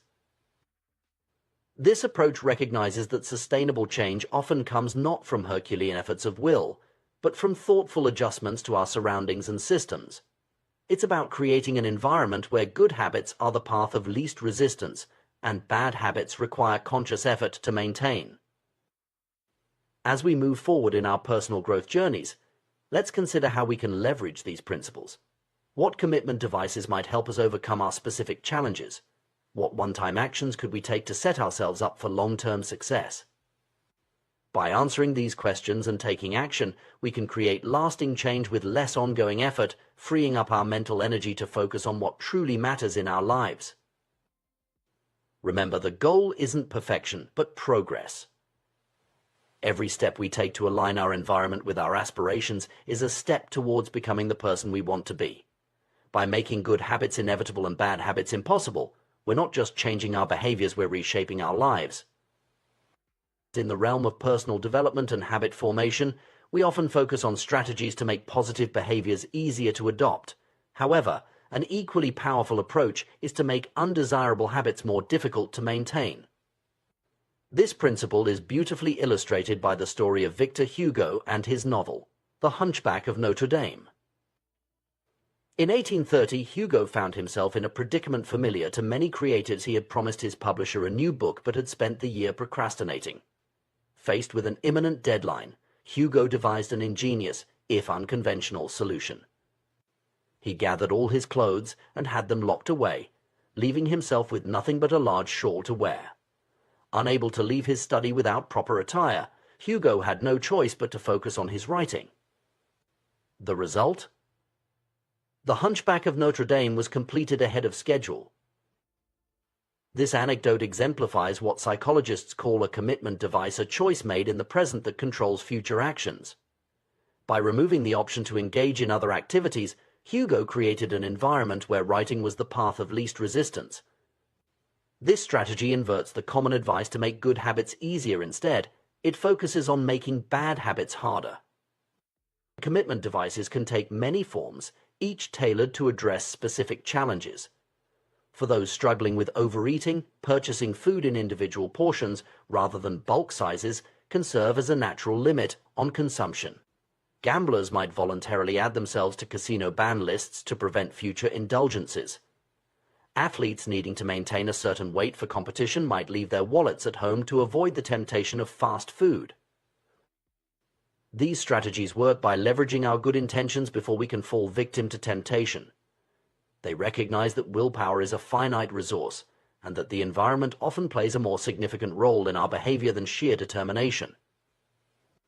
By altering our environment or creating obstacles to undesired behaviors, we can guide ourselves towards better choices without relying solely on willpower. The key to effective commitment devices is to make the effort required to break a good habit or engage in a bad one greater than the effort to maintain the desired behavior. For instance, if you're trying to establish a fitness routine, you might schedule and pay for classes in advance. The financial commitment and the social expectation of attendance create a situation where following through requires less effort than cancelling. While commitment devices are powerful tools for behavior change, we can push this concept even further. Instead of just making bad habits difficult, we can strive to make good habits inevitable and bad habits impossible. This approach is exemplified by the story of John Henry Patterson and the invention of the cash register. In the mid-1800s, Patterson owned a small supply store that was struggling due to employee theft. At the time, this was a common problem with no easy solution. However, Patterson's fortunes changed when he discovered Ritty's incorruptible cashier, the first cash register. By automatically locking away cash and receipts after each transaction, the machine made theft practically impossible. The results were immediate and dramatic. Patterson's business went from losing money to turning a significant profit within 6 months. The brilliance of the cash register lay in its ability to automate ethical behavior. Rather than trying to change the employee's mindset or increase surveillance, it simply removed the option to steal. This principle can be applied to various aspects of our lives. By creating systems that make preferred behaviors automatic and undesired behaviors impractical, we can effect lasting change with minimal ongoing effort. This concept of one-time actions that pay dividends over time is particularly intriguing. These are choices that require some initial effort but create increasing value as time passes. For example, installing a water filter can lead to long-term improvements in health and reduced plastic waste. Buying a quality mattress can enhance sleep quality for years to come. Unsubscribing from unnecessary emails can permanently reduce daily distractions. The power of these one-time actions lies in their ability to shape our environment and, by extension, our behavior without requiring constant conscious effort. They embody the principle of making good habits easier and bad habits harder on a long-term scale. By thoughtfully modifying our surroundings and systems, we can create an environment that naturally guides us towards better choices. Consider the impact of seemingly small changes like using smaller plates to reduce caloric intake or removing the TV from the bedroom to improve sleep habits. These simple actions can have profound effects on our health and well-being over time. Similarly, financial habits can be dramatically improved through one-time actions like setting up automatic savings plans or bill payments. The beauty of this approach is its simplicity and accessibility. While not everyone may have the willpower to consistently make healthy choices or stick to a budget, most people can manage a one-time action that sets up a more supportive environment. This democratizes the process of habit formation, making it attainable for a wider range of individuals. Moreover, these strategies often have compounding effects. For instance, improving sleep quality through better bedding and a TV-free bedroom can lead to increased energy and productivity during the day. This, in turn, might make it easier to maintain a regular exercise routine or make healthier food choices. Similarly, automating finances can reduce stress and free up mental energy for other pursuits. It's important to note that while these strategies can be highly effective, they're not a panacea. Personal growth and habit formation still require effort and commitment. However, by focusing on creating an environment that supports our goals, we can significantly reduce the amount of willpower required to maintain positive habits. This approach also aligns well with our understanding of human psychology. We are profoundly influenced by our environment, often more than we realize. By consciously shaping that environment, we can harness this influence for our benefit. It's a way of working with our natural tendencies rather than constantly fighting against them. Furthermore, this strategy of environmental design can be applied at various scales. Individuals can use it to improve personal habits, but it can also be implemented at organizational or societal levels. For example, companies might redesign office spaces to encourage more movement or collaboration. Cities could modify urban planning to promote walking and cycling over driving. As we consider implementing these strategies in our own lives, it's worth taking time to reflect on our specific challenges and goals. What are the habits we're struggling to form or break? What aspects of our environment might be hindering our progress? By identifying these pain points, we can more effectively target our interventions. It's also valuable to think creatively about potential solutions. While some commitment devices or environmental changes might be obvious, others might require more innovative thinking. The goal is to find solutions that work for our individual circumstances and preferences. Additionally, it's crucial to approach this process with patience and self-compassion. Habit change is rarely a linear process, and setbacks are normal. The advantage of focusing on environmental changes is that they continue to exert their influence even when our motivation wavers. In conclusion, while traditional advice on habit formation often focuses on willpower and motivation, there's immense power in shaping our environment to support our goals. By creating commitment devices, automating good behaviors, and making one-time changes that yield long-term benefits, we can significantly increase our chances of success. This approach recognizes that sustainable change often comes not from Herculean efforts of will, but from thoughtful adjustments to our surroundings and systems. It's about creating an environment where good habits are the path of least resistance and bad habits require conscious effort to maintain. As we move forward in our personal growth journeys, let's consider how we can leverage these principles. What commitment devices might help us overcome our specific challenges? What one-time actions could we take to set ourselves up for long-term success? By answering these questions and taking action, we can create lasting change with less ongoing effort, freeing up our mental energy to focus on what truly matters in our lives. Remember, the goal isn't perfection, but progress. Every step we take to align our environment with our aspirations is a step towards becoming the person we want to be. by making good habits inevitable and bad habits impossible, we're not just changing our behaviors, we're reshaping our lives. In the bustling streets of a Pakistani neighborhood, where unsanitary conditions once led to widespread illness and disease, a remarkable transformation took place. This change wasn't brought about by advanced medical treatments or cutting-edge technology, but by something as simple as soap and the habit of hand-washing. The story begins with contaminated water sources causing epidemics of diarrhea, vomiting, and abdominal pain. In this densely populated area, nearly 1/3 of the children were malnourished, and the close quarters allowed viruses and bacterial infections to spread like wildfire. It was this dire public health crisis that brought researcher Stephen Luby and his team to Pakistan. Upon arrival, Luby and his colleagues quickly realized that in such an environment with poor sanitation, the simple act of washing one's hands could make a significant difference in the health of the residents. However, they soon discovered a surprising fact: many people were already aware that hand-washing was important. This revelation highlights a crucial point about human behavior. Knowledge alone is often not enough to change habits or improve outcomes. The residents understood the importance of hand-washing, but their practices were inconsistent and haphazard.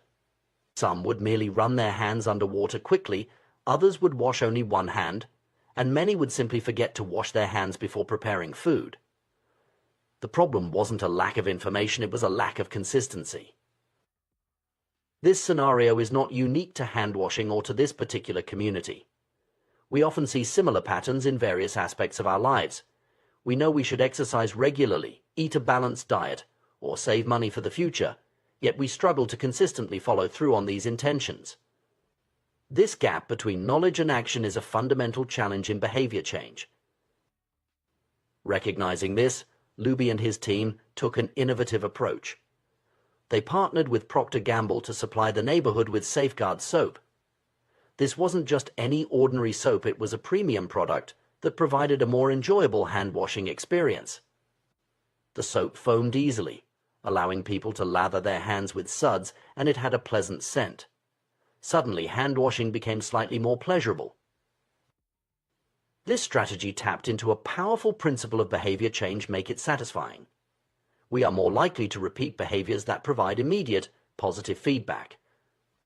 The pleasant sensory experience of using the Safeguard soap, the feel of the lather, the appealing scent created a small but significant reward for the act of hand-washing. The results were dramatic.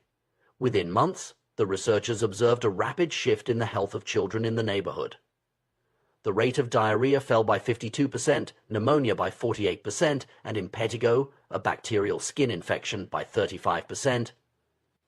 These improvements in health outcomes were achieved not through complex medical interventions, but through the consistent practice of a simple habit made more enjoyable. Even more impressive were the long-term effects. When the researchers returned to some of the households in Karachi 6 years later, they found that over 95% of households who had been given the soap for free and encouraged to wash their hands still had a hand-washing station with soap and water available. The researchers hadn't provided any soap to the intervention group for over 5 years, yet the habit had become so ingrained that the practice was maintained. This long-term adherence to the hand-washing habit illustrates another critical aspect of behavior change: the power of habit formation. Once a behavior becomes habitual, it requires less conscious effort and decision-making. It becomes an automatic response to certain cues or situations. In this case, the residents had internalized hand-washing as a routine part of their daily lives, continuing the practice even years after the initial intervention. The success of this hand-washing initiative in Pakistan exemplifies what can be considered the fourth law of behavior change: make it satisfying. This principle asserts that we are more likely to repeat a behavior when the experience is satisfying. It's a logical concept: feelings of pleasure, even minor ones, signal to our brain that a behavior is worth remembering and repeating. This principle isn't limited to hand-washing. We can see its application in various products and behaviors that have become widespread habits. Take chewing gum, for instance. While gum had been sold commercially throughout the 1800s, it wasn't until Wrigley launched in 1891 that it became a worldwide habit, Wrigley's innovation was to add flavors like spearmint and juicy fruit, making the product more enjoyable to use. They further enhanced the appeal by marketing gum as a way to refresh your taste, associating it with the pleasant feeling of a clean mouth. The success of flavored toothpaste follows a similar pattern. Manufacturers saw great success when they added flavors like spearmint, peppermint, and cinnamon to their products. These flavors don't actually improve the effectiveness of toothpaste in cleaning teeth. Instead, they create a clean mouth feel and make the experience of brushing teeth more pleasurable. This added satisfaction makes people more likely to maintain the habit of regular toothbrushing. These examples illustrate a fundamental truth about human behavior: what is rewarded is repeated, and what is punished is avoided. We learn what to do in the future based on what we were rewarded for, punished for in the past. Positive emotions cultivate habits, while negative emotions tend to destroy them. However, there's a crucial aspect to this principle that's easy to overlook. When we talk about making behaviors satisfying, we're not looking for just any type of satisfaction. We're specifically seeking immediate satisfaction. This is where we encounter a significant challenge in modern society: the mismatch between immediate and delayed rewards. To understand this mismatch, it's helpful to consider the environment in which the human brain evolved. For most of our species' history, we lived in what scientists call an immediate return environment. Imagine being an animal roaming the plains of Africa. Your decisions typically have an immediate impact. You're constantly focused on immediate concerns like finding food, avoiding predators, or seeking shelter. Your actions deliver clear and immediate outcomes. In contrast, modern society often operates in what's called a delayed return environment. Many of the choices we make today won't benefit us immediately. If we do a good job at work, we might get a paycheck in a few weeks. If we exercise today, we might see health benefits months or years down the line.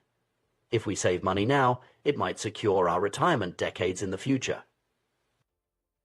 This shift to a delayed return environment is relatively recent in human history, primarily occurring in the last 500 years or so.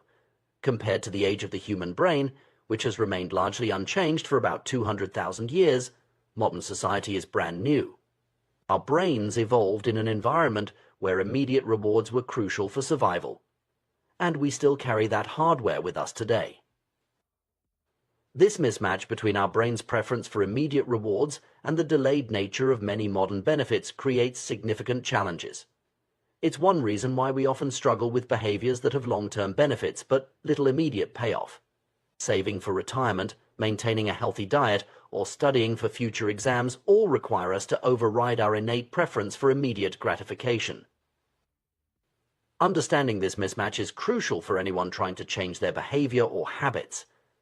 It explains why it's often so difficult to maintain motivation for long-term goals, and why we're easily swayed by short-term pleasures even when we know they might not be in our best interest. So, how can we bridge this gap between our brain's desire for immediate satisfaction and the often delayed rewards of beneficial behaviors? One effective strategy is to find ways to add immediate positive feedback to otherwise unrewarding tasks. For instance, if you're trying to establish a habit of daily exercise, you might pair your workout with listening to your favorite podcast or audiobook. This way, even on days when you don't feel particularly motivated to exercise, you have the immediate reward of enjoying engaging content. Similarly, if you're trying to eat healthier, you might focus on finding nutritious recipes that are also delicious, providing immediate taste satisfaction alongside long-term health benefits. Another approach is to use a habit tracker or similar tool to provide immediate visual feedback on your progress. The simple act of marking off a day on a calendar or seeing a streak of successful days can provide a small but meaningful sense of accomplishment, helping to bridge the gap until the long-term benefits of your habit become apparent. It's also worth noting that while our brains may be wired for immediate gratification, we humans have a unique capacity for long-term thinking and planning. Shift our perspective and find more satisfaction in behaviors that contribute to those goals. In conclusion, the story of the hand-washing initiative in Pakistan and the broader principles it illustrates offer valuable insights into human behavior and habit formation.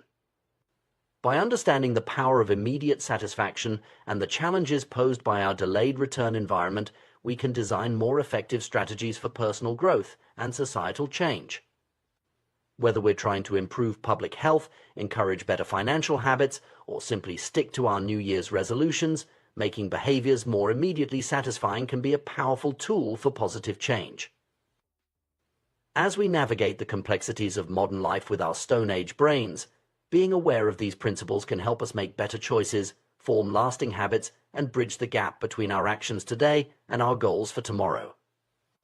By aligning our behaviors with both our long-term aspirations and our innate need for immediate satisfaction, we can create meaningful, sustainable changes in our lives and our world.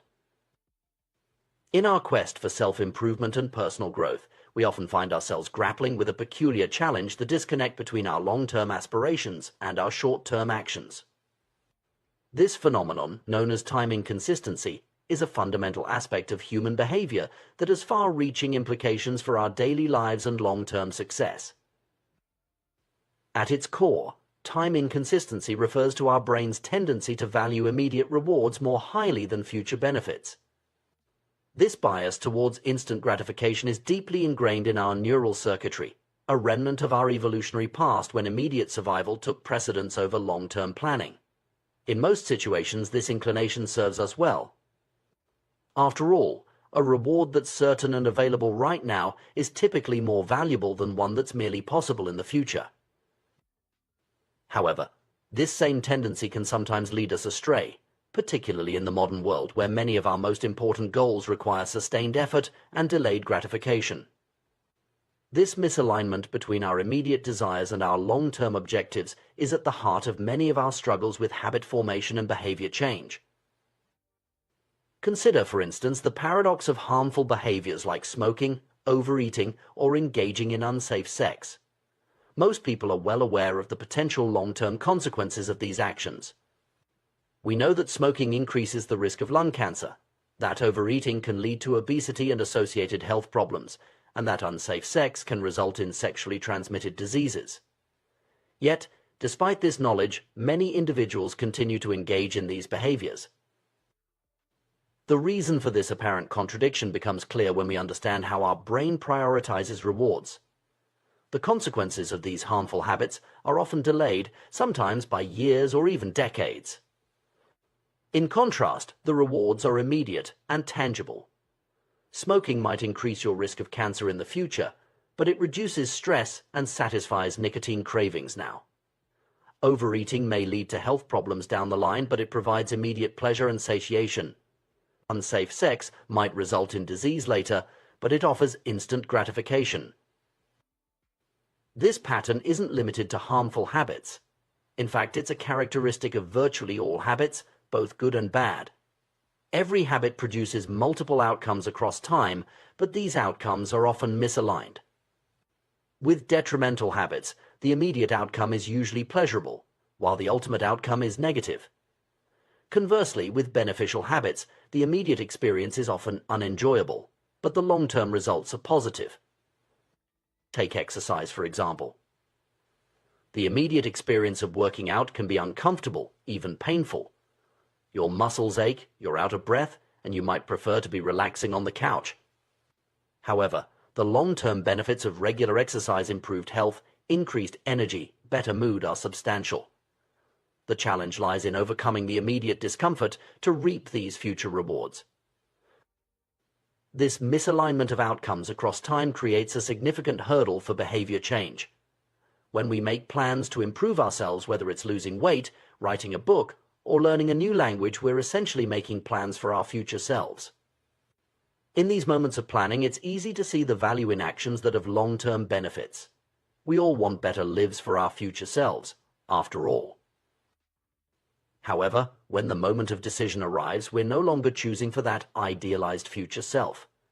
Instead, we're choosing for our present self, who craves comfort, pleasure, and immediate satisfaction. This is why relying solely on good intentions is rarely effective for long-term behavior change. The brain's bias towards the present moment is simply too strong. Understanding this tendency can help explain many of the seemingly irrational choices we make in our daily lives. It's why we might choose to watch TV instead of studying, even though we know studying will lead to better grades. It's why we might grab fast food instead of cooking a healthy meal, even though we're trying to eat better. In each of these moments, the allure of immediate gratification overpowers our longer-term goals. This preference for instant gratification reveals an important truth about success. Most people spend their days chasing quick hits of satisfaction. The path less traveled is the road of delayed gratification. If you're willing to wait for rewards, you'll often face less competition and potentially reap greater benefits. As the saying goes, the last mile is always the least crowded. Research consistently supports this idea. Studies have shown that individuals who are better at delaying gratification tend to have higher SAT scores, lower levels of substance abuse, lower likelihood of obesity, better responses to stress, and superior social skills. We've all observed this play out in our own lives.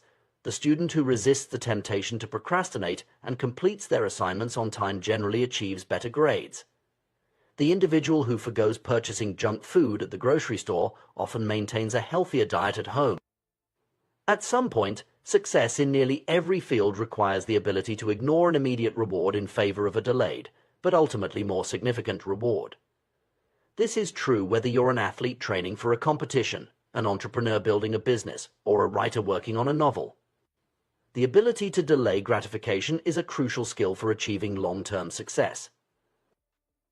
However, it's important to note that while delaying gratification is often the wise approach, it's not always easy or intuitive.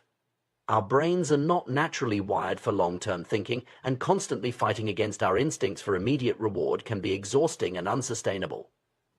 So how can we work with our brain's tendencies rather than against them? The key lies in finding ways to make delayed gratification more appealing and immediate. Here are some strategies that can help. 1. Add immediate pleasure to long-term beneficial habits. Find ways to make habits with delayed rewards more immediately enjoyable. If you're trying to exercise more, pair your workout with listening to your favorite podcast or audiobook.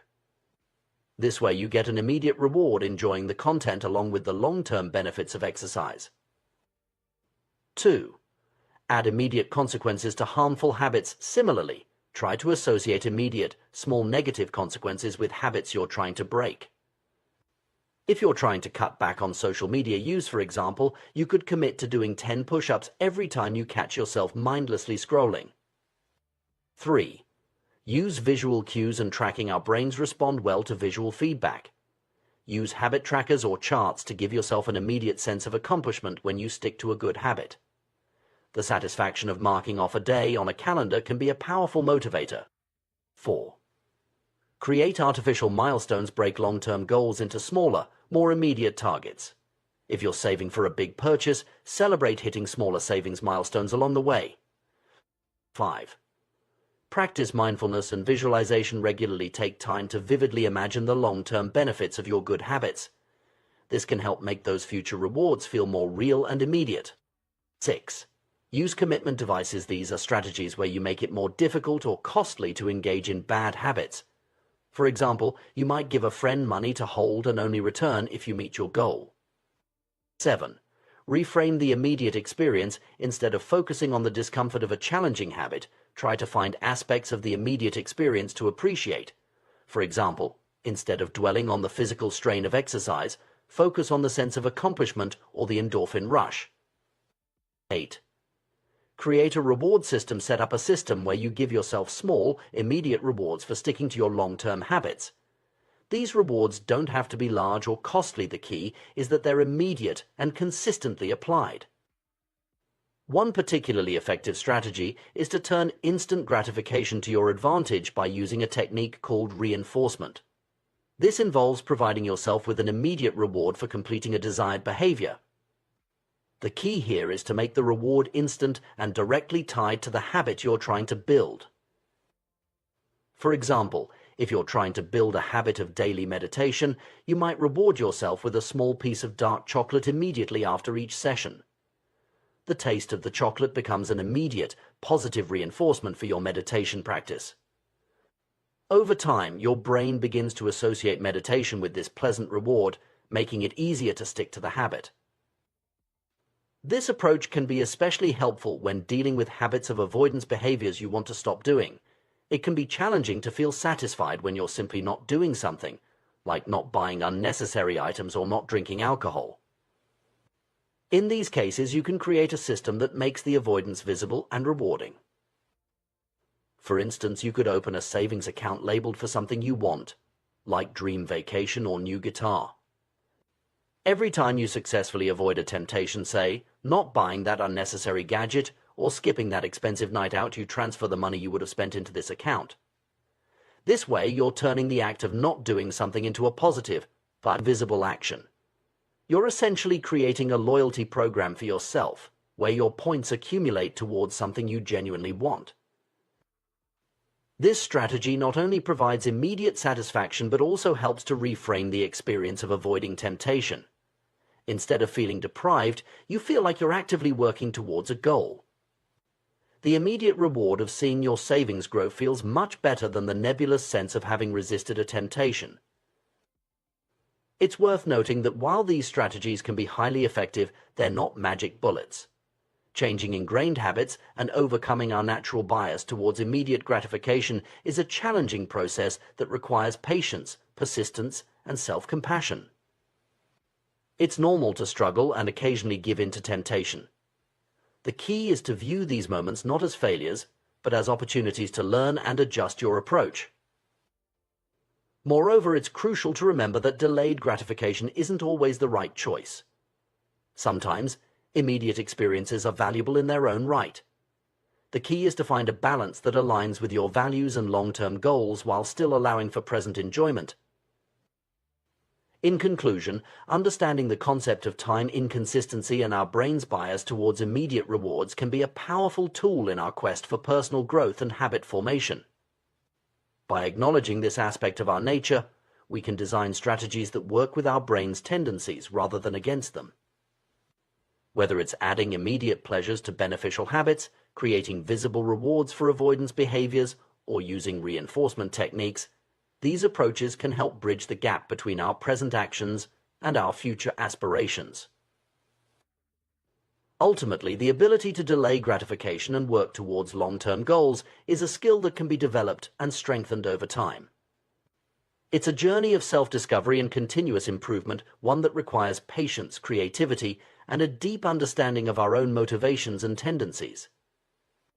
By mastering this skill, we open ourselves up to greater achievements, deeper satisfaction, and a life more closely aligned with our true values and aspirations. The path may not always be easy, but the rewards both immediate and long-term make it a journey worth undertaking. In the pursuit of personal growth and self-improvement, we often find ourselves grappling with the challenge of maintaining good habits. We start with enthusiasm, determined to make positive changes in our lives, but as time passes, our resolve can waver. The key to lasting change, it turns out, lies not just in willpower or motivation, but in the way we approach habit formation itself. By understanding the psychology behind habit formation and employing strategic techniques, we can dramatically increase our chances of success. One of the most powerful tools in this journey is the concept of making habits satisfying.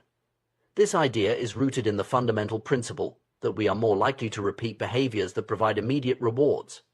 Our brains are wired to seek pleasure and avoid pain, and this instinct plays a crucial role in shaping our habits. However, there's a catch. Many of the habits we want to cultivate, like exercising regularly, eating healthily, or saving money, don't provide immediate gratification. Their benefits are often delayed, sometimes by months or even years.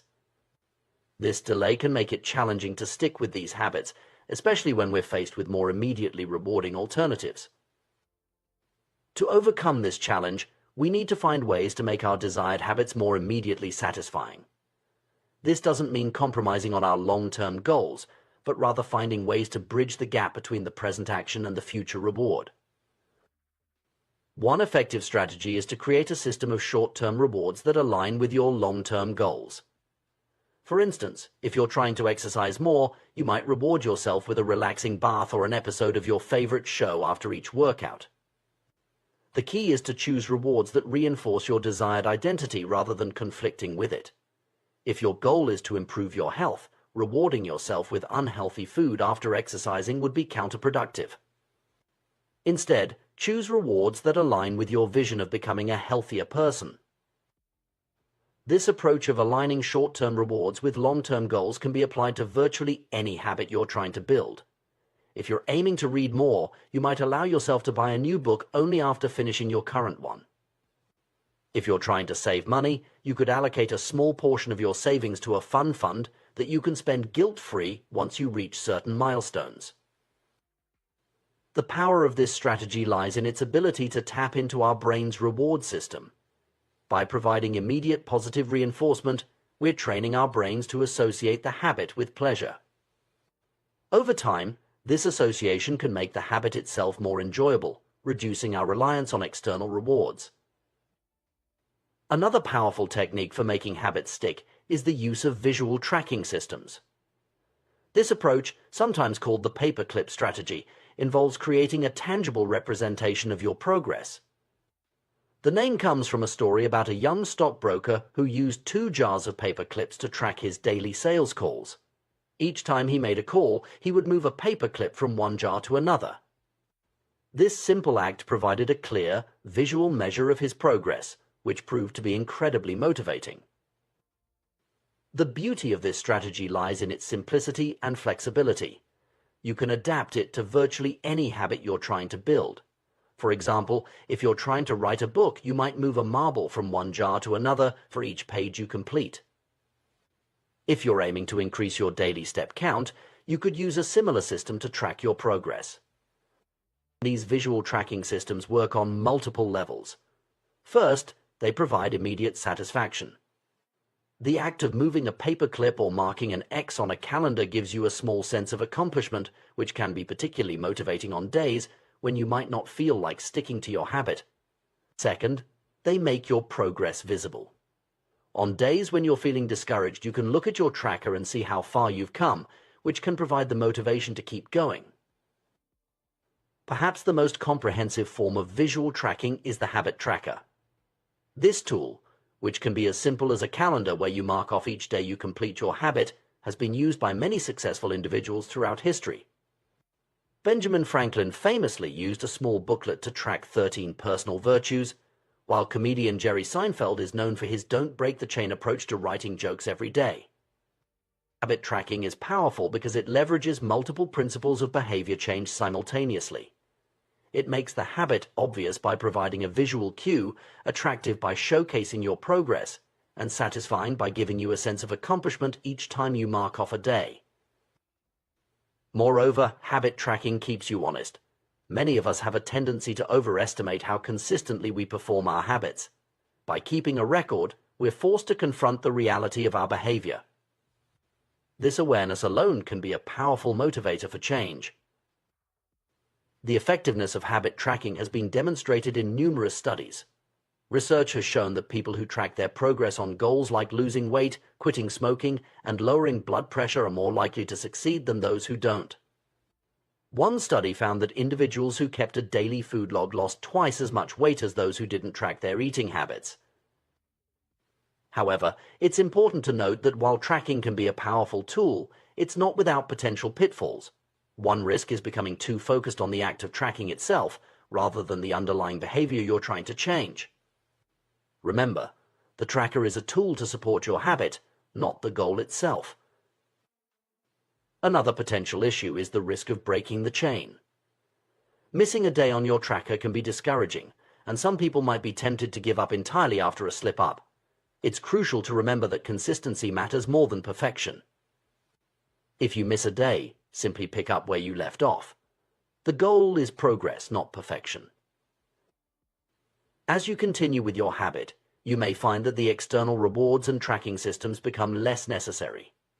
This is a natural and positive progression. Over time, the habit itself can become intrinsically rewarding. For example, someone who starts exercising for weight loss might initially need external motivators, but over time they may come to enjoy the energy boost and sense of accomplishment that comes with each workout. This shift from extrinsic to intrinsic motivation is a sign that the habit is becoming ingrained in your identity. When you reach this point, you're no longer just someone trying to exercise more, you've become someone who exercises regularly. This identity-based approach to habit formation can be incredibly powerful and sustainable. However, reaching this point takes time and consistency. In the meantime, don't hesitate to use whatever tools and strategies help you maintain your habit. Whether it's a paper-clip system, a habit tracker, or carefully chosen rewards, these techniques can provide the bridge you need to get from where you are to where you want to be. It's also worth considering how you can make the habit itself more enjoyable. This might involve finding ways to make the process more pleasant or combining the habit with activities you already enjoy. For instance, if you're trying to establish a running habit, you might listen to your favorite podcasts or audiobooks while you run. If you're aiming to cook more healthy meals at home, you could turn cooking into a social activity by inviting friends over or taking a cooking class. Remember, the goal is to create a positive feedback loop where the habit reinforces itself. By making the habit satisfying in the short term, you increase the likelihood that you'll stick with it long enough to reap the long-term benefits. As you embark on your journey of habit formation, it's important to be patient with yourself. Changing ingrained behaviors takes time, and setbacks are a normal part of the process. Each day is an opportunity to reinforce your desired identity and move closer to your goals. Moreover, don't underestimate the power of small wins. Consistently performing a small habit can lead to significant changes over time. Whether you're moving paper clips marking XS on a calendar or using a more sophisticated tracking system, each small action is a vote for the person you want to become. In conclusion, the key to sticking with good habits lies in making them satisfying. By providing immediate rewards, using visual tracking systems, and gradually shifting towards intrinsic motivation, we can bridge the gap between our present actions and our future goals. Remember, the most effective form of motivation is progress. By making your progress visible and rewarding, you create a positive feedback loop that can sustain your habits over the long term. As you apply these strategies, you may find that building good habits becomes not just easier, but enjoyable. And that, perhaps, is the greatest satisfaction of all, the realization that you're not just doing things differently, but becoming the person you aspire to be. So start small, track your progress, celebrate your wins, and watch as your habits transform not just your actions, but your identity. In the quest for personal growth and self-improvement, we often find ourselves grappling with the challenge of maintaining good habits. While starting a new habit can be exciting, the real test lies in consistently following through day after day, week after week. This is where the power of habit tracking comes into play, offering a simple yet effective tool to reinforce positive behaviors and keep us on track towards our goals. Habit tracking, at its core, is about making progress visible. It's a way of creating a tangible record of our efforts, transforming abstract goals into concrete actions. This visibility serves multiple purposes, each contributing to the overall effectiveness of the habit-building process. First and foremost, tracking creates a visual cue that reminds us to act. In our busy lives, it's easy to forget or postpone the habits we're trying to build. A habit tracker, whether it's a simple calendar with X's marking completed days or a more elaborate system, serves as a constant reminder of our commitments. It's a gentle nudge prompting us to take action when we might otherwise let things slide. But the power of habit tracking goes beyond mere reminders. It taps into our innate desire for progress and achievement. As we mark off each successful instance of our habit, we create a streak. This streak becomes a source of motivation in itself. We see the progress we're making, and we don't want to break the chain. This phenomenon, sometimes called the don't break the chain method, has been used by successful individuals across various fields, from comedians to writers to athletes. The satisfaction of recording our progress is another key benefit of habit tracking. There's a small but significant sense of accomplishment that comes from crossing an item off a to-do list or marking an X on a calendar. This feeling of satisfaction is immediate and tangible, providing a quick hit of dopamine that reinforces the behavior. In essence, the act of tracking becomes its own reward, making the habit more likely to stick. Moreover, habit tracking shifts our focus from the end result to the process itself. When we're trying to build a new habit, it's easy to get discouraged if we don't see immediate results. For instance, if you're trying to lose weight, You might get frustrated if the number on the scale doesn't change as quickly as you'd like. But by tracking your workouts or healthy meals, you're focusing on what you can control, your daily actions, rather than the outcome, which can be influenced by many factors beyond your control. This focus on process over outcome is crucial for long-term success. It helps us build a new identity, casting votes for the type of person we want to become with each action we take. Every time we mark off a completed habit, we're not just recording an action, we're reinforcing a belief about ourselves. We're saying, I'm the type of person who doesn't miss workouts, or I'm a writer who writes every day. Over time, these small actions and the beliefs they reinforce can lead to significant changes in our self-image and, consequently, our behavior. Despite these benefits, many people resist the idea of habit tracking. It can feel like an additional burden, adding another task to our already busy lives. Some worry that it will take too much time or that they'll forget to do it. Others may feel that it's unnecessary, that they should be able to remember to do the habit without needing to track it. These concerns are valid, but they often overlook the long-term benefits of tracking in favor of short-term convenience. While it's true that tracking requires some effort, this investment of time and energy can pay significant dividends in terms of habit adherence and personal growth. That said, it's important to approach habit tracking in a way that works for you. If the idea of manually recording every instance of a habit feels overwhelming, look for ways to automate the process. Many of us are already tracking various aspects of our lives without realizing it. Credit card statements track our spending habits, fitness trackers record our physical activity, and calendar apps log our appointments and commitments. By leveraging these existing data sources and setting up regular review periods, we can gain insights into our behavior without adding much additional work. For habits that do require manual tracking, it's often best to focus on just one or two key behaviors rather than trying to track everything at once. Choose the habits that are most important to you or that you're struggling with the most. By limiting your focus, you increase the likelihood of consistent tracking.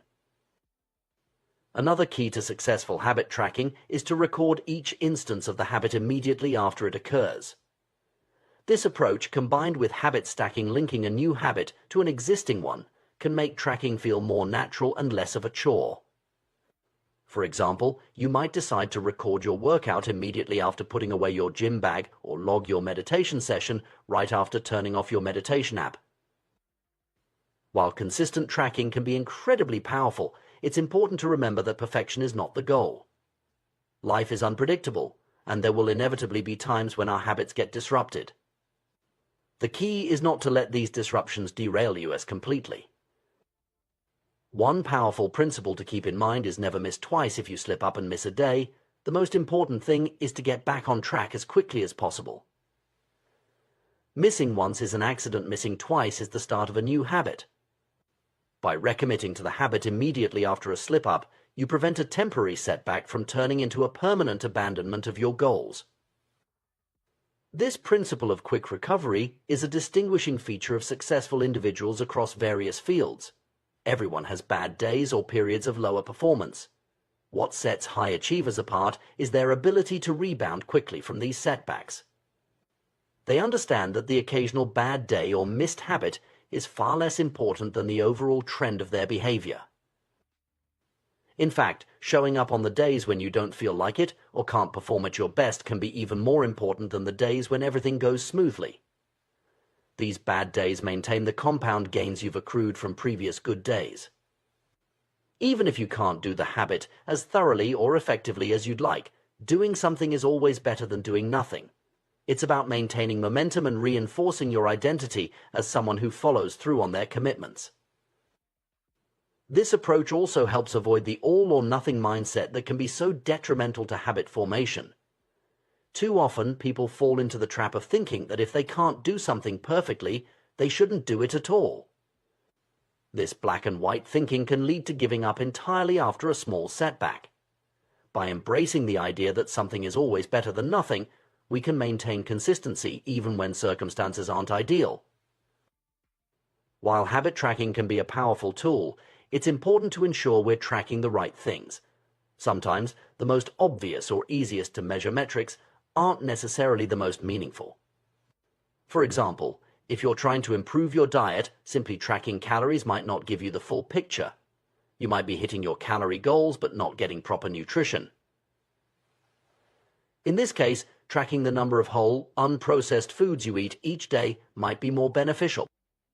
Similarly, if you're trying to improve your productivity at work, tracking hours worked might not be as useful as tracking the number of important tasks completed. The key is to choose metrics that truly align with your goals and provide meaningful feedback on your progress.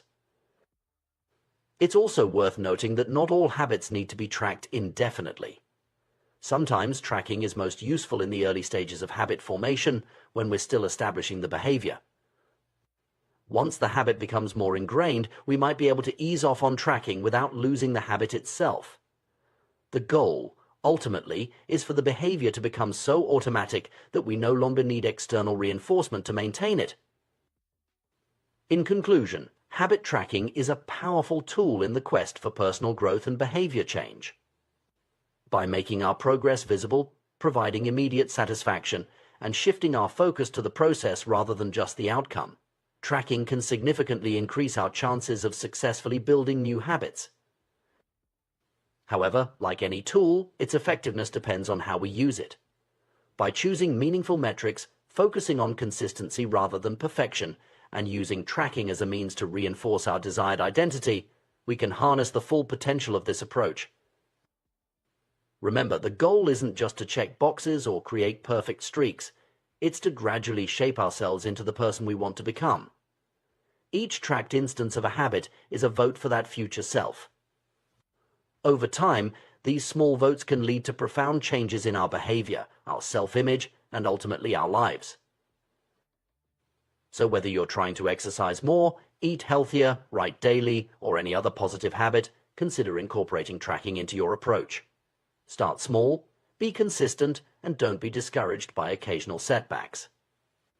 With patience and persistence, you may find that the simple act of tracking your habits becomes a transformative force in your journey of self-improvement. In the realm of behavior change and habit formation, we often focus on positive reinforcement and making good habits more attractive. However, there's another powerful tool in our arsenal making bad habits immediately unsatisfying. This approach, while less discussed, can be incredibly effective in curbing unwanted behaviors and promoting positive change. The concept is rooted in our innate tendency to avoid pain and discomfort.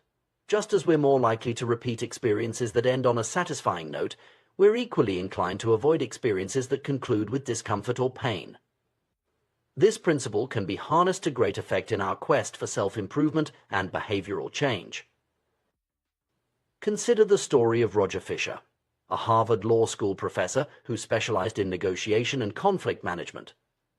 In the 1970s and 1980s, as the threat of nuclear war loomed large, Fisher proposed an unconventional idea to prevent hasty decisions about nuclear launches. He suggested implanting the nuclear launch codes in a volunteer's chest right next to their heart. The president, if ever deciding to launch nuclear weapons, would first have to physically kill this volunteer to access the codes.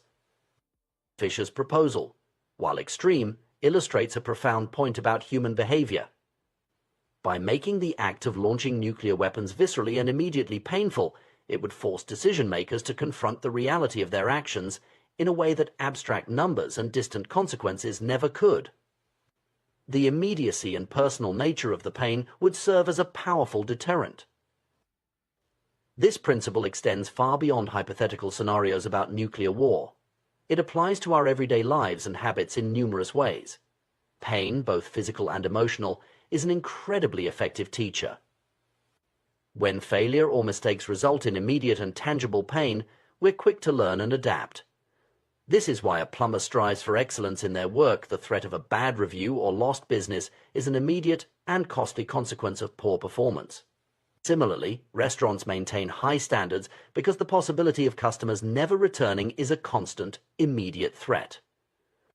In fields where the stakes are even higher, such as surgery, the immediate and severe consequences of mistakes drive professionals to master their craft with utmost precision. The cost of cutting the wrong blood vessel is so high and immediate that surgeons are motivated to achieve exceptional levels of skill and care. The key here is the immediacy of the consequence. When the pain or cost of an action is delayed, it's easier to ignore or discount. This is why many harmful habits persist. The negative consequences are often far removed in time from the behavior itself. Smoking might lead to lung cancer, but not immediately. Overeating doesn't instantly result in obesity. The delay between action and consequence makes it easier for us to persist in behaviors we know are harmful in the long run.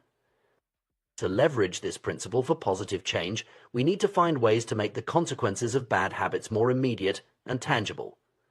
This could involve creating artificial consequences or finding ways to bring long-term effects into the present moment. For instance, some people use apps that donate money to causes they dislike every time they break a commitment to exercise. The immediate financial pain serves as a powerful motivator. However, it's crucial to note that for this approach to be effective, the strength of the consequence must match the relative strength of the behavior it's trying to correct. A minor inconvenience won't be enough to deter a deeply ingrained habit. The cost of procrastination must outweigh the perceived benefit of putting things off. The discomfort of exercise must be less than the pain of remaining sedentary. Moreover, the consequences need to be reliably enforced. Inconsistent enforcement can lead to a gambling mentality where individuals take chances on avoiding punishment. This is why consistent, immediate feedback is so crucial in habit formation and behavior change. One effective way to implement this strategy is through the use of habit contracts. A habit contract is an agreement you make with yourself or others that spells out the consequences of failing to stick to a desired behavior. These contracts can be particularly powerful when they involve other people, adding a layer of social pressure and accountability. For example, you might create a contract with a friend stating that if you don't go to the gym 3 times a week, you have to pay them $50. Or you could agree to perform an unpleasant chore if you fail to meet your writing goals for the week. The key is to make the consequence immediate and unpleasant enough that you're motivated to avoid it. Habit contracts work because they bring the pain of failure into the present moment. Instead of worrying about abstract long-term consequences, you're faced with a concrete, immediate cost for not following through. This immediacy can be a powerful motivator, especially in the early stages of habit formation when the long-term benefits aren't yet apparent. However, it's important to use this strategy judiciously. While making bad habits painful can be effective, it's not always the most sustainable or healthy approach in the long term. Ideally, as you progress in your habit formation journey, you should be able to transition from avoiding pain to seeking pleasure in the habit itself. Moreover, it's crucial to strike a balance. If the consequences you set for yourself are too severe, you might find yourself avoiding the situation entirely rather than facing the possibility of failure. The goal is to create enough discomfort to motivate change, but not so much that it becomes paralyzing. Another consideration is the potential for unintended consequences. Sometimes, focusing too much on avoiding negative outcomes can create anxiety or stress that's counterproductive to your goals. It's important to monitor your emotional state and adjust your approach if you find that the fear of consequences is becoming overwhelming. Additionally, while immediate consequences can be powerful motivators, they shouldn't completely replace an understanding of the long-term impacts of our actions. Ideally, the immediate consequences we create for ourselves should serve as reminders or proxies for the more distant effects we're trying to avoid or achieve. It's also worth noting that different people respond differently to various types of motivation. While some individuals might find the threat of immediate negative consequences highly motivating, others might respond better to positive reinforcement or intrinsic motivation. It's important to know yourself and what works best for you. In some cases, combining immediate consequences with positive reinforcement can be particularly effective. For instance, you might set up a system where you face a small penalty for missing a workout, but also reward yourself for completing a full week of exercise. This balanced approach can help create a more sustainable and enjoyable path to habit formation. When implementing this strategy, it can be helpful to start small. Begin with minor habits and relatively mild consequences. As you become more comfortable with the process and start seeing results, you can gradually increase the stakes for more significant habits. Remember, The ultimate goal is not to live in constant fear of punishment, but to use this tool as a stepping stone towards intrinsic motivation. Over time, as habits become more ingrained and the benefits become more apparent, the need for external consequences should diminish. It's also important to be compassionate with yourself. Everyone slips up sometimes, and the occasional failure doesn't negate all your progress. The purpose of immediate consequences is to provide feedback and motivation, not to punish yourself excessively. In conclusion, while making good habits attractive and satisfying is crucial, we shouldn't overlook the power of making bad habits immediately unsatisfying. By bringing the consequences of our actions into the present moment, we can create a powerful impetus for change. Whether through habit contracts, accountability partners, or other creative methods, finding ways to make the cost of bad habits immediate and tangible can be a game changer in our pursuit of personal growth and positive change. However, this approach should be used thoughtfully and in conjunction with other strategies for habit formation. The goal is not to create a life ruled by fear of consequences, but to use this tool as a stepping stone towards building habits that are intrinsically rewarding and aligned with our long-term goals. By understanding and leveraging the power of immediate consequences, we can create an environment that supports our desired behaviors and helps us become the people we aspire to be. The power of habits in shaping our lives cannot be overstated. From the mundane daily routines to life-changing behaviors, habits form the backbone of our existence. One of the most striking examples of habit formation on a societal scale is the adoption of seatbelt usage in the United States. In just a few decades, we witnessed a dramatic shift from a time when most people didn't wear seatbelts to a present where the vast majority of Americans buckle up every time they get in a car. This transformation wasn't just a matter of individual choice, it was largely driven by legislation and the creation of a new social contract. The seatbelt story illustrates how governments can use laws and regulations to influence collective behavior. By mandating seatbelt use and enforcing penalties for non-compliance, states effectively reshape the habits of millions. This approach leverages the power of social contracts agreements we make as a society to follow certain rules for the common good. Similar strategies have been employed to address other public health and safety concerns, such as smoking bans in restaurants and mandatory recycling programs.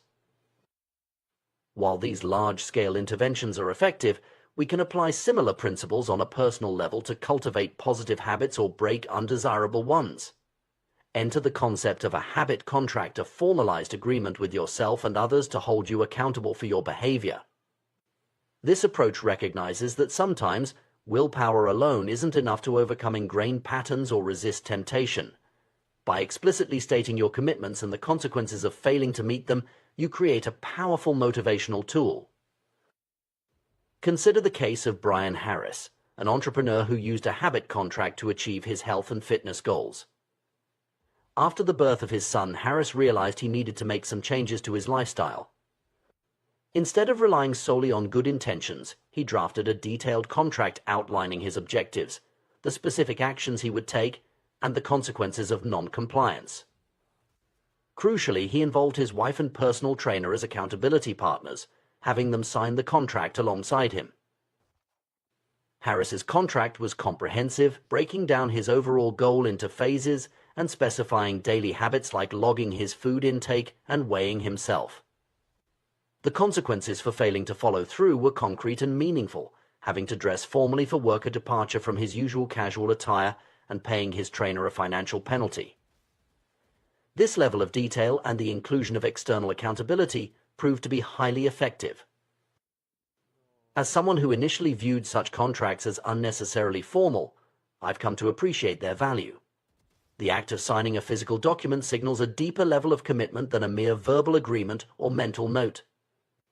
It transforms vague intentions into concrete promises, not just to yourself but to others. This external accountability taps into our innate desire to be seen as reliable and trustworthy by those around us. The power of accountability extends beyond formal contracts. Simply having someone to check in with regularly can significantly boost our likelihood of sticking to a new habit or breaking an old one. Comedians, writers, and other creatives often use this approach, partnering with colleagues to ensure they produce work consistently. The knowledge that someone is watching and expecting results can be a powerful motivator, helping us overcome procrastination and laziness. In our digital age, we can even automate accountability. Thomas Frank, an entrepreneur, devised an ingenious system to ensure he wakes up early each morning. If he fails to rise by his target time, a pre-scheduled tweet goes out to his followers, offering a small financial reward to the first few people who call him out on his tardiness. This public commitment adds an extra layer of motivation to his morning routine. These strategies work because they tap into fundamental aspects of human psychology. We are social creatures, deeply concerned with how others perceive us. The desire to present our best selves to the world influences many of our behaviors, from personal grooming to academic and professional achievements. By leveraging this innate social awareness, habit contracts and accountability partnerships make the consequences of our actions or inactions immediate and tangible. However, it's important to note that the effectiveness of these strategies can vary from person to person. Some individuals might find the pressure of external accountability motivating, while others might feel overwhelmed or rebellious. The key is to find an approach that resonates with your personality and goals. Moreover, while consequences and accountability are powerful tools, they shouldn't be the only factors driving habit formation. Ideally, we want to cultivate habits that are intrinsically rewarding, where the behavior itself becomes satisfying over time. External motivators can be excellent for jump-starting change, but long-term success often depends on developing a genuine appreciation for the benefits of the habit itself. As we consider the broader implications of habit formation, it's worth reflecting on the interplay between individual choices and societal norms. The seatbelt example demonstrates how personal habits can be shaped by collective agreements and expectations. At the same time, widespread individual adoption of certain behaviors can lead to shifts in social norms and even policy changes. This dynamic relationship between personal habits and societal trends highlights the importance of thoughtful habit cultivation. The choices we make in our daily lives not only affect our individual well-being, but can contribute to larger social movements and cultural shifts. By being intentional about the habits we develop, we have the potential to influence not just our own lives, but the world around us. The science of habit formation has come a long way in recent years, offering insights into the mechanics of behavior change. We now understand that habits are formed through a loop of cue, routine, and reward. By manipulating these elements, we can increase our chances of successfully adopting new behaviors or breaking undesirable ones. For those looking to create positive habits, there are several strategies to consider. Making the cue for a desired behavior obvious and visible in your environment can serve as a constant reminder. Pairing a new habit with something you already enjoy, a technique known as temptation bundling, can make it more attractive. Reducing friction by preparing your environment in advance can make good habits easier to perform. And finding ways to make the habit immediately satisfying can reinforce the behavior. Conversely, breaking bad habits often involves inverting these principles, removing cues that trigger unwanted behaviors, making the habit less attractive or more difficult to perform, and creating immediate negative consequences can all help in breaking detrimental patterns. One particularly effective tool for both creating and breaking habits is the use of a habit tracker. This simple practice of recording each successful day of performing or avoiding a particular behavior can be remarkably motivating. The visual representation of your progress creates a sense of accomplishment and taps into our natural desire to maintain streaks or chains of success. However, it's crucial to approach habit formation with self-compassion. Slip-ups are an inevitable part of the process, and how we respond to these moments can determine our long-term success. The never miss twice rule is a helpful guideline. If you forget or fail to perform a habit one day, make it a priority to get back on track immediately the next day. This approach prevents temporary setbacks from derailing your entire effort. As we navigate the complex landscape of habit formation, it's important to remember that change is a gradual process. Small, consistent actions over time lead to significant transformations. The power of habits lies not in dramatic, overnight changes, but in the compounding effect of daily choices. Moreover, the journey of habit formation is deeply personal. What works for one person may not work for another. Experimentation and self-reflection are key to finding the strategies that resonate with your unique circumstances and personality. Be willing to adjust your approach as you learn more about yourself and your responses to different techniques. In conclusion, the science and practice of habit formation offer powerful tools for personal growth and societal change. From seatbelt laws to personal fitness goals, the principles of habit creation and modification shape our lives in countless ways. By understanding these principles and applying them thoughtfully, we can take greater control of our behaviors and, by extension, our destinies. Whether through formal contracts, accountability partnerships, or simple daily tracking, we have the ability to reshape our habits and, in doing so, reshape our lives. The journey may be challenging, but the potential rewards in health, productivity, and overall well-being are immeasurable. As we continue to uncover new insights into human behavior, the possibilities for positive change, both individual and collective, are truly exciting. The intricate interplay between genetics, personality, and habit formation is a fascinating area of study that sheds light on why some individuals excel in certain domains while others struggle. This complex relationship underscores the importance of aligning our habits and pursuits with our innate tendencies and strengths. Consider the remarkable stories of Michael Phelps and Hicham Garouge, two athletes who achieved unparalleled success in their respective sports. Phelps, with his towering frame and uniquely proportioned body, dominated the swimming world, while El Garouge's compact build and exceptionally long legs made him a force to be reckoned with in middle-distance running. Their physical attributes, largely determined by genetics, played a crucial role in their rise to the top of their fields. However, it would be a mistake to assume that their success was solely due to their genetic makeup. Both athletes undoubtedly invested countless hours in training, honing their skills and perfecting their techniques. Their genetic predispositions provided a foundation, but it was their dedication to cultivating habits aligned with their natural abilities that allowed them to reach the pinnacle of athletic achievement. This principle extends far beyond the realm of sports. In every area of life, from career choices to personal hobbies, understanding and leveraging our genetic predispositions can significantly impact our potential for success and satisfaction. The key lies in recognizing that genes don't dictate our destiny, rather, they highlight areas of opportunity where we're more likely to thrive. The influence of genetics on our behavior is pervasive and often subtle. Research has shown that our genes play a role in shaping a wide array of traits and tendencies, from our television viewing habits to our likelihood of developing addictions. Even seemingly personal characteristics, such as our response to authority or our level of proactivity, have genetic underpinnings. However, it's crucial to understand that genetic influence doesn't equate to genetic determinism.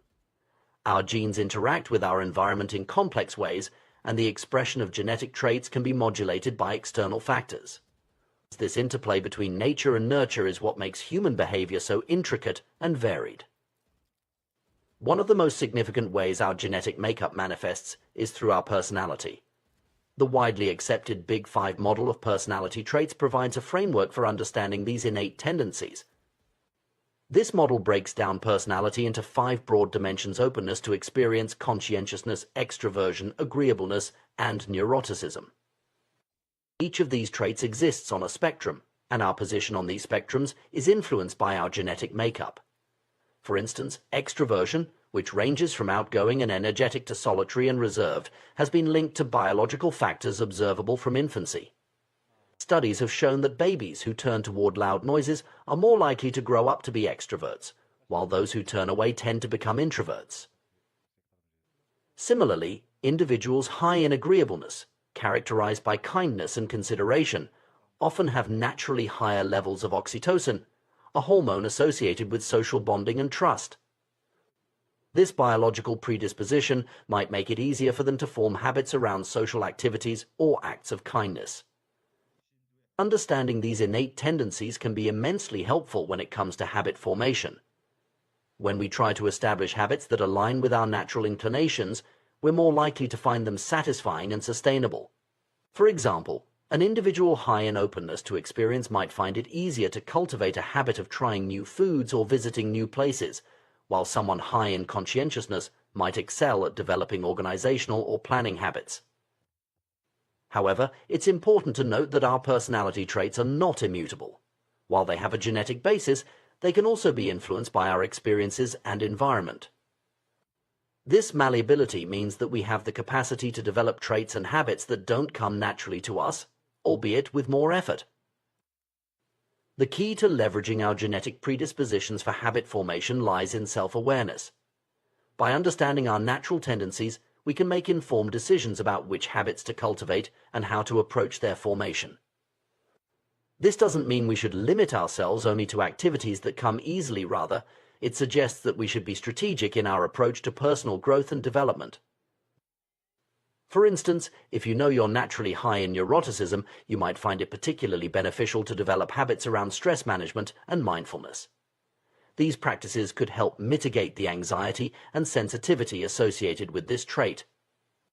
Conversely, if you're low in conscientiousness, you might need to put extra effort into creating systems and routines to support habits related to organization and time management. The concept of aligning our habits with our genetic predispositions also has implications for how we approach skill development and career choices. Just as Michael Phelps was uniquely suited for swimming, each of us has areas where our natural abilities give us an edge. Identifying these areas can help us focus our efforts where they're most likely to yield results. However, this doesn't mean we should avoid challenges or give up on areas where we're not naturally gifted. Instead, it suggests that we should be realistic about the effort required to excel in different domains. If we choose to pursue an area where we don't have a natural advantage, we should be prepared to put in extra work to compensate for our genetic disadvantages. Moreover, the interaction between our genes and our environment means that the suitability of our traits can change depending on the context. A trait that's advantageous in one situation might be a hindrance in another. For example, high neuroticism might be detrimental in a high-stress job, but beneficial in a role that requires attention to detail and risk assessment. This contextual nature of genetic influence underscores the importance of finding the right environment for our traits to flourish. Sometimes the key to success isn't changing ourselves, but rather finding or creating an environment that suits our natural tendencies.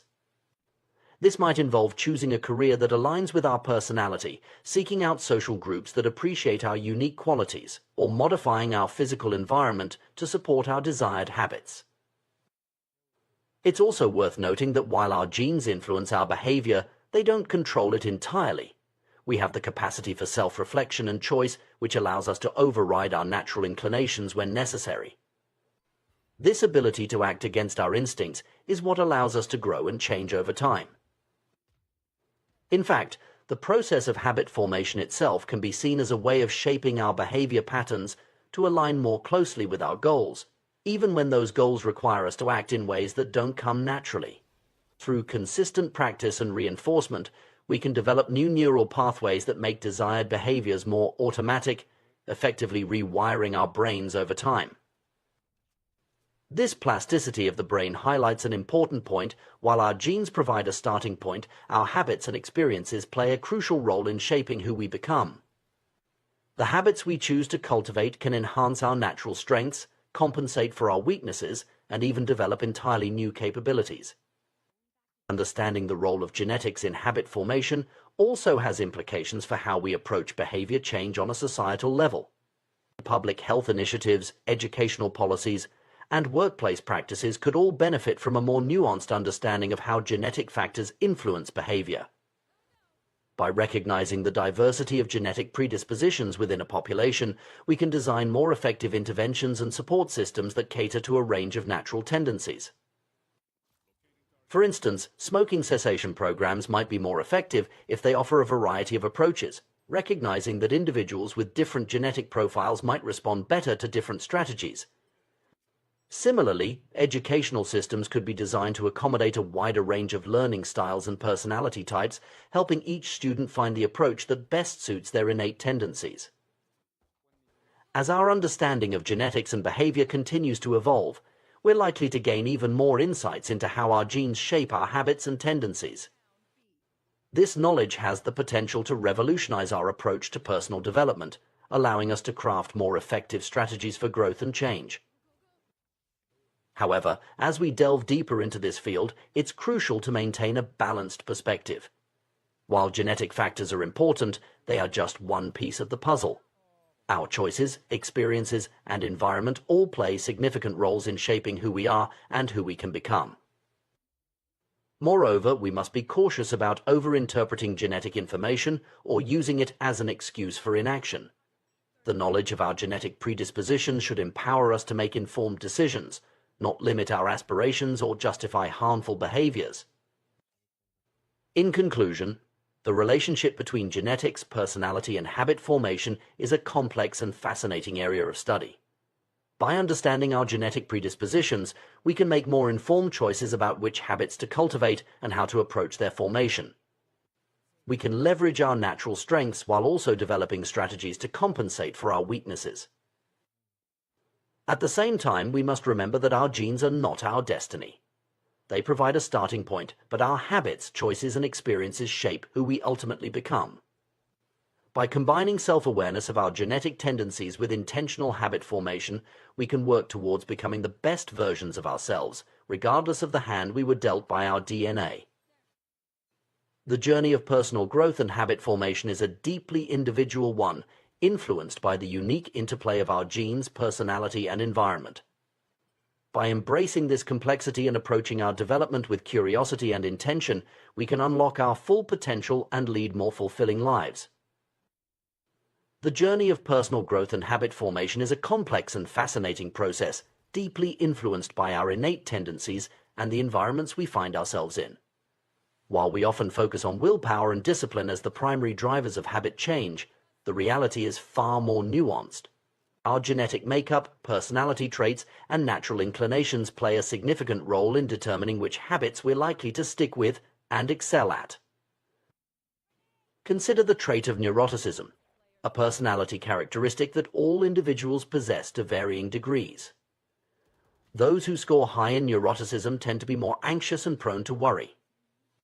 This isn't simply a matter of choice or weakness. Research has linked this trait to increased sensitivity in the amygdala, the brain region responsible for threat detection. Essentially, these individuals are hardwired to be more attuned to potential dangers in their environment. Understanding these innate tendencies doesn't mean we're prisoners of our genes or personalities. Rather, this knowledge empowers us to work with our natural inclinations rather than against them. For instance, a person who scores lower on conscientiousness might struggle with organization and routine.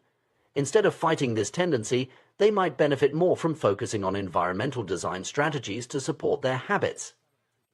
This could involve setting up systems that make desired behaviors easier and undesired ones more difficult.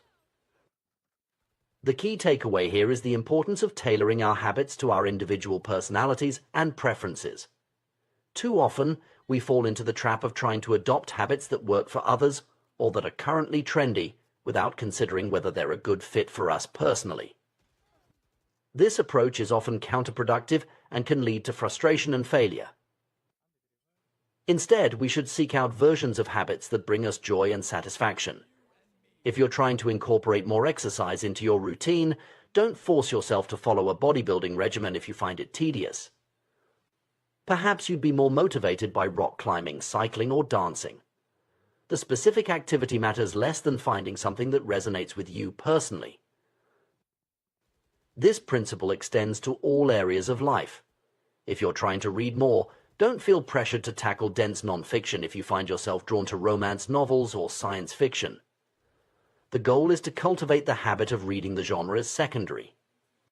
By choosing activities that naturally appeal to us, we're more likely to stick with them in the long run. However, finding the right habits is only part of the equation. To truly thrive, we need to identify areas where we have a natural advantage, situations where the odds are in our favor. This concept is crucial for maintaining motivation and achieving success. Think about it: when we engage in activities that come easily to us, we're more likely to perform well. This leads to positive feedback, praise, and often tangible rewards like better pay or increased opportunities. This positive reinforcement creates a virtuous cycle, energizing us and propelling us to even greater heights of performance. The challenge, of course, is identifying these areas of natural advantage. Life is short, and we don't have the luxury of trying every possible career, hobby, or skill. This is where the concept of the explore-exploit trade-off comes into play. In the early stages of any new endeavor, whether it's a career, a relationship, or a hobby, there should be a period of exploration. This is the time to cast a wide net, try out different possibilities, and gather information. In relationships, we call this dating. In education, it's the liberal arts approach. In business, it might manifest as split testing or market research. After this initial exploratory phase, the focus shifts to exploiting the best options you've discovered. However, it's crucial to maintain some level of exploration even at this stage.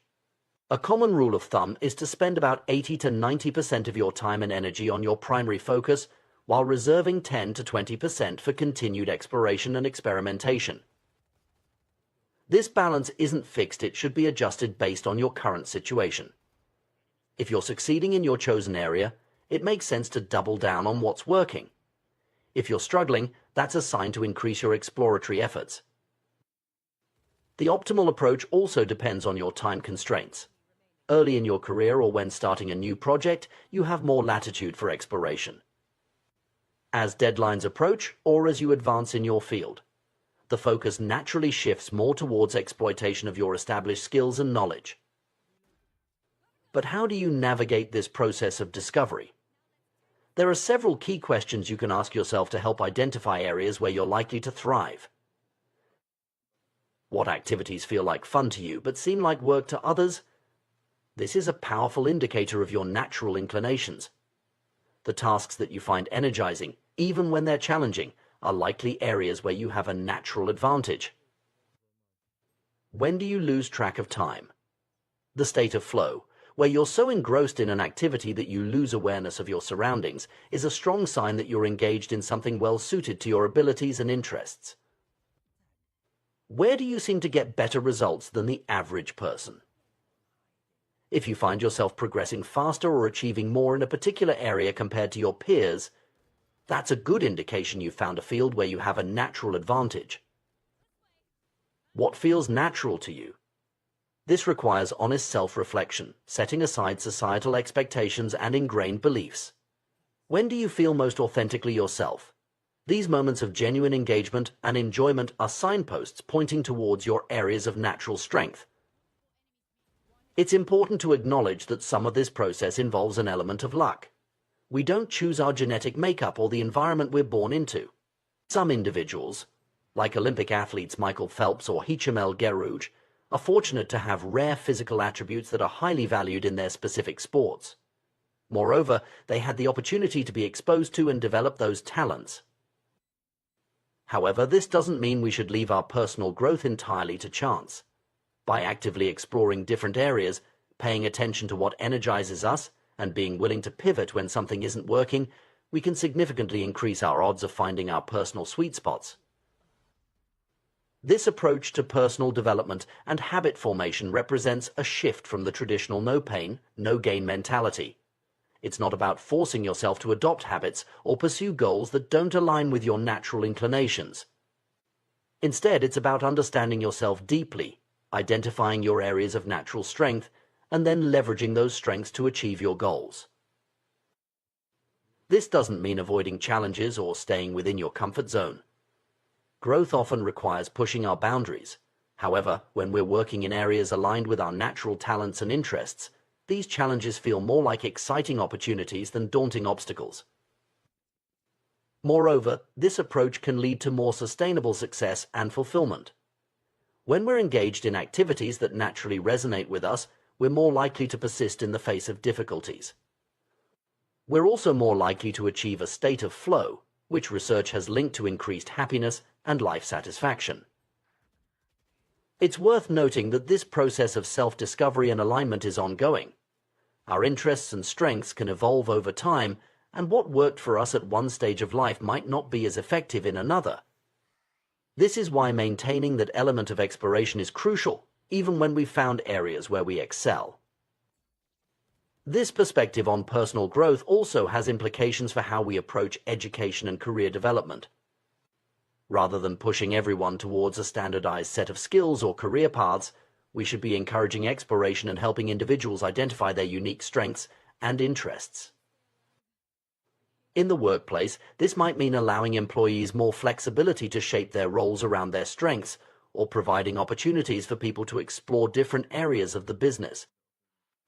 In education, it could involve more personalized learning paths that allow students to delve deeper into areas where they show natural aptitude or interest. However, it's important to strike a balance. While focusing on our strengths is generally a good strategy, there's also value in developing a broad base of skills and knowledge. Sometimes, seemingly unrelated experiences or skills can combine in unexpected ways to give us a unique advantage. Furthermore, we should be cautious about using this approach as an excuse to avoid necessary but challenging tasks. There will always be aspects of any pursuit that are less enjoyable or more difficult. The key is to find a path where the overall balance tilts in favor of activities that energize and engage us. As we navigate this process of aligning our habits and goals with our natural inclinations, it's crucial to remain patient and compassionate with ourselves. Finding our optimal path is rarely a straightforward process. It often involves trial and error, false starts, and occasional setbacks. Remember, the goal isn't perfection but progress. Each experiment, each habit we try, teaches us something about ourselves. Even if a particular habit doesn't stick, the attempt provides valuable information that can guide our future efforts. Moreover, as we become more attuned to our natural strengths and preferences, we often find that our definition of success evolves. Instead of chasing external markers of achievement, we may find ourselves more focused on personal fulfillment and the joy of engaging in activities that truly resonate with us. This shift can have profound implications for our overall well-being. When we're aligned with our natural inclinations, work often feels less like a chore and more like a calling. We're more likely to experience states of flow, which research has linked to increased happiness and life satisfaction. In conclusion, the path to personal growth and successful habit formation is not about forcing ourselves to conform to a one-size-fits-all approach. Instead, it's a journey of self-discovery, of finding and nurturing our natural strengths, and of aligning our habits and goals with our innate tendencies. This doesn't mean avoiding challenges or staying within our comfort zones. Growth often requires pushing our boundaries. However, when we're working in areas aligned with our natural talents and interests, these challenges feel more like exciting opportunities than daunting obstacles. By understanding our genetic predispositions, personality traits, and areas of natural strength, we can craft a personal development strategy that works with us rather than against us. This approach not only increases our chances of success, but also leads to a more fulfilling and enjoyable journey. Remember, the goal is not to become someone else, but the best version of yourself. By embracing your unique combination of traits and talents, and continually exploring and refining your path, you can create a life filled with habits that not only serve you well, but also bring you joy and satisfaction. The journey to success in any field is often long, challenging, and filled with unexpected twists and turns. Yet, some individuals manage to persevere through years of struggle, honing their craft, and ultimately achieving remarkable success. The story of Steve Martin, one of America's most beloved comedians, perfectly illustrates this path of persistent dedication and gradual improvement. Martin's journey began in the most humble of circumstances as a 10-year-old boy selling guidebooks at Disneyland. This early exposure to the world of entertainment sparked a passion that would shape the rest of his life. As he transitioned to working in the park's magic shop, Martin began to experiment with performance, trying out simple tricks and jokes on visitors. It was here that he discovered his true calling was not in magic, but in comedy and performance more broadly. The road from this realization to stardom was long and arduous. Martin spent his teenage years performing in small clubs around Los Angeles, often to indifferent or non-existent audiences. He would sometimes deliver his routine to empty rooms, persisting even when there was no one there to appreciate his efforts. This dedication to his craft, even in the face of apparent failure, is a testament to Martin's intrinsic motivation and love for comedy. What's particularly noteworthy about Martin's journey is the gradual, incremental nature of his progress. He didn't burst onto the scene with a fully formed hour-long set. Instead, he started with routines that lasted only a minute or two. Over time, he expanded his material, reaching 5 minutes in high school, then 10 minutes, and eventually 20 minutes by the age of 19. Even then, he had to pad his show with poetry readings just to fill the time slot. This gradual expansion of his repertoire highlights a crucial aspect of skill development and habit formation: the importance of consistent, incremental progress. Martin didn't try to leap from novice to expert overnight. Instead, he focused on steady improvement, constantly refining and expanding his material. This approach allowed him to build his skills and confidence gradually, avoiding the overwhelming pressure that might have come from trying to create a full-length show right from the start. Martin's persistence is particularly impressive given the nature of stand-up comedy. Few endeavors are as immediately and brutally honest in their feedback as comedy. A joke either lands or it doesn't, and the comedian knows instantly whether they've succeeded or failed.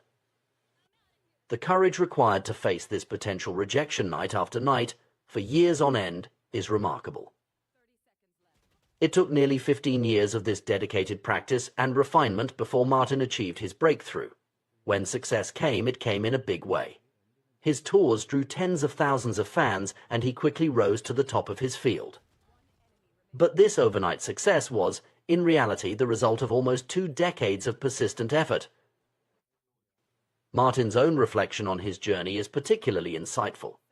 He describes it as 10 years spent learning, 4 years spent refining, and 4 years as a wild success. This breakdown offers a valuable perspective on the nature of mastery and success. The learning phase, the longest part of the journey, is where the foundational skills are developed. The refining phase is where these skills are honed and polished. Only after these 2 crucial phases does the success phase begin. This pattern of long-term dedication leading to eventual success is not unique to Martin or to comedy. It's a common thread in the stories of many high achievers across various fields. But it raises an important question: why are some people able to stick with their habits and pursuits for years or even decades, while others struggle to stay motivated? The answer lies, in part, in understanding the nature of motivation and how our brains respond to challenges. Research in psychology and neuroscience has consistently shown that humans are most motivated when working on tasks of just manageable difficulty. This concept, sometimes referred to as the Goldilocks rule, suggests that we are most engaged when the challenge we face is neither too easy nor too hard, but just right. When a task is too easy, we quickly become bored. Our brains crave stimulation and growth, and an unchallenging activity fails to provide either. On the other hand, when a task is too difficult, we become frustrated and demotivated.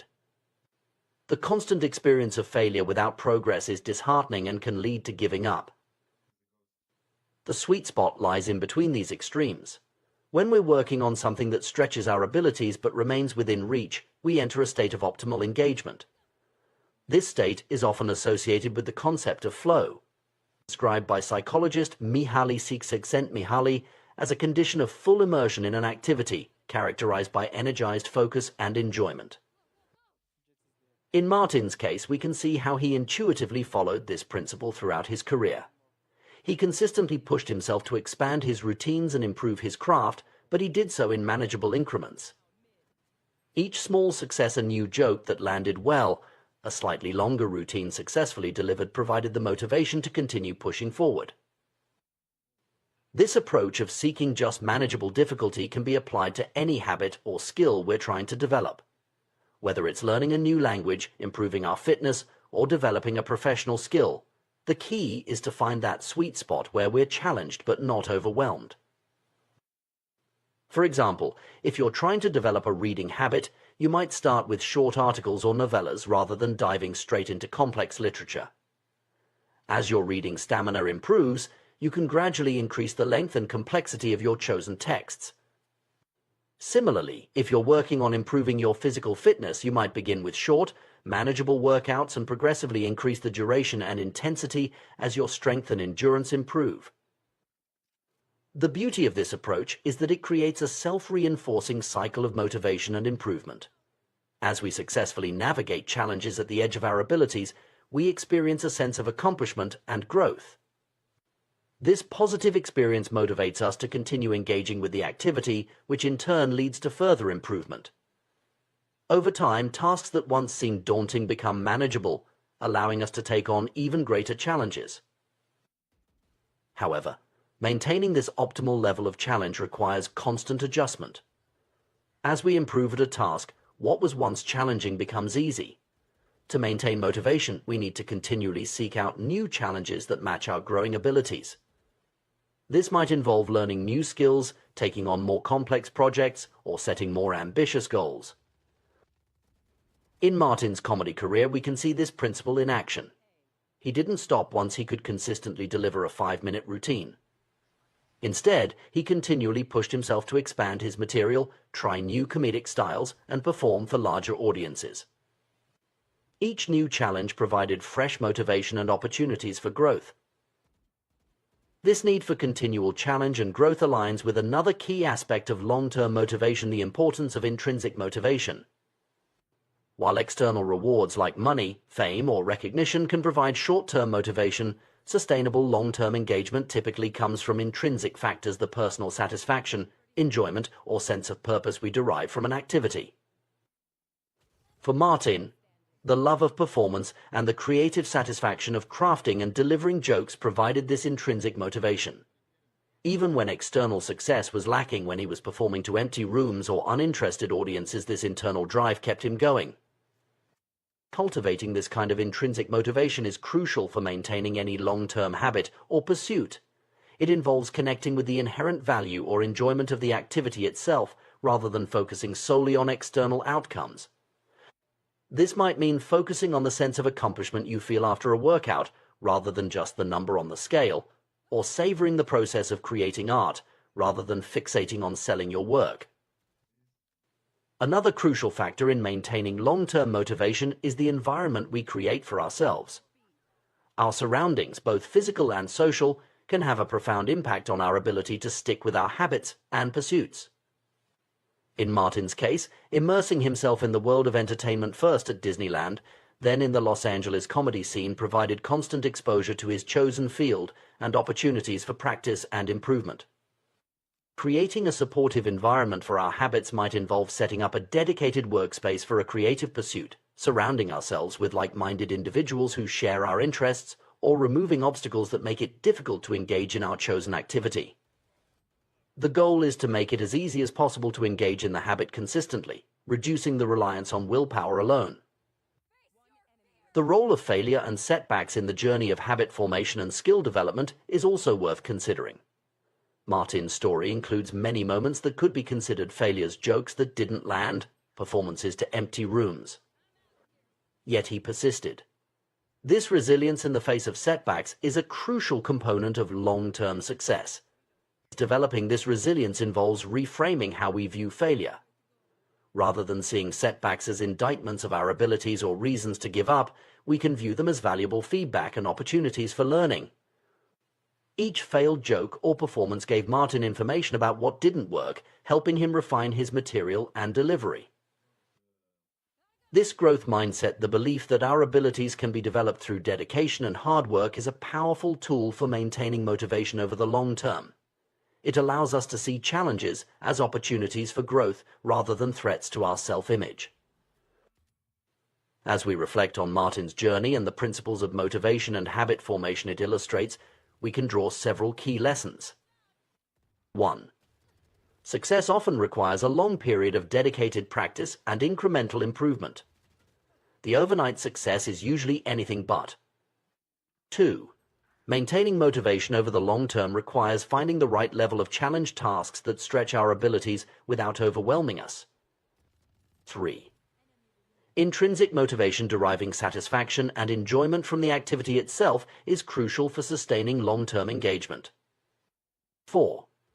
Creating a supportive environment can make it easier to stick with our habits and pursuits. 5. Resilience in the face of setbacks, coupled with a growth mindset, allows us to persist through difficulties and learn from our failures. 6. Continual adjustment and seeking out new challenges is necessary to maintain engagement as our skills improve. These principles can be applied to any area of life where we're seeking to develop new skills, form positive habits, or achieve long-term goals. Whether we're aspiring comedians like Martin, or simply individuals looking to improve our health, learn a new skill, or advance in our careers, understanding and applying these concepts can help us stay motivated and achieve our objectives. In conclusion, the story of Steve Martin's rise to comedic stardom offers more than just an inspiring tale of perseverance. It provides a roadmap for anyone looking to achieve mastery in their chosen field or stick with a challenging habit over the long term. By embracing the process of gradual improvement, seeking out appropriate challenges, cultivating intrinsic motivation, and persisting through setbacks, we can all work towards our own versions of success, whatever form that may take. The journey may be long and challenging, but as Martin's story shows, the results can be truly remarkable. The pursuit of excellence in any field is a journey fraught with challenges, but perhaps the most formidable obstacle isn't failure or lack of talent, it's boredom. This insight, counterintuitive as it may seem, holds the key to understanding why some individuals achieve remarkable success while others falter despite initial promise. Consider the process of mastering a skill or habit. In the beginning, everything is new and exciting. Each small improvement brings a rush of satisfaction, and the novelty of the experience keeps us engaged. This is the honeymoon phase of skill acquisition, where motivation is high and progress seems rapid.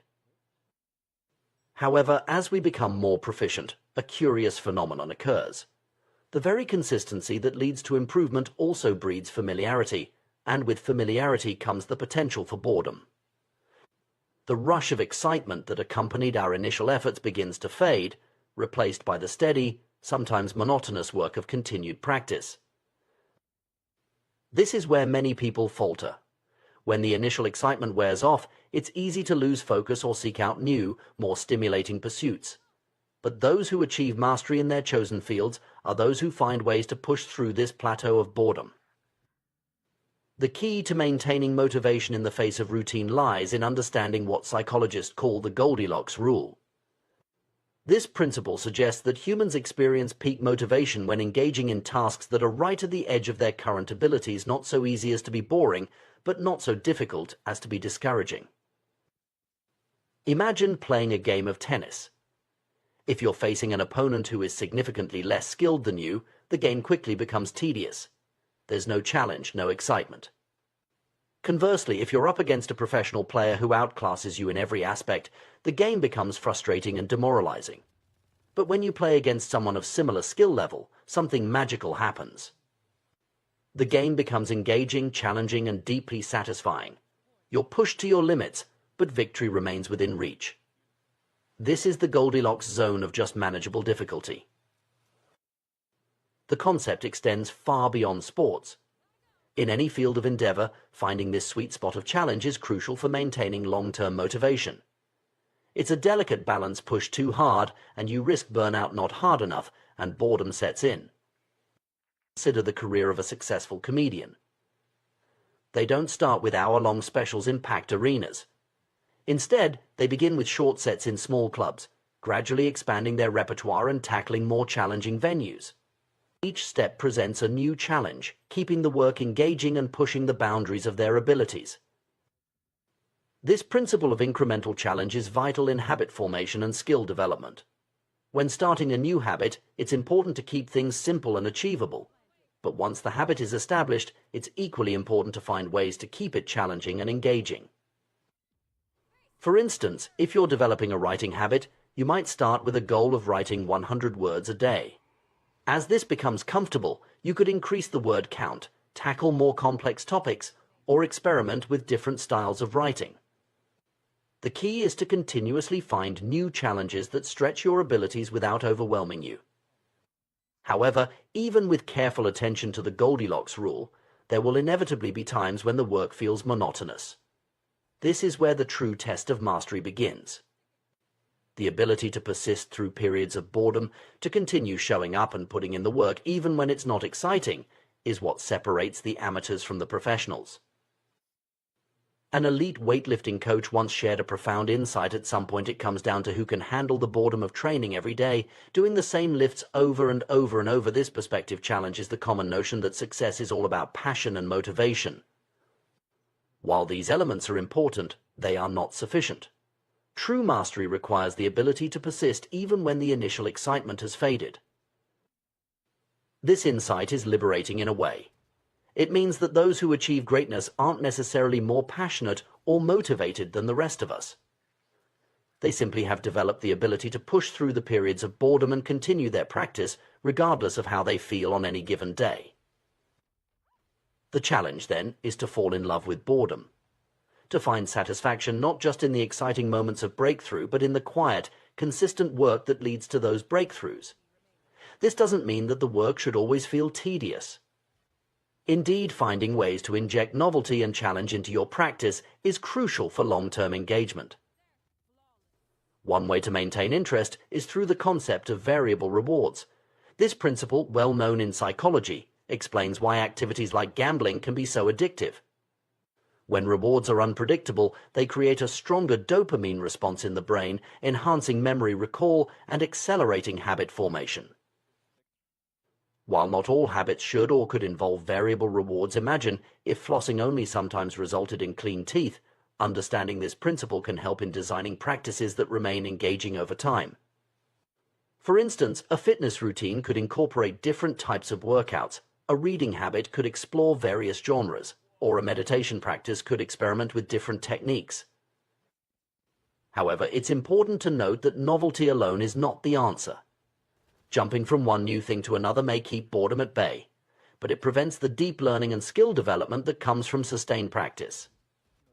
The key is to find a balance between consistency and novelty to keep the core of the practice steady while finding new challenges within it.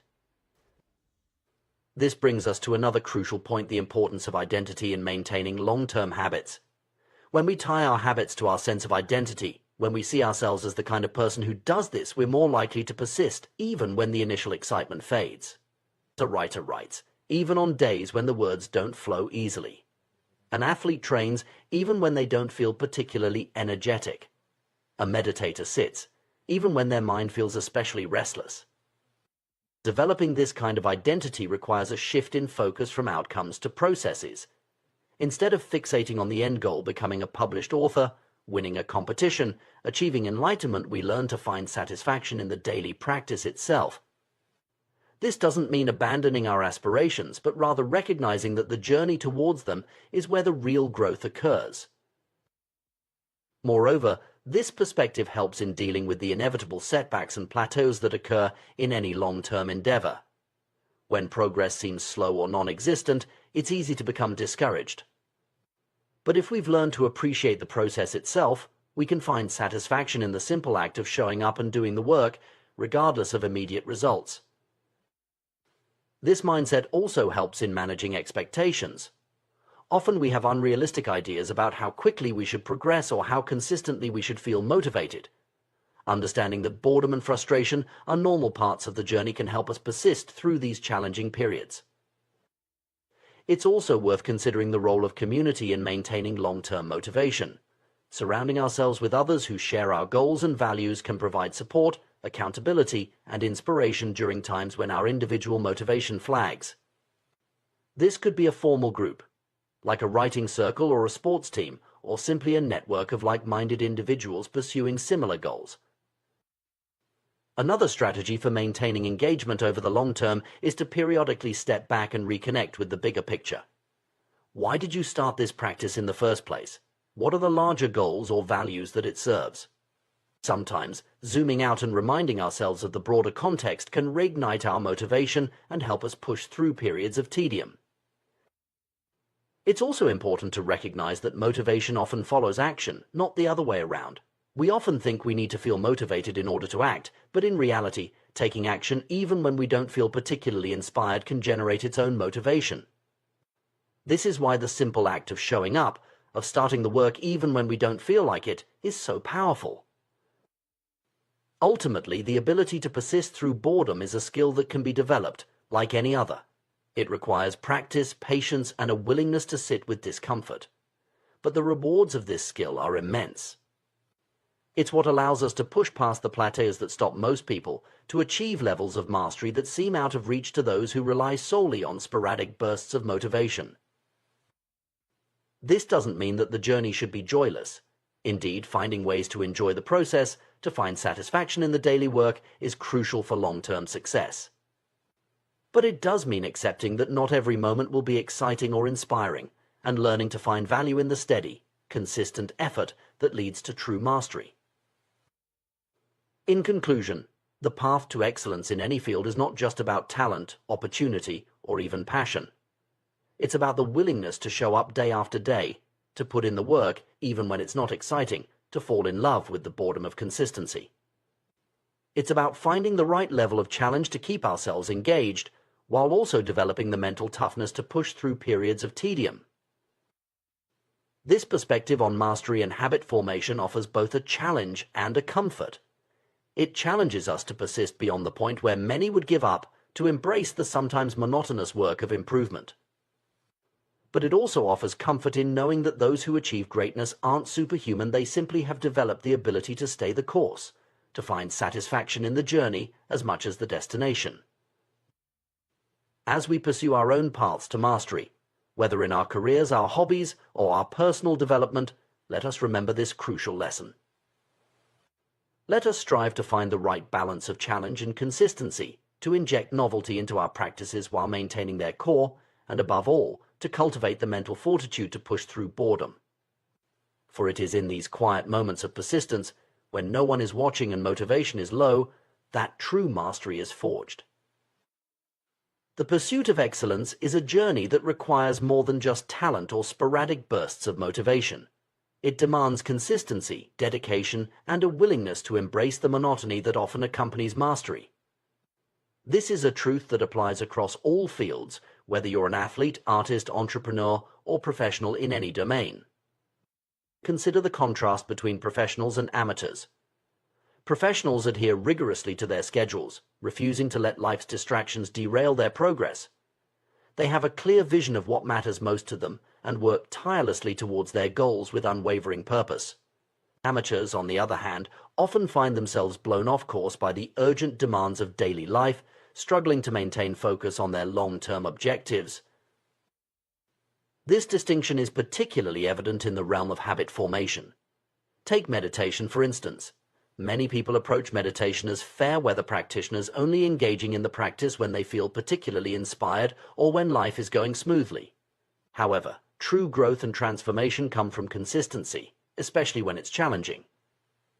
The same principle applies to athletics, writing, or any other pursuit. To achieve greatness, one must be willing to show up and put in the work regardless of mood or circumstance. There's a common misconception that successful individuals always feel motivated and energized to tackle their goals. The reality is quite different. Even the most accomplished people frequently face moments of reluctance or lack of enthusiasm. The key difference is their ability to push through these feelings and take action anyway. They understand that regret often comes from inaction, not from pushing oneself to complete important tasks. This idea extends to the concept of deliberate practice, which is crucial for achieving mastery in any field. Deliberate practice involves focused, intentional efforts to improve specific aspects of performance. It's not always enjoyable, and it certainly isn't easy, but it's essential for progress. The willingness to engage in deliberate practice, even when it feels tedious or challenging, is what separates the truly exceptional from the merely good. Interestingly, the path to excellence often requires embracing boredom. This might seem counterintuitive, as we often associate passion and excitement with high achievement. However, true mastery comes from the ability to find fascination in repetition, to see the nuances and opportunities for improvement in tasks that others might find mundane. It's about falling in love with the process, not just the outcome. This brings us to an important psychological principle known as the Goldilocks rule. This concept suggests that humans experience peak motivation when working on tasks that are right at the edge of their current abilities, not too easy, not too hard, but just right. This sweet spot of challenge keeps us engaged and propels us forward. However, as we improve and tasks become easier, we risk falling into a comfort zone that can lead to stagnation. The greatest threat to success, then, is not failure but boredom. As habits become routine, they often become less interesting and less satisfying. This is a natural part of the skill acquisition process, but it's also a potential pitfall. The key is to recognize this phenomenon and develop strategies to combat it. One effective approach is to continually seek out new challenges within your field. As you master one level of skill, immediately begin pushing yourself to the next. This constant progression keeps the work engaging and prevents complacency. It's also important to develop a mindset that values consistency over fleeting bursts of motivation. Anyone can work hard when they feel inspired, but it's the ability to keep going when the work isn't exciting that truly makes the difference. The formation of good habits is undoubtedly crucial for success. Habits create the foundation for mastery by automating basic skills, freeing up mental space for more advanced thinking. In chess, for example, it's only after a player has internalized the basic movements of the pieces that they can focus on higher-level strategy. This principle holds true across disciplines. When fundamental actions become second nature, attention can be directed to more nuanced and complex aspects of performance. However, the very automaticity that makes habits powerful can also become a limitation. As behaviors become automatic, we risk falling into mindless repetition. This can lead to a decrease in sensitivity to feedback and a tendency to let small errors slide. The danger here is that we might assume we're improving simply because we're gaining experience, when in reality we may just be reinforcing existing patterns, including any flaws or inefficiencies. This phenomenon highlights the need for a more nuanced approach to skill development, especially for those aiming for elite levels of performance. While habits are necessary, they are not sufficient for true mastery. The optimal path combines automatic habits with deliberate practice, a synergy that allows for both efficiency and continuous improvement. Deliberate practice involves consciously focusing on specific aspects of performance, often breaking down complex skills into smaller components for targeted improvement. It requires a level of mental engagement that goes beyond simple repetition. By alternating between phases of habit formation and deliberate practice, individuals can continue to push their boundaries and refine their skills. This cycle of mastery, narrowing focus to a specific element, repeating it internalized, then using that new habit as a foundation for the next challenge, is endless. Each level of mastery unlocks new frontiers of development. It's a process that demands both patience and persistence, as well as the humility to recognize that there is always room for improvement.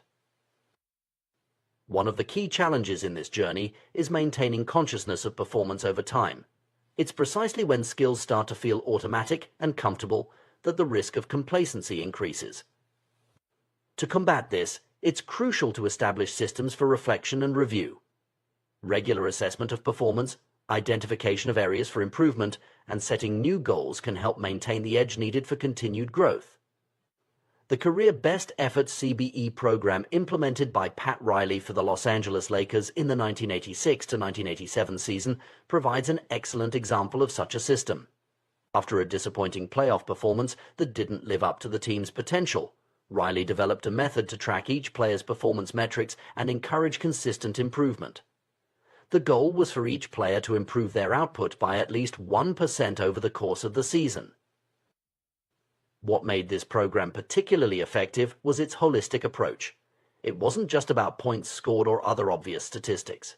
Riley included unsung hero deeds in his evaluations, things like diving for loose balls, helping teammates on defense, and other efforts that might not show up in the box score but contribute significantly to team success. This comprehensive view of performance encouraged players to focus on all aspects of their game, not just the most visible ones. The CBE program illustrates several key principles of effective habit formation and performance improvement. First, it emphasizes the importance of establishing a baseline understanding current performance levels before setting goals for improvement. Second, it focuses on small, incremental improvements rather than dramatic overhauls. This approach makes progress feel more achievable and sustainable. Third, it recognizes and rewards effort and behavior, not just outcomes. This helps to reinforce the right habits and mindset, even when results might fluctuate due to factors outside an individual's control. Implementing a similar system of reflection and review can be beneficial in any field. Regular self-assessment, seeking feedback from mentors or peers, and setting specific, measurable goals for improvement can help maintain focus and drive progress. It's about creating a framework that encourages continuous growth and prevents the onset of complacency.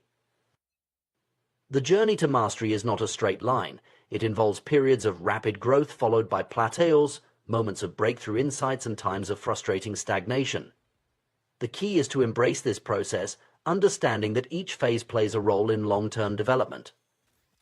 The plateaus, in particular, are often where the most important work happens, refining skills, ingraining habits, and preparing for the next leap forward. In conclusion, the path to excellence is paved with consistent effort, deliberate practice, and a willingness to embrace the sometimes monotonous nature of skill development. It requires the discipline to stick to schedules and routines, even when motivation wanes. It demands the humility to continually seek improvement, even after achieving a high level of proficiency. And it calls for the wisdom to implement systems that promote ongoing reflection and adjustment.